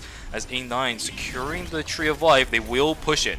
Energy Blast field is out. This is a level 1 Energy Blast field, so Overcharge state is not going to last for that long. Ing9 is going to get a double taunt in, and down goes Kington, down goes Curry. What a great fight from Kyunki, and they just so in control, no doubt about it. And on the other side here, we have Fear X also taking one from 500 MP, gonna be able to get a nice kill for themselves and the Tree of Life for them too. So yeah, both teams here gonna be able to pick up some kills. Gayong 88, yeah, just playing that fight so well. Just playing it a little slow, right? And then just able to get that nice re-engage there, onto both the Bernice and the Lennox. So yeah, very, very well played. Great things. Outside of that though, the fights when it comes to all the other objectives that we weren't able to actually catch didn't exist. That's probably why we didn't catch it. No other fights happening, but there is a team inside of Uptown potentially looking for it. Hoyt getting some decent poke down onto Rosner, but this is a Sua. The poke doesn't really mean much in the middle of these fights, especially when rockets are raining true. Suns are still looking for some more damage to come in. Shield is going to dissipate. Hoyt trying to pull things. Insane looking for a hook. Will not get it, as Suns are a little too knowledgeable about that one. Yeah, and both teams are just going to walk away here. Curry kind of caught out from his team, and it looks like getting in a... Ooh, the rockets are just connecting as Yojin hits every single rocket. And Curry will end up falling there. Good God, alright. He's seeking missiles out here with Zerojin. This man is trying to prove himself with the haze. 2 weeks ago, this guy got outdone, I believe, by Sonsar on the haze. He's trying to turn around this time. Another fight coming in. Fauna is sitting inside of the Tetragon. He's going to get bouncy housed all over the place. We'll take one with him, but there goes another. Songharang taken down onto the ground. It's just day 2. They will res in about 30 seconds, but that means Scarlet stuck by themselves for quite a long time. Yeah, there's an Emma though, so Emma, really slippery character. I'm sure they'll be okay here, as we do have Carb DM setting up for this alpha here in Hotel. As on the other side, we do have Mudkip just gonna grab these nice bears for themselves. Slash are gonna win their battle zone for free, and maybe they're gonna look for some more here. I'm a little bit worried, if I'm going to be honest, with Team 500 MP. Usually when you have triple backline damage deal like this, or at least a team that is very risky to play. What happened here? Okay, Curry is not going to be able to take that by himself. So what ends up happening with these kind of compositions that runs triple backline like this, right? You need to get advantages. Oh god, Curry is isolated. Oh boy, bye. Let's say Curry tried to do the alpha for himself, but just wasn't able to do it. Ooh, a nice double taunt here coming out from Ing9. But wait a second. They need to win this. Double poly, it's not going to be enough, as looks like Fauna is going to drop as well. But here comes another team. I think Team Slasher TPing in for the alpha. ACW just going to use that white lily to get on out of there, and looks like they're actually all okay. As Team Slasher probably going to turn their sights onto this alpha, going to get this free mithril for themselves, and yeah, they're gonna be looking in a nice position. I'm gonna continue the train of thought from earlier. 500 MP, I'm really worried about this team because when you're running triple backline, you need to snowball. It's a thing that we see in North America as well. These triple backline running teams, they always snowball from the early stages, and that's part of what kind of contributes to their success. 500 MP, they're on average about a level or 2 down compared to the rest of the lobby running triple backline. There is no stats for these guys, and they haven't really been winning too many fights either. The fact that they just lost another one inside of Alley, this sets them back a little bit too far, and now I'm worried, is it too late for this team to start coming back? They don't really have too many credits. Yeah, 300 seems like a lot, but are you looking for one big force core transition, or are you looking for 2 smaller ones? Either way, they are just so behind the rest of this lobby right now. I'm not entirely sure they're going to be able to bring something back since they don't have that reliable front line to soak up any damage or mistakes that this team makes. Yeah, the one thing about triple backline teams is, you know, you have to play perfectly and you have to play like your effective range really that's well. a mistake. Wait a second! Oh my god! God! Never mind. That is the strength of the triple backline, is you could shred these frontliners that, you know, slightly misposition if they're a little too far forward, and you are able to, you know, CC chain them here with that Emma and that Celine. You're just able to rip through them. So yeah, there we go. They do end up finding their footing. They get that nice skill. They get 2 objectives. I think they got a box and a meteorite, I think, on the bottom side. So yeah, maybe they're back in it here. Really lucky for that team, but same thing for Team Mudkip. Thankfully, the Lennox got bursted fast enough, so she's actually going to come back in a couple seconds. No credits required to actually revive that player back in, which means for now, in this game, we are still at 0 for the minus 250 counts. Although that will definitely start increasing in the next few moments here as these teams are looking for the fight. Team Slasher, they're kind of split up with Nizica getting isolated. He's trying to soak up a lot of damage with the helicopter, but nah, it's not going to happen. They are It's just so gonna be isolated. pushed Look at their in. timers. Yep, their timer is the main issue. Where are they going to go? There's Scarlet going into this totem. Nothing else happening on the side of Tejon Cybers. They're not willing to brute force this issue, especially with the Celine hanging around in the backside. Oh my god. 4 seconds Ooh, a actually nice left. spell shield though. Oh my god, the spell shield. Yeah, just able to get the Sua on out of there. Actually did not get polyed, so yeah, that actually saved them. While getting chunked down to half HP. Nice turnaround actually from 500 MP, trying to, you know, look for an angle. Songharang still got it on the Celine map. Oh, This guy puts out so much pressure. Nice blast wave out. Scarlet Sisters. It's gonna have to just walk it on out. He looked freaky for a second there, but man, again, this Celine character is just so good at buying space, looking for opportunities. And I'll say it again, Season 2, Songharang, Celine, this guy was like peak Celine. The fact that he still got it is so scary to me, and if 500 MP is able to just drive that into the ground, I don't know how other teams deal with this triple mage comp. I really don't. Or triple backline comp. Yeah, the Celine is such a strong pick, but ooh, a nice I think a blink. I think he got the dash into blink, which teleported the Reign of the Vampire Queen, but just not enough there. As yeah, looks like it will be. Oh no, it looks like a third party. That's so unfortunate, as you know, it was Carp Diem coming out on top in that fight, but yeah, now they are down a member through that third party. I think Insane's just gonna tank some red timer, gonna be able to get this res off as Loken will TP on over into the red zone. Oh, you gotta go, you gotta go. Okay. He was debating it. I don't know if that was the right idea with how many teams were inside of Hotel, but he does end up getting out without any punishment. We'll eat a couple extra Wait, seconds of Slasher timer. got the res for free. Oh, you're right. Nizica is back. Okay. Yeah, and oh, very close hook there from Insane. Unfortunately, just going slightly wide.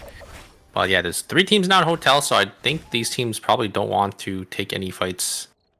As yeah, they will be taking cams here. You should see that you know, there are a lot of teams in the zone, and yeah, I guess it's up to these teams if they do want to take the fight or not.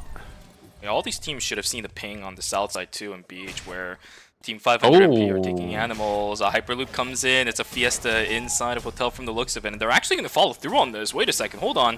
DHC and J looking for a fight. We'll just back away from it. But now, oh my god, Team Butt getting in down on the bottom side too. Wait, they're isolated. This Lennox is in the middle of nowhere, but a fight begins inside of Hotel. There we go. One down on the ground. DHC and J picking up Nizuka. Will get eliminated. Yeah, Mudkips trying to Wait, rise the Gangchan. Lennox. She comes back. King-chan was completely isolated. I think he took the White Lily into Beach for some reason, away from his team.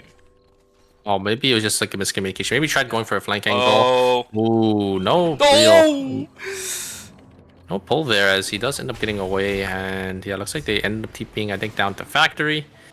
Wow, I mean, nothing really coming out of that. You know, there was like 1 or 2 team fights, but you know, no real team wipes. So everyone's coming kinda just down on items. It looks like, but everyone's still alive.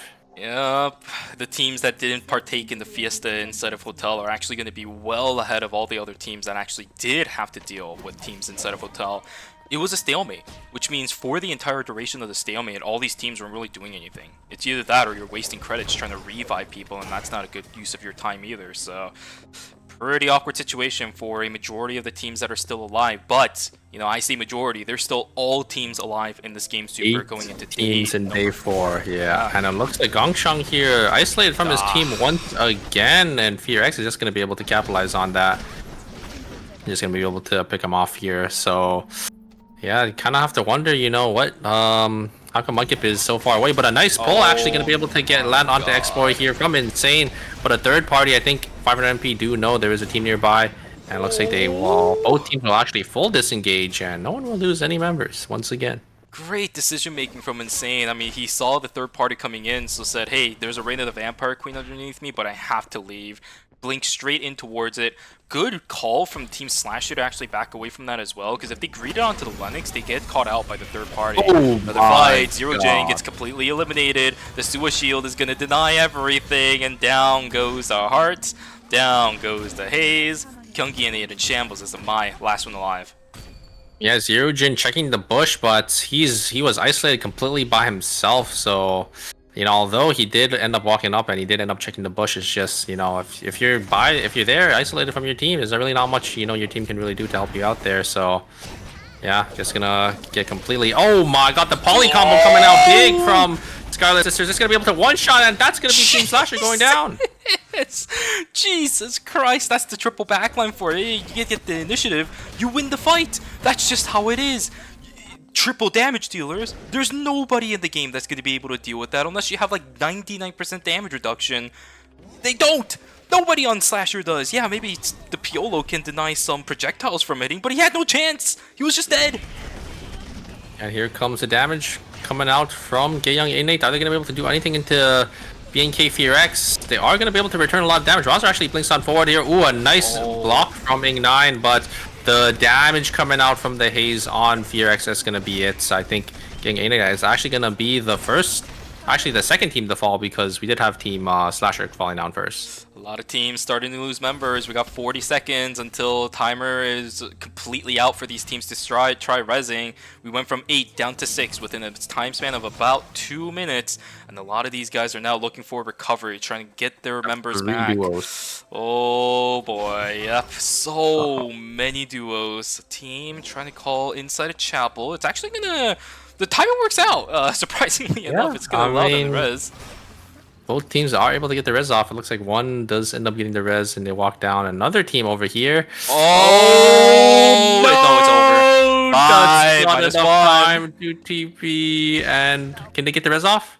Jan has to res. Jan has to res. Oh, They do get it off. They do get it they off. do. Wait, oh, 7 seconds, right? Okay. All right. Okay, so we are really just going into the depths of hell when it comes to the nonsense, the bullshittery that's happening. I swore, man, that is the first time I did it in a while. But a lot of nonsense happening in this series. What is going on? Day one is just so weird. Yeah, I mean, Mudkip is the only team that doesn't have a full team left. They are due on both double backline with no mobility. So if they get caught, they are probably dead. But it looks like they're just going to use the White Lily to get on over down to Factory here. I think the Cam will definitely see one of the members. So there might be another fight as well. There's 3 teams down in... Oh, it looks like they're actually just going to opt over to walk into Cemetery. Does Insane have enough timer for this? Insane? He I think he's yeah, he's fine. He's fine. Dude, I don't. What is?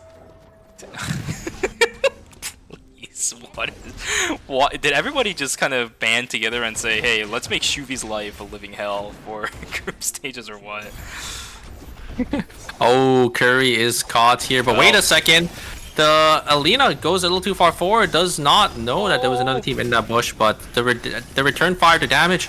Oh my God, Fauna lived just barely because of the executioner bonus. I think that was really close. Oh, Mudkip now living on a Theo that has what 2 seconds of his timer left because of what they were pulling off on the south side of the map. Well, let's see what happens. BNK Furex now trying to get the positioning fight up against Taejeon Cybers. They don't really have a way in, despite having the Wicca line buff. The haze making it very difficult to actually enter through some of these tight corridors for the doorways. So the fight on the north side, there's a stasis coming through for Scarlet. Will get taken down into the Blue Vipers to finish that one off. Another fight happening as down goes to Chloe. Song Hanang now trying to book it out. But for DHCNJ, they have a whole different set of problems to deal with, and that's the team of Carpe DM. Trying to isolate themselves. Carpe DM, unfortunately, yep, Song Hanang doing a lot of good damage, but Loken dodges out. Hoyt dodges out. Everybody keeping themselves alive. This is a little bit awkward here. Factory being a problem. Same thing for warehouses. BNK FRX and Taejeon Cybers still looking for an angle in. Tangy, what are you doing? Tangy, what are you doing? Oh, a nice blink forward from the Lennox. Gonna be able to pull the Alina, but the Alina's just gonna walk away. And on the other side here, it looks like it is. Oh wow, Rosner actually trades 1 for 1, and I think Rosner is gonna get the rest off so much faster. They're gonna get this. Oh shoot, it's coming down to a 2v2 here. Suwa versus Suwa. You gotta counter Magnani gonna jump on in there. Rosner gonna get I don't think this is it. one of the dashes off, and yeah, here and the res does end up coming through from Fearx, and that is going to be it. You're gonna find the self-res happening too. I mean, yeah, there goes Revolut down on the ground. That just was not the right decision. As soon as they just saw one, should have understood that the res was happening and backed off. This time, here we go. The final fight potentially from Team Carpe Diem versus Team DH. Oh, the ultimate. Oh my God. Although, wait, Loken's still alive. Loken's still alive. They don't have confirmed damage dealt onto this character, but finally she goes down. There goes Hoyt. It will be KCW to pick that one up. Terminate coming from DHCNJ onto Team Carpe Diem. 5 kills for that team. Gonna go down. DHCNJ sitting on 10, looking for a potential 16. And the ultimate from the Lina was huge. You're actually able to read the Tsubame, you know, because he did have the little wood thing down. I forgot the name, but yeah, yeah, just able to, you know, predict, you know, him dashing back into the ultimate, and you know, it will be lights out for that team. But you know, maybe Magnani can look for an angle here. He's gonna jump straight onto the. Oh wow, a nice block actually from the Alinas. Is that gonna be enough? Here comes ultimate as well. Magnani, he's still alive. He has full HP. It's the Suwa and the Johan combo here, and the Suwa has full items with that red shoes, but oh no, he's getting locked up. Very well played from DHCNJ, and that is going to be lights out for this team. Good attempt from the Young Cybers with the Suwa plus the Johan. You know, if there's any two that could go for the 2v3, it would be these two, but you know, unfortunately, you know, KCW and Team DH just playing it really well. They're just able to rotate their CC, able to lock down that Suwa, and that will be it. Absolutely. Really good reactions, I think, coming from this team as well. They probably had it, I'm going to be honest with you, because Yan was about to rotate through his cooldowns as well, even within the Faith and Wavering, but they didn't want to send it. And it looked kind of bad, because a lot of the members of DHCNJ were losing a lot of health during the fight, but they understood that in tight corridors, Adriana has so much power, Yan has so much power, Pixu on the lane also has so much power, that they just decided to send it. After the Faith and Wavering was over, good decision making, it does allow them to win out on the 3v2 that could have definitely gone awry. Now, the only other issue that this provides is the fact that they don't have positioning. Explosive Bola goes wide. Nice reaction from KCW, but look at the time. There is only 3 seconds to go until Final Zone is going to pop. A long way for DHCNJ to walk. And they have to play into this Hayes, Bernice pick, and Suwa as well. They have a lot of poke here. Nice poke from the Hayes, really chunking the Lina down to 3/4 HP. Ooh, but the Adriana getting some return fire here. Rosner gonna be able to go onto the Lina that did end up stepping on a guillotine. The barrier does end up proccing here. So much damage returned back onto roster, but the healing is so low. Oh my god, the ultimate from KCW actually denying the White Lily. I didn't even know that's how it worked. It's any kind of mobility, I think. Just anything that moves you. Oh, that's so weird. Now this is putting, I think, BNK FureX in a little bit of a precarious situation because they lost all their positioning. Traps are gone. Foothold traps on the ground now is in favor of nobody, as the positioning on that is just really bad. Now it's Togamja on the side trying to poke people out. He's throwing oil slicks all over the place. Oh, they tried to look for an angle, Here we but go they with got the double shotgun! Oh The my double god. shotgun from Zonzar reigns true, and the bullets just spread wide. 5 seconds left on Pexu. He's forced back in, but he's of course going back out. It doesn't change a single damn thing. GG's, 11 kills for BNK FureX. Will take the first place spot. What a game! What a game! He's coming out big for Team BNK FureX, just able to react to the engage there. Gonna get that double stun onto both the Lina and the Yan, and that will be lights out for Team. Which team? There it was BNK FureX versus Team Slasher? Was it? Oh no, it wasn't Team Slasher. It's another one of our. It's DHCNJ. There we go. Yeah. Yes. Yeah, very very well played from that team. Yeah, I mean, textbook. Counter engage with the Haze double shotgun, and then I think the Bolo as well to just lock down both the initiators from DH. So yeah. That's so unfortunate though, man. The double shotgun. The timing on that was insane from Solensar, and it's really unfortunate that the double frontliners opted to go in exactly at the same time. But it was kind of cool how the fight kind of panned from the entire right side of the fight all the way to the left side, only for it to stop for a second. And it took you and I a couple moments there to actually think about what happened and actually put it into words and expressions. Great fight. Great fight, I think, from both teams. You have to try pushing for the side of DHCNJ. You really don't have that much timer to work around since you had to walk pretty much the entire length of Factory down into the final zone. Good decision-making from Team BNK FureX to slowly pull back Solensar, thanks to the poke from the Haze, right? We saw that multiple times in Group A as well. They're doing the same thing in Group B. And that's why Haze is just good. If you get positioning, if you get the control over a certain piece of area, teams are forced to push into you. Rocket launchers are good. SMGs are really good. The grenade launchers are even better because you have that on such low cooldown this late into the game. Voila, a perfect recipe for a win. Yeah, just so much poke, but I kind of want to talk about the Tetragon into the White Lily. I didn't know that's how the interaction worked because I think KCW just used it to try to zone off the other two, which is a little unfortunate, right? Because he didn't have the ultimate at the very end there. I think maybe if he had the ultimate, he probably could have done a little more. But him placing it down there to actually deny bomb the White Lily, that was kind of surprising to me, Yeah, or if anything, maybe if the Bernice even came in. Yeah, if he waited like a second longer and then maybe used it. I think maybe he would have been able to just lock down the Bernice in that Tetragon. So I think it was unintentional, but kind of cool to see, that interaction. Actually, I don't know. I think if he did put it down a second later, it would have been a little bit too late because Bernice is blank, and also took the White Lily to try taking advantage of the Adriana being too low HP. So either way, I think it worked out as best as it could for the side of DHCNJ. Unfortunately, weren't able to actually pick anything up off of the final fight, but it's nice to see that they were able to bring that composition all the way till the end, because we had a little bit of doubts about it with Pexu on that Elena. Nice to see that it's still coming online. But here we go. Round results for game number 2 in Group B. BNK FureX, 19 points for this team. DHCNJ sitting on 17. And in third place, 500 MP. They will be on the board. 12 points for these guys. So we have a relatively top-weighted scoreboard, which is going to put games 3 and 4 after we come back from break a bit on the tight end for some of these teams. Yeah, I mean, we also have the Young Cybers. I think our team that was in third place getting 8 points. And yeah, here's the total leaderboard here. So BNK FureX with a nice lead for themselves with 32 points. Not too far behind them, though. Gayyoung A8 with 27. So only a 5-point difference between first and second. And between second and third, only 4 points as well. So DH can also maybe try looking for an top 2 spots for themselves. But yeah, I mean, it's still anyone's game. The bottom 3 are really close together with only a 1 point difference, so anyone can really still qualify.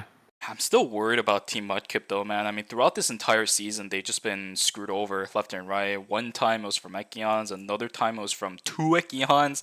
This time, they just haven't been able to find a footing. I mean, this is the first series in a while where Curry hasn't had to deal with Ekions, and it just still doesn't seem to be working out. But ladies and gentlemen, we're going to be going to a break. Of course, that was just game number 2. We're going to have games 3 and 4 coming for you after the break is over. So grab yourselves a snack, grab some water, take a stretch. We'll see you guys here for games 3 and 4. Take care, take care.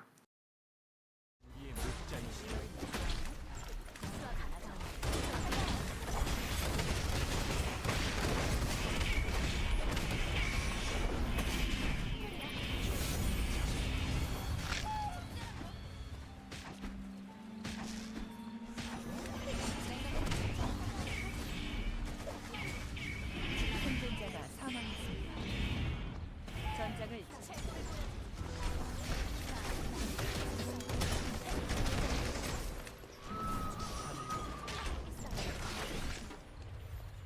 생존자가 사망했습니다.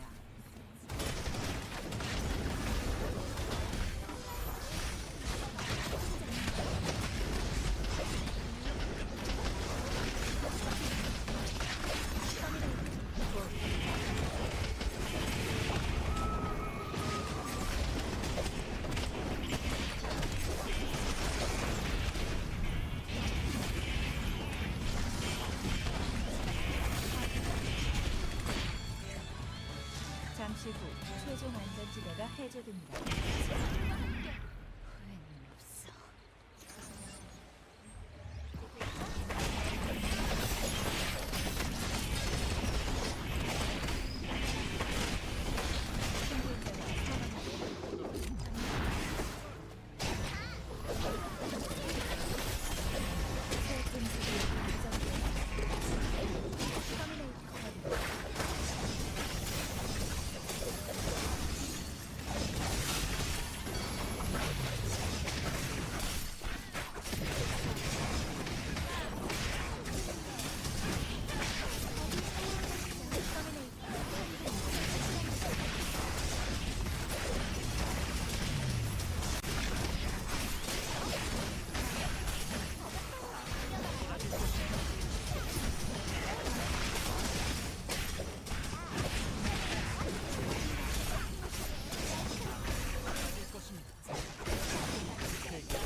잔다 잔다. 누가 퇴근이다.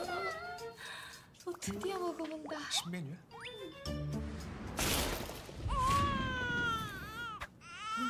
좀 나만 거 같아 맨날 진짜. 근데 이거 치킨 이름 뭐야? 크크크 치킨 호랑이 맛 크랑이 치킨. 얘들아 치킨 왔다. 나 오늘부터 다이어트라고 했잖아. 다이어트 한다니까 씹지 말고 녹여 먹어.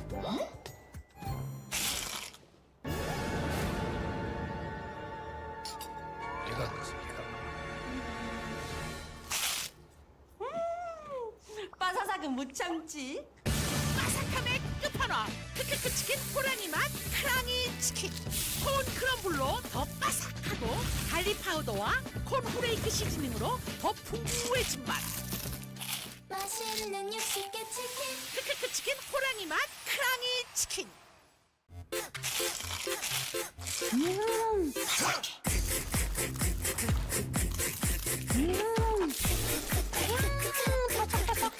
맛있어.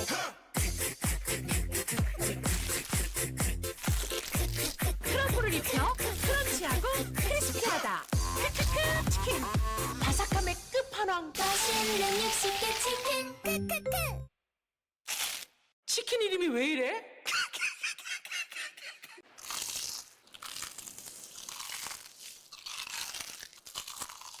와.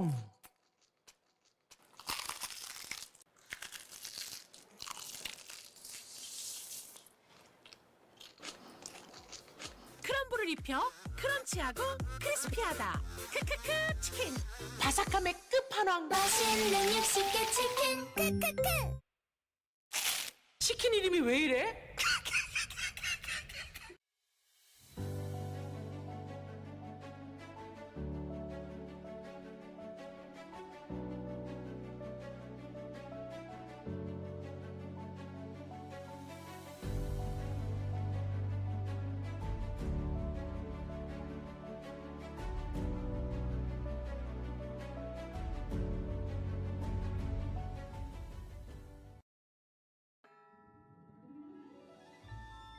네 소리를 듣지 못한 건 참 유감이야.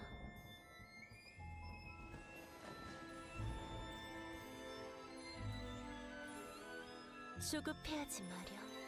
공연은 이제 시작했을 뿐이니까. 네 선율을 들려주겠니? 휘몰아치는 선율. 여기까지.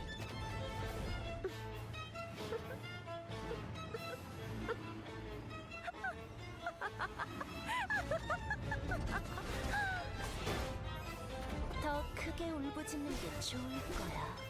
그게 네 삶의 가치니까. 레퀴엠 디단주.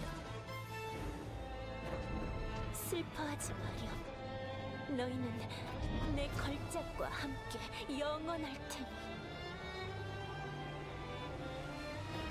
그러니 더 울부짖어 보렴. 들려주렴 너의 선율을.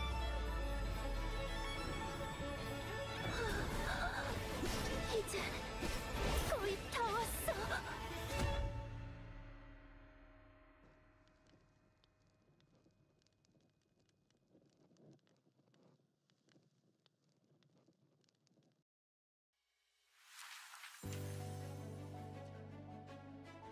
폭죽 같은 건 없으려나요? 해피엔딩이 있기를. 제가 주인공이 맞았네요. 어디까지나 프로답게. 계속 쳐다볼 거면 돈을 받겠어. 재미는 있었어.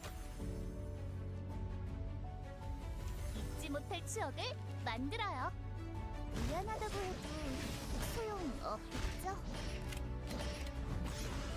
이런 식의 이야기도 얼마든지 있는 거겠죠. 상대는 가려야지. 대충 정리하고 갈까? 다음. 어디 피해봐. 좀 더 강한 무기를 써본다. 당신의 이야기는 여기서 끝나지 않아요.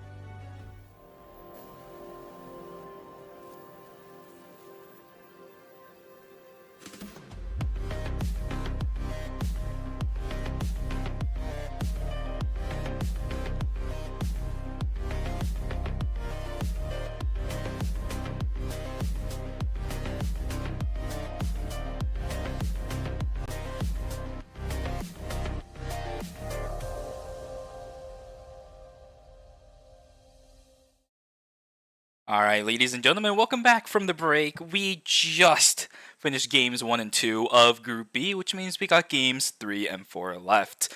We also just got a really good look again at the intro, so if you guys weren't here at start, that is the intro right there. If you guys want to watch it all the time because it looks so good and it sounds so good, make sure you guys join us at the beginning of every single one of our ERMs because they got something cooking every single season. Yeah, our final two games, Shuvi, I'm excited because, these teams, their tournament life is on the line and, could also be their their season, right? Because this is the last phase. So Exactly. For the teams that don't have enough circuit points by the end of this, I think it's 4 teams that go straight into day 2, and then 8 teams that have to fight it out in day 1. So any teams that don't come in the top 12 overall for the season when it comes to circuit points are going to be either relegated to LCQ or they're just done for the rest of the season. Guys, LCQ is a whole different beast that these players, I'm pretty sure, do not want to deal with whatsoever. So, Phase 3, this is going to be important. After this one, we will lose 2 sets of teams going into the wildcards and the final stages. Games 3 and 4 is going to matter a lot, especially with the scoreboard as volatile as it was going into our break.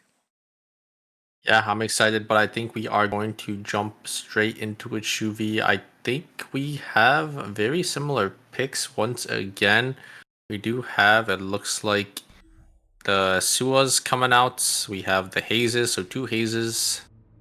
I don't know if we'll get any bans. I think the team comps are relatively the same. I think so as well. Scarlet, considering my... That is not a change that I expected. Togamja also considering the Subam. Okay, so there are definite changes from the looks of it, or at least change in minds, right? They're wavering a little bit. A lot of these guys are thinking, hey, I want to play something else. Hey, I want to play this. I want to play that. You guys gotta lock in. Looks like there they swapped back. All right. Okay. Jamie on the other end, Bernice. Okay. Yeah, so that is our unique pick, I think, for this game. Yeah, I mean, I kind of want to see how they utilize this pick. Bernice, I think, still pretty strong on the 1.25 patch. I think he just got hit again in the 1.26, but we're gonna have to see, you know, how to utilize this character. Exactly. A lot of repeat picks again in the series, right? I think I see double Hazes, double Adrianas. I'm seeing double Mize all over the place too, but no bans from the looks of it. Just a quick glimpse of it. Maybe it might be a little bit different when people actually are, you know, checking things, because I am blind, right? I can't really see anything. Oh, I think you're correct. I don't think there's any bans here. We have 2 Adrianas. Actually, I think we had 2 Adrianas, 2 Adries, 2 Lennoxes, 2 Suas, 2 Hazes. But yeah, no triple pick here, so there will be no bans for this entire group.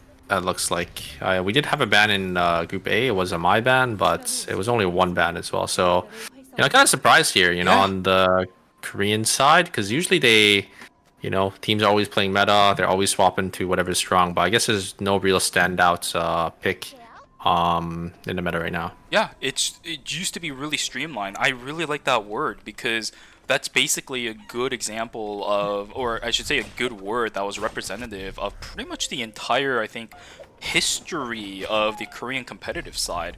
A lot of compositions very much in line with each other. The ideas are the exact same. But from what we've seen in Group A and Group B for Phase 3, no, everybody's just kind of playing their own compositions. They understand what they like. They think it's pretty strong. Pair it up against something else, just go for it. Send it out. Match it up against the other teams. That's what we are seeing here.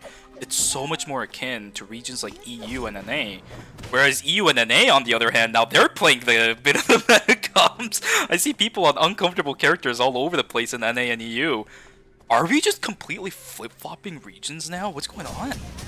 Yeah, I mean, I don't know, because yeah, I mean, on our side we do have teams, you know, kind of adapting to, you know, some of these meta picks now, but and, you know, on the KR side they're just playing comfortable picks, but at the same time maybe they just the Koreans just don't think that, you know, there's any like real, you know, overwhelming pick right now because of all the character changes that did end up coming in, you know, the recent patches, right?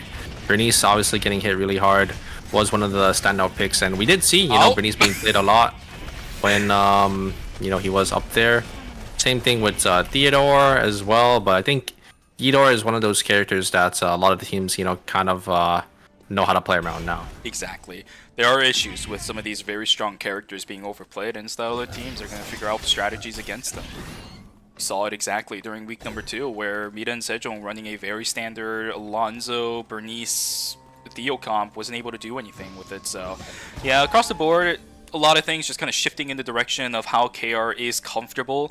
I'm not against it. I've always been one of those players in Eternal Return, always an analyst that has said, each respective region just kind of playing the way that they want to play when it comes to competitive rosters is completely fine with me. But for Revolu, I don't know if this is comfortable for you. Nice. Radiant Brilliance is gonna lock down Yoha for a bit longer. All that was invested is the Pure Rage Uppercut, which means Yoa's just gonna have to back away. But well, never mind. KCW's dead. Yeah. Bye. He's gonna just end up dropping here. I think he got a lot of the chickens, so he'll probably take that because I mean he's nowhere near his team anyways, right? So just gonna try to grab as much as possible before going down there. I think the team is relatively split. Maybe they're also doing, you know, the early game split farm strategy to get some more credits online to get those early game transitions. We'll have to see, you know, how these teams, you know, adjust to that. As obviously, right? Like if we see on Mudkip's side, we do have the Bernice completely isolated by himself here. Maybe trying to look to get these items up as soon as possible so they could scale and snowball. This is one of those things that, you know, a lot of teams actually decided not to do because it is still inherently risky running around by yourself at this stage in the game, right? But we've seen teams that are actually able to utilize this kind of strategy and really make it work. Team OUOB is a perfect example of it. They were always split apart at the early stages of the game that we weren't surprised they were doing it again during Group A, but it works out for them. They get so many transitions really quietly throughout the game, sitting on maybe 1, 2, 3, maybe even 4 kills. But by the time they hit day 4, day 5, they're full transitions on all of their carries. It is wild how effective their strategies are. A lot of other teams seeming to pick up on it. If they're able to fine-tune things, yeah, the map is going to start going wide. The credits inflation is going to go crazy. These teams are going to have transitions everywhere. I like it. Yeah, here comes Engage. Gonna lock down Raza here. An ultimate. Oh my god. The knock-up into another knock-up into the Bianca. Just gonna lock down the Sua. And looks like Nizuka gonna try looking maybe to get Bum here. Bum does recognize that Nizuka is by himself. Ooh, Nizuka not gonna hit that knock-up here as Nizuka just gonna jump over the wall. And they're gonna have to give up this meteorite. I'm surprised that they didn't send 2 members over to try to maybe get both meteorite and the tree, as Rosner was down for a little longer, but maybe opting to play it safe, just gonna grab that tree of life, and they're just gonna probably walk down to maybe hospital. And I think a lot of these teams are kind of understanding that if you split apart, you're kind of dead. Game 2, Game 1 has been very indicative of that. This right here is also quite indicative of it, as I think Curry, Dance Macabre is really slow. Yeah, but he's dead. See, I mean, it's right there. You get split apart, you're dead. A lot of these teams are just not opting to risk it, right? Because while, yeah, you do come back, these death timers are still not going to help, right? Yeah, definitely slows down your tempo. You know, you're just not able to do anything when you're dead, right? Not able to farm, not able to, you know, roam the map with your team. So yeah, you really can't really look for any team fights as well. But ooh, I like this play from Fearex. Gonna try sitting in the wall here. Maybe they can find another angle. Ooh, a nice parry from Yoha. Here comes Reign of the Vampire Queen, actually gonna lock down. Ooh, a great spell shield though from Bronzer, actually gonna deny any engages onto the Haze. And yeah, looks like the team is just gonna try running away now, as Fearex is gonna be able to secure that Bianca kill. A nice pork chop. Maybe gonna be able to kill the Nikki. The Nikki jumps over the wall, but the Haze is on the other side, and yeah, it will be Yoha going down. No, parry. Yeah. Great luck. It does end up securing that, but yeah, very nice spell shield from Roser. Actually able to recognize that it was the Haze getting jumped on, and actually blocked the knockup from or the peerage uppercut from connecting. Good stuff. Good stuff. Boy, pressuring the Celine. Adrian is actually a pretty good matchup into the Celine because she has to walk close and she's also stationary while throwing out her bombs, making it very easy for you to land some of your flame while she is in animation and setting up her combos.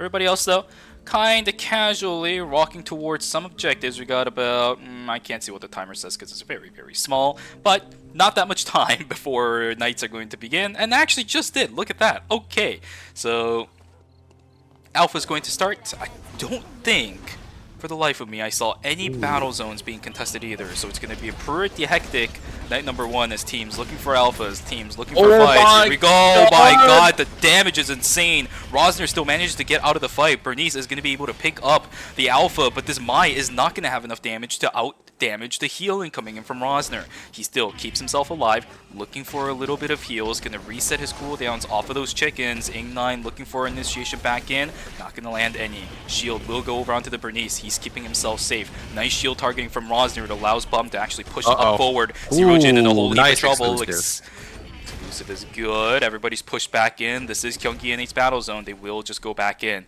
What an amazing micro rotation from both BNK Furex and Gyeonggi NH, but it still continues as teams fight over and over and over again throughout night 2. Yeah, I mean, it will be Ginga and I think coming out on top there because they did end up getting the battle zone for free and they got the alpha mithril. Even though they didn't get any of the kills there, they were able to get 2 transitions for themselves, so they're going to be sitting in a really nice, comfortable spot. And yeah, I mean, Furex, I was surprised there. Rosner, you know, going down to 1 HP, didn't end up falling there, so not giving the kill over to Young and I think is also, you know, something that they should be proud of as, yeah, both teams coming out unscathed, basically, as, yeah, they both just walk away with all members up. Absolutely insane, absolutely insane. These teams have started to pick things up after the intermission from the looks of it, Super. They understand the gravity of the situation for so many of these teams. Phase 1 and 2, I mean, you still have chances throughout the rest of the season, but Phase 3, I mean, that's it. That's the end of the circuit point gains. After that, LCQ, and as I said, LCQ is a whole different hellhole of its own. You do not want to play in it as much as possible. It is worse, in my opinion, than the group stages. Hongharang gonna pull the trigger. Gangchan is gonna get eliminated. It's again the Lennox up in the front line, this time with the Ironclad. Damage reduction, not enough to chunk through the damage. The team 8 is able to bring to the table. Under the fight inside a gas station, another Lennox sitting up in the front line. Insane is going to get bursted down, locked down into oblivion. Goodbye and sayonara. 3 hits. Yeah, will come back. It was a day 2 death, so it's not too bad for Carb Diem there, as they will end up respawning. As looks like Gay and gonna be able to get a nice tree of life for himself in Forest as well. So yeah, looks like the game is getting slowed down here, as most teams are getting these objectives for free. But also, you know, some of these teams are staggered, so they can't really contest. Actually okay with that, considering how much fight we've had in recent times. I think it's okay for some of these teams to kind of cool their heads a little bit, not have to worry about third party or anything of the sort. Just slowly build yourselves up. A lot of these teams are still sitting in really awkward situations where they're not comfortable fighting yet, right? A lot of times when you're playing Eternal Return, you have, I mean, of course, you're looking to fight at any point if you can, but you have a certain set of items that you do want before you're comfortable a lot more about fighting. Nice dodge on the Fleeting Soul. King10 looking for initiation at this front, but Ironclad has already been invested. We're getting a lot of damage on Rosner, but... Oh, is it going to be enough?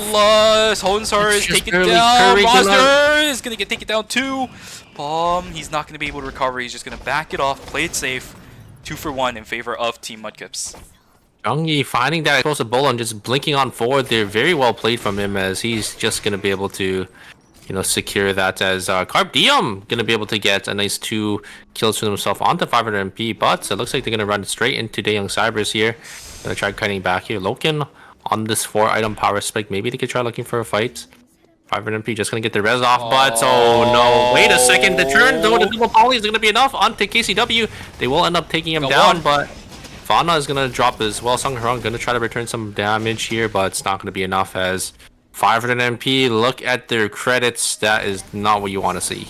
It's day 3, right? I think that says they have a lot of time to buy. They have a lot of time to farm up credits, but the entire left side of the map right now is isolated. I don't think they really have an easy way out unless the hyperloops come in, especially with teams starting to file in on towards archery range. You saw both of them were trying to walk up in towards that area, but immediately turns back as soon as the pings come through. They're kind of locked out. The entire map is very restricted right now. Now they're getting hunted by KCW as well. Songharang has no mobility. I think that might be it for 500 MP. What other options do they have? They got no money. It's day 3. They gotta farm over 500 credits here. It's not looking good. Oh, this is awkward. Double hit on the Breath of the Dragon, but the rest of the members of Team Slasher not ready to receive that. Purple box was a good bait, but for Daejeon Cybers, that's all it was. Yeah, not really gonna get anything out of that, as yeah, looks like Scarlet gonna find a new rat corner. They need to farm some credits now if they want to get both the teammates back up. It's looking a little doomed here as Fearx gonna get some call-ins in Factory. Probably gonna have to TP on out of here as both Factory and Dock are closing unless they start moving down now.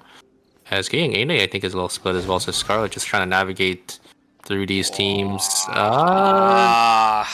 seconds left. Nizuka gonna come check this. They see Scarlet's. Reign of the Vampire Queen probably gonna be invested here. It's not level 16. And yeah, that will be 500 MP drop it unfortunately in game number 3. In 8th place with only 2 kills.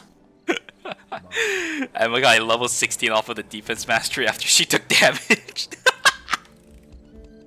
Yeah, that is a little unfortunate. But yeah, we have other teams here. Maybe Gongchang gonna look for, actually they're not really, actually I guess Carp Diem wasn't really too close for them to look for an angle, so yeah, never mind. Still hunting though. Okay, never mind. They backed away from this. Might be forcing them to fight with Team Slasher, right? They're casually just walking in. They have information about this Yohua. They're waiting for the correct target. Oh my god. Yeah, I think they missed out on the opportunity. Maybe it was just the right call to go on towards Yoha, but the way this decision made. Oh, okay, there's a taunt in. Goodbye to the Suwa. Holy crap, Rosner stood no chance. That was so well played. I think Ing9 waited for the Suwa spell shield to break from Zerojin's rocket, and then he got the taunt off. So I think Rozer thought he was safe because he had the spell shield up, but it just got instantly broken and instantly taunted at the same time. And that will be BNK Fearx gonna fall to Young Innates. Very, very well played. Just barely having enough credits to res too. I think Suns are sitting on 10s. We saw Bum sitting on 22, 25. For Rosner, it's not looking good for any of these teams across the board, and we have another fight that might be brewing thanks to this purple box. DHCNJ will just back away. Ing9 going to be able to secure that box for himself. Not sure what was in it, but a fight begins inside of archery range. Lennox completely isolated, will be able to back away. Carpe Diem keeping themselves still alive. This Breath of the Dragon is going to hurt. It's going to tag over onto Loken. Now he's sitting up in the front line, but the damage exchange is good. Why are you pushing into an Adriana in a thin corridor? Nizuka is not going to be in a good situation. X-Boy has to just abandon this as a third party coming in from Daejeon Cybers is going to mark that the end. Mudkip's also third partying on this, and now Daejeon Cybers in a little bit of an awkward situation. Wait, they came back though. What the heck is happening? Carpe Diem just sandwiches Mudkips. There goes King Chun down onto the ground. Terminate comes in, and it's going to be 7 kills for Carpe Diem.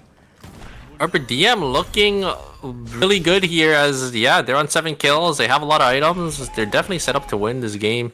As, yeah, great recognition, a great wraparound from this team to come back for that third party. And they're just able to, you know, get that sandwich onto Mudkip, as Mudkip is still going to be the one to fall, unfortunately. What a full-on loop-de-loop Team Carpe Diem did, and that is so smart as well. They're going to look for another set as Daejeon Cybers duking it out up against Team Slashers. X-Boy wasn't able to get the ult. Oh, that is awkward. And with Cadmus, faith unwavering. There is not enough faith where Yowa prays that he is going to bring him to life. Down he goes. Slasher is eliminated from Game 3.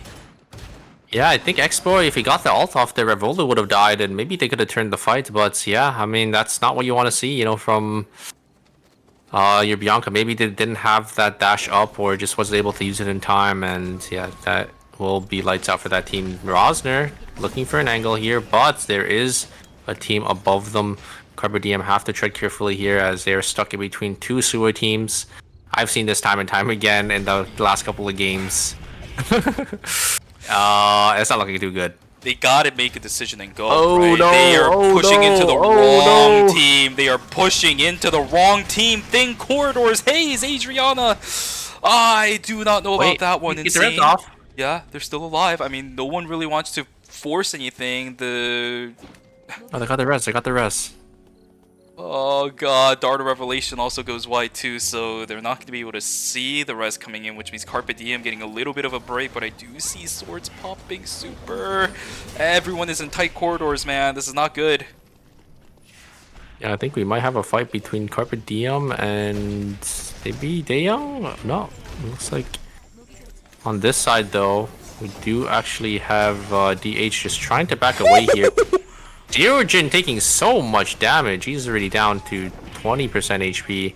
Gonna get healed up by the heal plant. And yeah, looks like BNK Fearex just in the zone, but not opting to take any fights because I think they do know that the Daeyoung Cybers is also nearby. And probably opting not to take it here. Loken gonna walk up a little too far. Insane. Come up in the front line here. The pull goes a little wide, but another team coming into the zone, and yeah, looks like Fearex does end up knowing. I think they probably had a ward on the bottom side of Hotel, and they'll just walk away into red.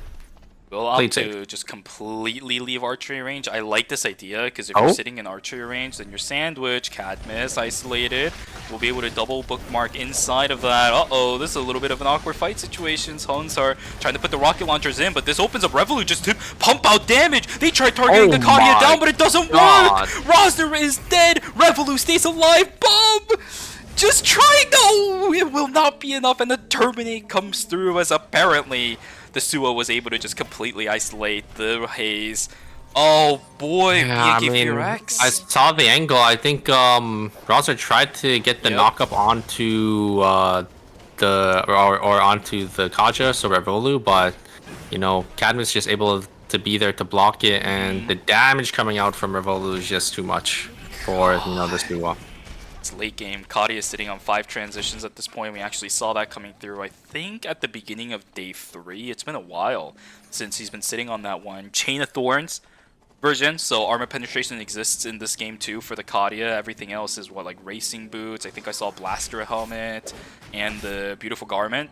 This Kadia hurts 100%. Yeah, she is doing so much damage here. It looks like DH are gonna have to push into his Daeyoung Ine actually on the bottom side here. Ooh, actually gonna be able to catch out DH. The Rockets do end up coming through. Dart of Revelation do end up revealing the 3 members. A 3-man ultimate come out from Kaja, gonna do a lot of damage. Ooh, a nice reflect actually gonna hit Revolu. Gonna chunk him down to 70% HP, as it looks like Daeyoung Ine opting just to take the other zone. So we're gonna have 2 separate 3v3s on our hand. Gonna be awkward. This is gonna be awkward. This is not a good angle and a good corridor to walk into, especially with the Yoan on hand, especially with the Sua on hand. Revolu is not really gonna be able to provide much, but they're actually opting to go to a tighter corridor. I mean, they're locking down on this. Yeah, they're forced in now. As they gotta go.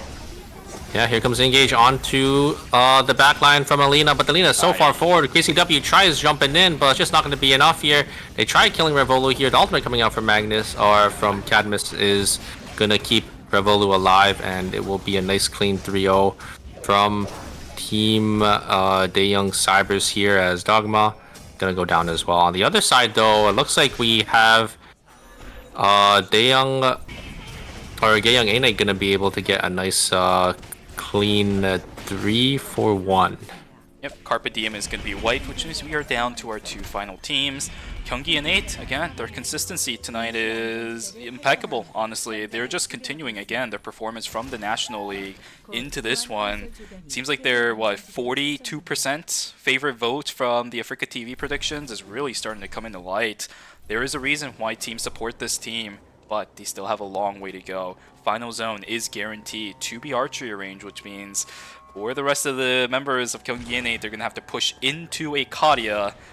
It's not that bad, though, now that I think about it. Kadia is pretty okay to push into. Yeah, I mean, it's just Kadia Sua, then they have Zerojin to make some space for them. If they're able to get, these nice angles, I think Zerojin's sitting on a 4 score just in his inventory. Maybe he makes these remote mines here for his team. Could be the case. He's not making anything with them. He just has it there. Okay. Yeah, I think people have forgotten that remote mines exist. Yeah, probably. I think he's just gonna sit on it here. He has some nice poke onto Revolu, a nice spell shield actually, but King9 here gonna get a nice. Oh my god, just gonna burst down Revolu. The angle here coming out from this team is just insane. Oh, wait a second. Wait, Magnani gonna be able to get the Q off. Actually gonna be able to kill. Oh, but Magnani gonna dash into the wall, and that's gonna be it. It looks so good. It was a nice attempt. It got the Q off right before the Peacemaker went off, but yeah, unfortunately, I mean, even if he didn't dash into the wall, I think he still would have died there, right? 'Cause Yeah, I don't think he the hits haze might just finished the him off. Don Quixote. Yeah, but it was a good attempt. It was a good attempt. It looked cool for a second. I mean, as soon as the heart went down, I'm surprised he actually backed away.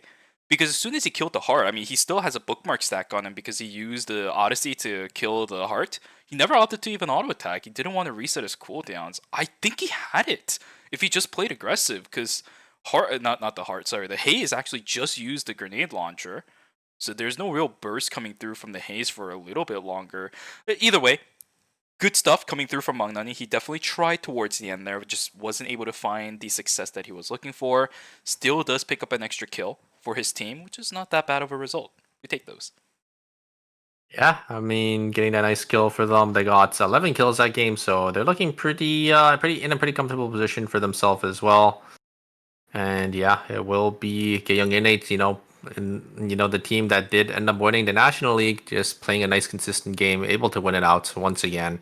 And they will probably be pretty well secured into their first place spot. Fantastic use of the White Lily as well from Ing9, right? Just gaining the distance. They didn't have to push through those tight corridors if you have a White Lily to just pump him in. I'm pretty sure that Revolu got completely caught out. I don't think he expected that. There's no way, because they just kind of stood there. When the Mai came in, he just kind of stood there and ate the entire combo of the Mai. Double taunt coming in from Ing9 as well, just kind of sealed the fate, right? No Cadmus Yeah, I ultimate to think- free Revolu. It's just over. Yeah, and then Ing9 dropping the Quake down as well, just able to do. I think Ing9 also just did so much damage, to both Revolu and Cadmus there, and kind of just was able, their team was just able to follow up, getting that nice double taunts. The rockets coming through, following up with, with that, and yeah, It was a tornado. I just went back and looked. Oh wow! So the NATO actually coming out big for that team then, huh? Yeah, the 1.25 change actually. Was it 1.25 or was it the 1.24 mid-season patch? They increased the range. Might have been 1.24. It did a lot. I mean, it actually bought the Mai enough space to get that close to the Kadia and the Johan. If it wasn't for the double taunt, I don't think they killed Revolu. Because then Cadmus would have either they taunt Cadmus and Kadia lives, maybe Cadmus dies, or they taunt the Kadia and then Cadmus ults, so they can't kill Kadia. The fact that he got both pretty much sealed the fight. I think that's a good summary of what happened. Yeah, and then the Rockets as well. Very nicely played to utilize that that NATO. Like I don't think the other team was expecting it, because you don't really expect Mai to go over the wall and just go right on top of you, because I don't think people remember where all the NATO spots are, right? Especially in archery range, no one really goes to that zone anymore since the value of that spot has dropped significantly during the day phases. But no, it is what it is. Unfortunate for that team. We just saw the round scoreboard. We didn't really talk about it too much, but we know what the results were. Here is the total leaderboard. 46 for Gyeonggi Innate, 41 for BNK FureX. They're actually holding on to that first and second spot with a relative control over their positions.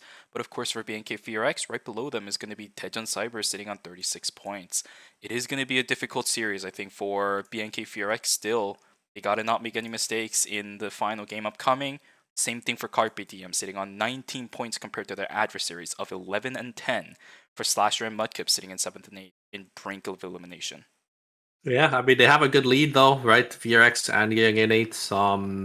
But the Young Cybers, it's only a 5-point difference between second and third. So if VRX does end up going 8th, right, they could come and take their spot. And same thing for Carpe Diem. Carpe Diem, there is an 8-point cushion, but they're definitely not safe just yet. They need to have a nice, consistent fourth and final game. This will be our final game for today. As I mean, what a day, huh? With all these games so far. I think, we didn't really have any bad macro plays from this group, at least just yet. But,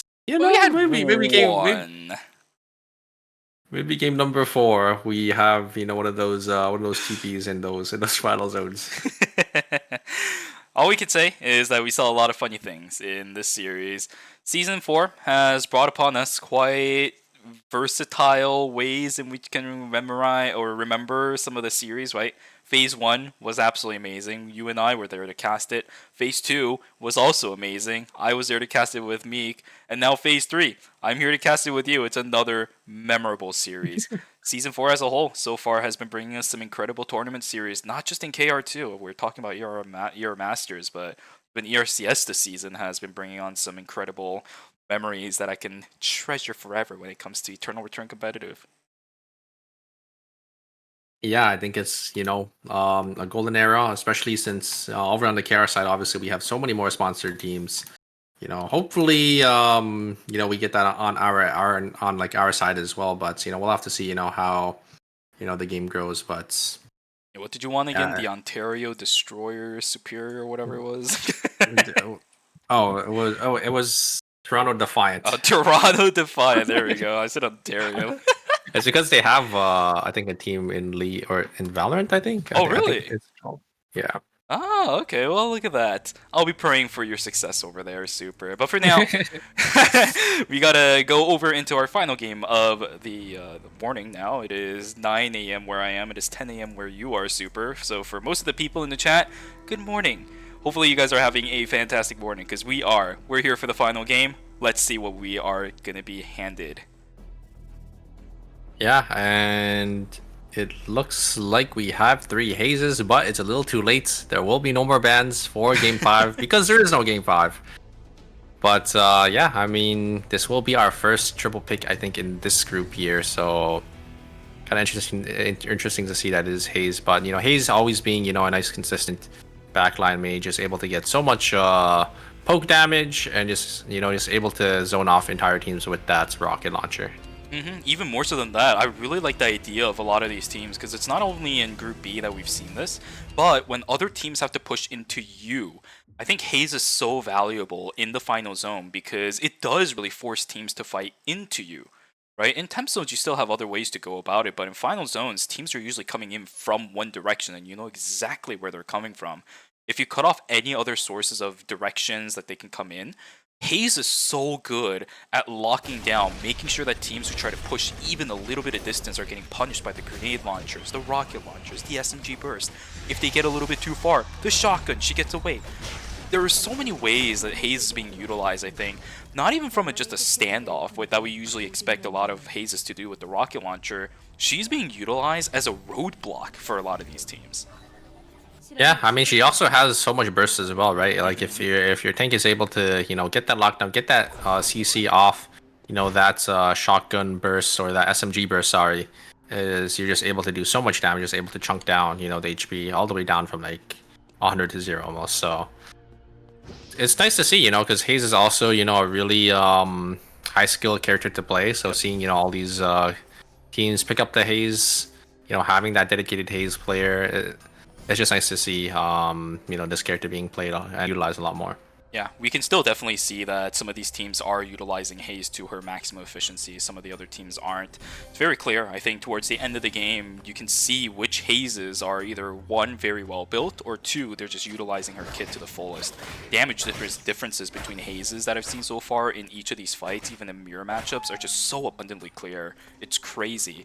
The person who just plays the Haze better destroys the other team. There's nothing else about it.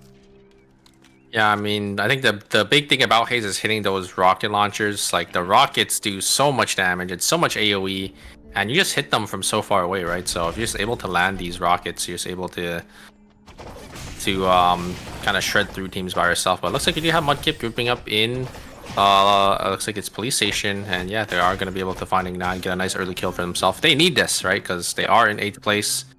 Ooh, maybe they find another one. Zero Jin also gonna get slowed by Curry. So a nice 2 kills actually for Team Mudkip. And it looks like, oh my god, Young 8 almost getting wiped. That's kind of scary. Yeah, wait, oh, does get... Nah, I think he's fine because the Haze will res in just a moment. Peacemaker to buy himself a little bit of time. That will guarantee his team will come back. But this is not the greatest way to start for Gyeonggi N8. If this starts wearing on the players' mentals, this early start where they almost could have gotten taken out, it could kind of cascade. But 3 kills for Mudkip, that's really good. Also, Exploit just gonna get a nice raid of the Vampire Queen. Jungyi actually gonna kite back, gonna be able to live here. And yeah, looks like they're gonna be able to find Nizuka. And they're actually gonna push forward as Carp Diem is actually here to third party. Kind of surprised that they did opt to try to push into them, because, you know, they could have ended up getting wiped here. Actually, wait a second, Nizuka does end up coming back. Oh my god. But the Sicella is alive just in time. Wait, Sicella is dying. Wait a second. Whoa, Oh, no! Whoa, no, not like is gone. it looks so good. What happened? What happened? They overreached their boundaries. They overstepped. They greeted. It's the common factor again, Super. This team greeted and they punished. Oh no, it looks so good.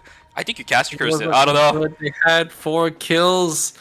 Night 1, basically. And yeah, I mean, they respawned. They respawned back in hotel. They got caught. Sicella just... Oh, that is so unfortunate. But that will be Mudkip, our first team to fall here. They will be eliminated as well. I think they're in 8th place, so they definitely won't have enough points now. We do have... oh my god, a nice turnaround actually from FearX. Gonna be able to... Actually, no, wait, that was 2 different teams. 3 different teams. Taz was just kind of chilling there.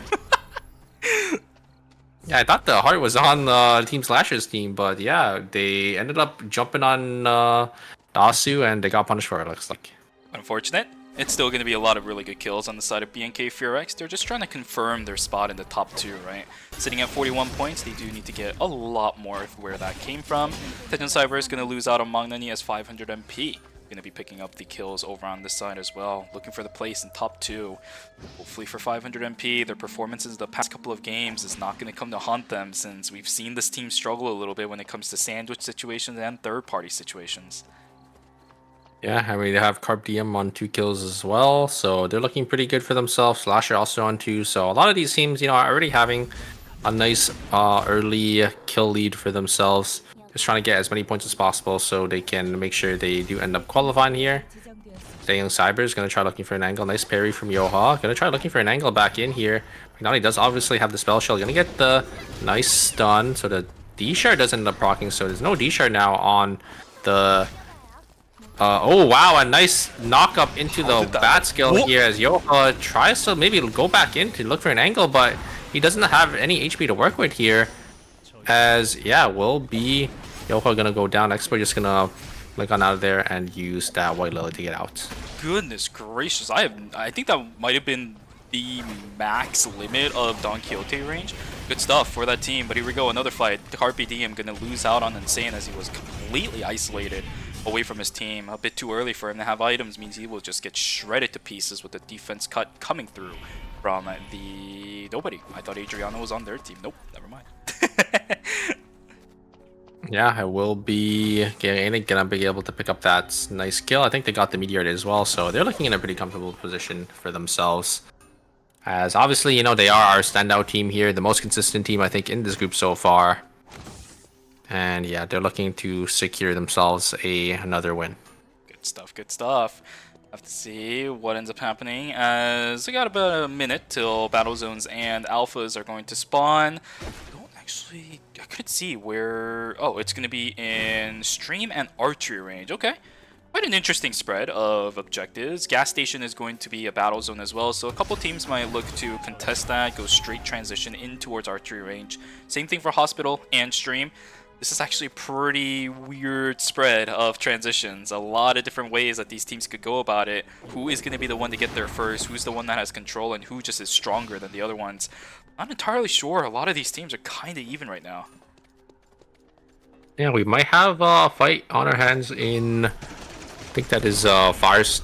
No, actually, no, that's a gas station here. As yeah, looks like FearX is going to walk in, but they are split here.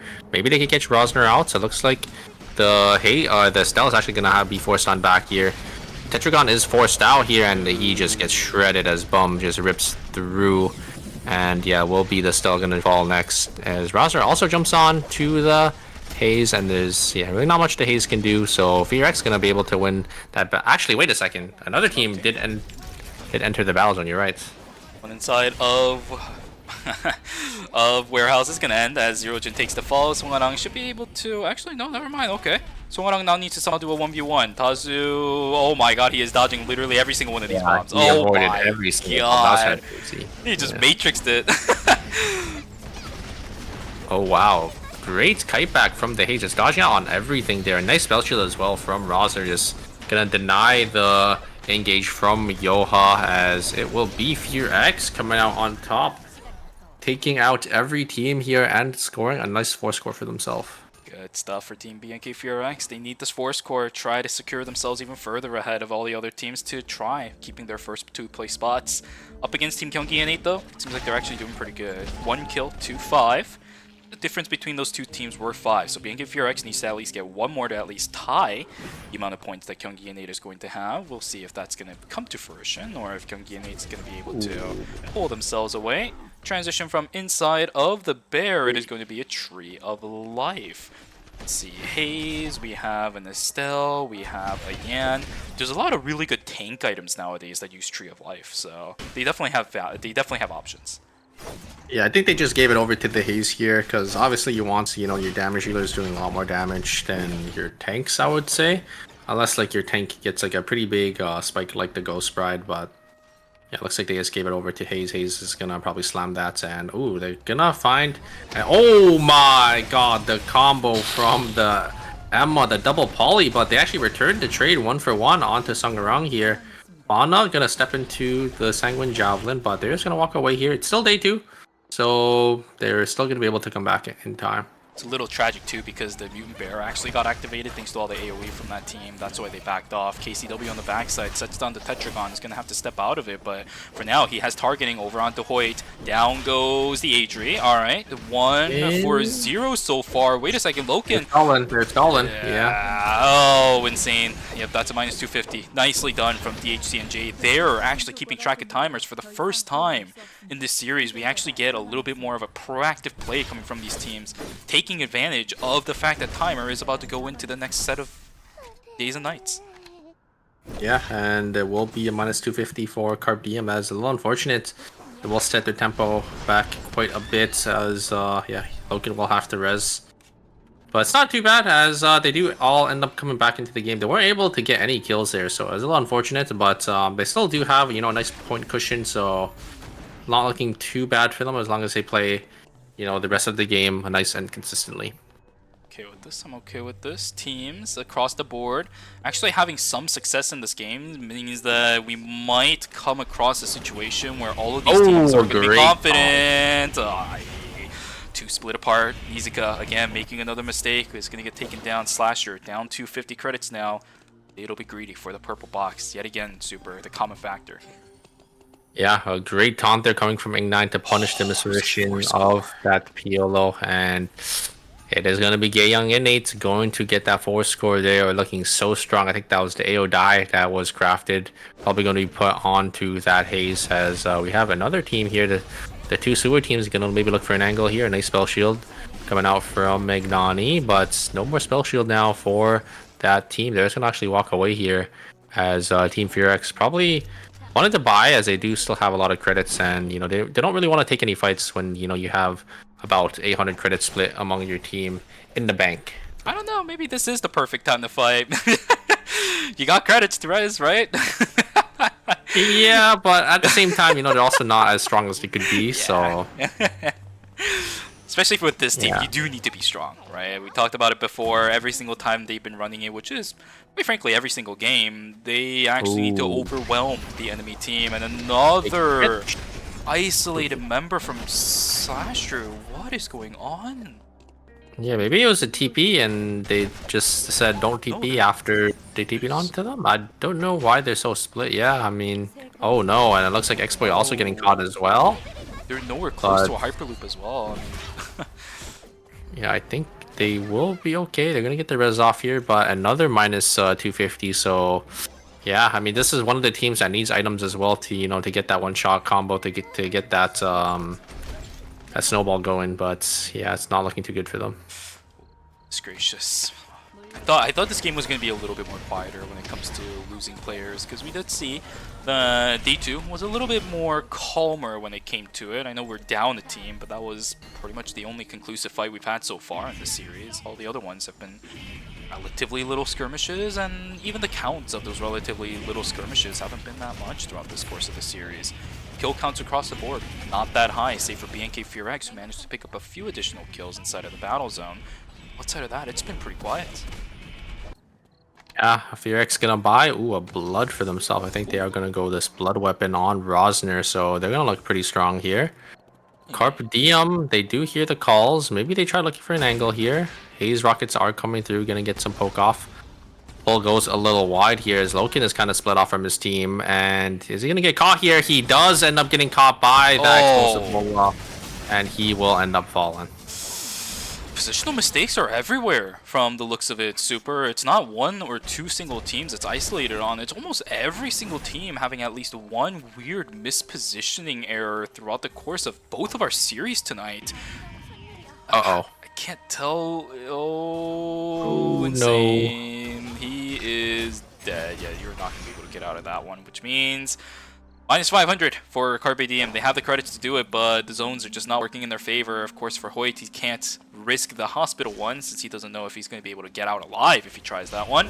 There's a team inside of Chapel. I think they may have left. It's okay. It might be free. Yeah, Chapel, I think, is free, so they will be able to get the res, but, you know, being down another 500 credits is not what you want to see, especially, you know, when you're a team that, you know, needs these items for your carries. But looks like X-Boy and Yoha, they do get some nice angles here, but Fauna gonna try getting a knock-up onto X-Boy, but a nice blink from X-Boy gonna be able to get on him out of there. But yeah, I mean, these teams just not having enough items, right, to really deal the finishing blow here. Last year, you know, losing too many credits, just didn't have enough items to kill that team.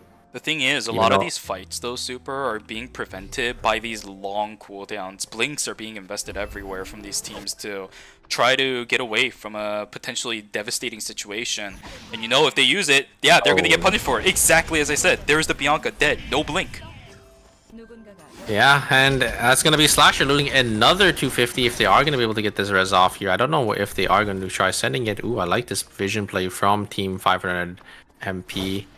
They do get the poly here. Is it going to be enough? Oh my god, it's not. It's just barely not enough onto this Estelle. The Estelle lives with just 1 HP. Oh my god. Holy crap, that's a lot of cooldowns invested on that side, though. Oh my god! Oh my god! The damage is insane! Buckshots plus the SMG burst into a double shotgun! Magnani, he is in trouble. Dejan Cyber is trying to run away. He will be able to get himself on out, but that is one of the cleanest AoE combos that I have seen in such a long time. Double shotgun into a double SMG burst, into Bernice shooting buckshots everywhere. Oh my goodness, that was absolutely filthy, and this allows BNK FearX complete isolation on that wiggle line, will secure it for themselves. On the other hand, Gyeonggi NA trying to secure their first place spot as well, will knock down Yoha. Another minus 250 to Team Slasher. Yeah, I think Team Slasher is probably doomed here. They're gonna have no items, but yeah, I would have to rewatch that because I was more focused on the Suwa v Suwa, but yeah, I mean, if what you're saying is true, that is a really nice combo from BNK FearX with that Bernice and that Haze, just able to kind of demolish the other team.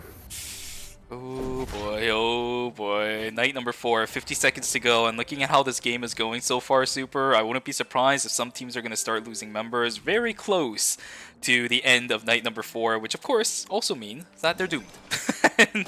There's not that many transfer consoles that are going to be readily available right towards this end. X-Boy just barely getting out himself with 4 seconds on his timer as well. You're right, their transitions are looking completely in the dirt compared to everybody else, as KCW sitting on everything but his arm piece transition. Taejon Cyber's Suwa fully built. We saw the... Oh, here comes the engage, a double taunt! Oh, double taunt coming was in! just going to die! Yes, he does end up dying, and here comes the Peacemaker. Oh my god, Ing9 coming out big for the team. Wait a second.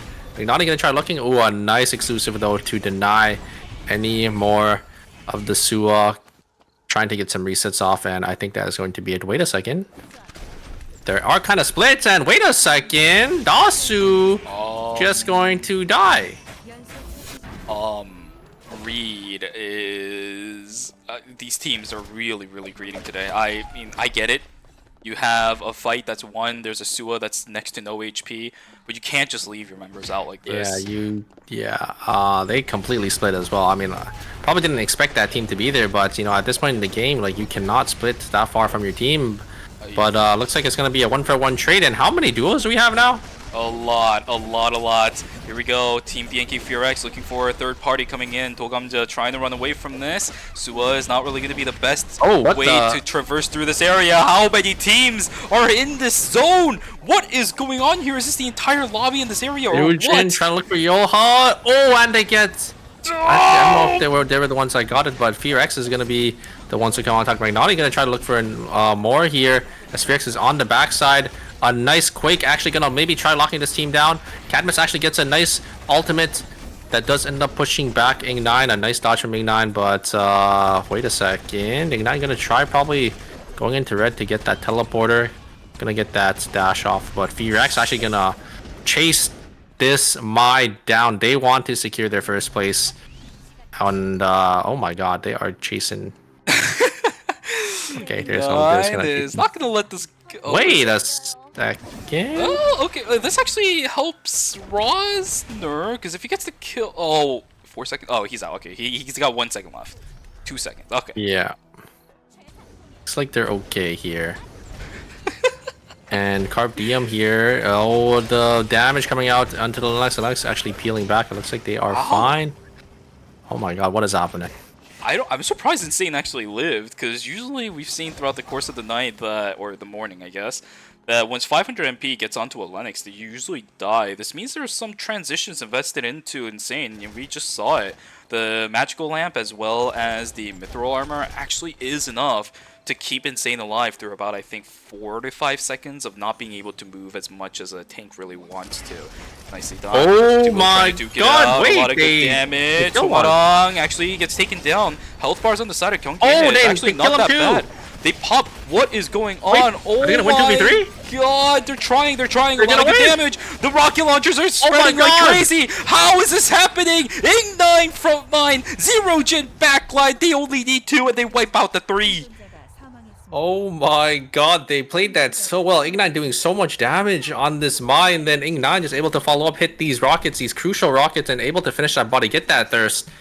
And they just obliterate 500 MP. Oh, was that allowed to happen? Gyeonggi and A. Oh, they're gonna get isolated. Exclusive is out, but it only spreads the explosive bola to the Mai. It is gonna end, but I don't know about this. Forest, there's a team already in there. No hyperloops anywhere close to the zone either. They're gonna be locked in. Another 2v3 is their only way out of this. Gyeonggi and 8 trying to secure their first place spot at this point. I think they already have, considering BNK FureX sitting on 10 kills. I mean, yeah, maybe they might drop to second, but they may have secured their ticket, punched it. Yeah, I think they are top 2 with FureX here. Gonna try looking for an angle here. They need to win this too. Yeah, they need to win this 2v3, but I mean, surely it doesn't happen again, right? On the north side, 2 loses. Of course, usually 3 tends to win out on 2. What we saw earlier was a little bit of a different thing. 12 seconds left on the side of the Mai. They gotta go. A lot of damage being soaked up, but this also means that their timers are starting to disappear. Carpe Diem just might have it. Insane needs to live. There we go. He stays alive. Pop goes the Weasel. 3 will win again, which means final zone of school has begun. Yeah, they need to be Lana here. They don't have too many items, so they need to go up and buy like 1 or 2 more transitions for themselves. But I don't think BNK FureX will allow this, as once they hear the calls, they probably will just walk down to contest. There is Adriana. But look at this. Look at the Haze. The Haze has both Hellfire and Red Shoes. Like, they are looking so much stronger. I think, if I'm not mistaken, Carp Diem, they don't really have any items to work with here, so there's a big item disparity between these teams. And I love what BNK FureX is doing right now as well. They're looking to fight in open areas, right? They don't want to deal with an Adriana where the container boxes are literally sprawled throughout everywhere. Does Carpe Diem expect this? They're actually, I don't think they expect it. Yeah. The Loken. Oh my god, the explosive bola! It lands! Loken is dead! Bye. Yeah, that was such a good macro play from this team to just sit in that bush and take their timer because they have 60 seconds of timer to work with, right? But they just sit in that bush. I'm pretty sure no team would really expect them to be there because it is in the red zone and they just able to get the jump there. And yeah, they're just able to lock it down. So BNK Phoenix coming out on top in first place. The patience play works out. My goodness. But then again, that is technically a spot that you do check in a lot of cases when you are walking up that pathway from the console over into the final zone, right? You just typically tend to check it. If you have a recon drone, just throw it out there. It doesn't cost you anything but that recon drone. They had it. I'm pretty sure Loken would have been fine, but guys, what I say, recon drone saves lives. I think more experienced teams wouldn't check it, and I know this team, they're pretty new, right? So yeah, it's no surprise that they didn't check it because I think I'm fairly certain like most teams probably wouldn't just because it's in the red zone. So like, why would you check a bush in the red zone, right? But I think BNK Felix is using that to their advantage and they're just able to sit in there, take some of their timer down because it doesn't really matter as long as you get that nice pick that they did open up, an opportunity for. So yeah, they're just able to close it out there. Very nice macro play from that team. Yeah, absolutely amazing. It's really unfortunate, but for Carpe Diem, with that second place finish, I think they have punched their ticket at least into the wild cards tomorrow, which is a good thing for the teams that do. Well, not even teams, sorry. The fans that want to see this team move forward. Their first appearance in ERM, despite all the hype. First time around, they couldn't make it through the RP requirements. They got knocked down from there. The second one, they got 2 qualifiers, but then couldn't win qualifiers, so couldn't make it into the group stages. Now they're here. The group stages, and they're in the wild cards. So hell yeah. They're stepping it's forward. nice to see. Yeah, they're slowly, learning the game. They're slowly, adapting to, the meta and stuff. So it's really nice to see, a team, especially because, these players are, they were really popular, right, in, the other game that they played. So yeah, I mean, it's nice to see, new talent come and show up. Love it, I love it, I love it. And it's a great return, I think, for Loken into the competitive series. A lot of people from way back in the days was really interested in Loken because his ADC gameplay style was just so immaculate. His positioning was really good. Of course, this kind of comes in line with the fact that he did play that role in pro teams in the previous game that he played as well. But I think the fact that he was gone for so long, he kind of has to reset his dynasty in Eternal Return. A lot of people from back then don't remember those days, or they don't even remember anything from that time because they weren't playing, right? That's a good chunk of the players right now too. A lot of new players post the release. He hasn't been playing competitive since then. For Loken, this is a really, really great start. Of course, for the first 2 phases, it was a little bit of a downer, but with phase 3, maybe he's able to turn the doubters. Maybe he's able to turn things around because they got into the wild cards. That'll be tomorrow. We'll see if they're going to be able to make it to the finals at least. Yeah, so that means we do have 2 teams that are going to be eliminated. I'm pretty sure, obviously, it will be Team Mudkip, but the second team, I think it's still going to be the same team that was in 7th place. But we're just going to jump straight into the point metric here. Round results, it's no surprise. BNK Phoenix coming out on top with 23 points, 15 field kills for themselves. Very well played. While Gaeyoung Innate coming in second with 13. Good stuff coming out from both of those teams, right? They definitely have a reason why they are some of the best teams in KR. They definitely are one of the star examples of some of our sponsored teams for regional teams as well. Had super good control. I don't think I've ever seen a single moment throughout any of the games that we watched throughout the course of the series where either BNK Furex or Gyeonggi Innate seem to be losing control. One could be doing better than the other could be doing better than the other, of course, but both of these teams had control of the game throughout pretty much the entire series, one or the other. The results right here show it. The total leaderboard, 64 points for BNK Furex. They will actually eke out the additional points to go overtake Team Gyeonggi Innate, but still, Gyeonggi Innate will also punch their tickets into the finals. So good stuff coming out for these 2 teams. On the flip side, Slasher and Team Mudkips will fall and be eliminated out of ERM Phase 3. For Team Mudkip, what a devastating season. I mean, Curry just never had a shining moment the entire season at all. Yeah, it's really unfortunate, but to get here, it is really hard. They have to play, or they have to first, qualify for the qualifiers. So they need to, make sure they're playing ranked. They need to make sure I they're mean, getting Mudkips that is a RP. seeded team, so. Yeah, yeah, but I mean Team Slasher, right? I think Team Ah, Slasher is like one of the teams. So yeah, I mean, are they? gotta play. Are they? No, they're a seeded team too. Oh, well, Erm. uh, I mean, they still had to, qualify, or they still had to place well in the last season. So There you go. But to be fair, this is something that kind of stems out, I think, from the NA side, right? I mentioned during the podcast that a lot of our Rio players have been struggling. It's not even that they're playing bad. I don't think Curry played bad today. It's just they don't get the damage out before they die. I don't know what the problem is. Is it that there was just this one random patch that just killed Rio's damage? I don't remember one happening that significant. yeah, there was actually, I think, which is why she's not doing as much as the other ADCs now. But she did just end up getting buffed in the 1.26 patch. So if that is what the wild cards is played on, hopefully, they could come back and they could turn it around. Sir, yes, sir. Quite happy to see what the results overall were today. I mean, of course, in the KR side of things, they are doing the interview with BNK Furax, but we're not going to be watching it. All we can really talk about at this point is, I suppose, the wild cards that are going to be happening tomorrow, because we know the teams that are going to be playing in it. Guys, it's going to be the same time. Same thing as usual, Saturday, 5 a.m. Central Time right here on this channel, 6 a.m. Eastern, and 3 a.m. Pacific. You guys want to see, Carpe Diem have another run at it to see if they can get themselves into the finals. Maybe the Road to Masters video essay and the video series can continue, even despite not having Nuguri in there. We'll have to see. It's going to be a fun series tomorrow. There will be 6 games. The top 4 teams make it, and the bottom 4 will get eliminated. So it will be the last chance for these teams to make it to finals, because this is phase 3. This is the last phase. This is, the last chance for these teams to get these circuit points for the finals coming up. And I think about 3 weeks, right? Or 4 weeks, if I'm not mistaken.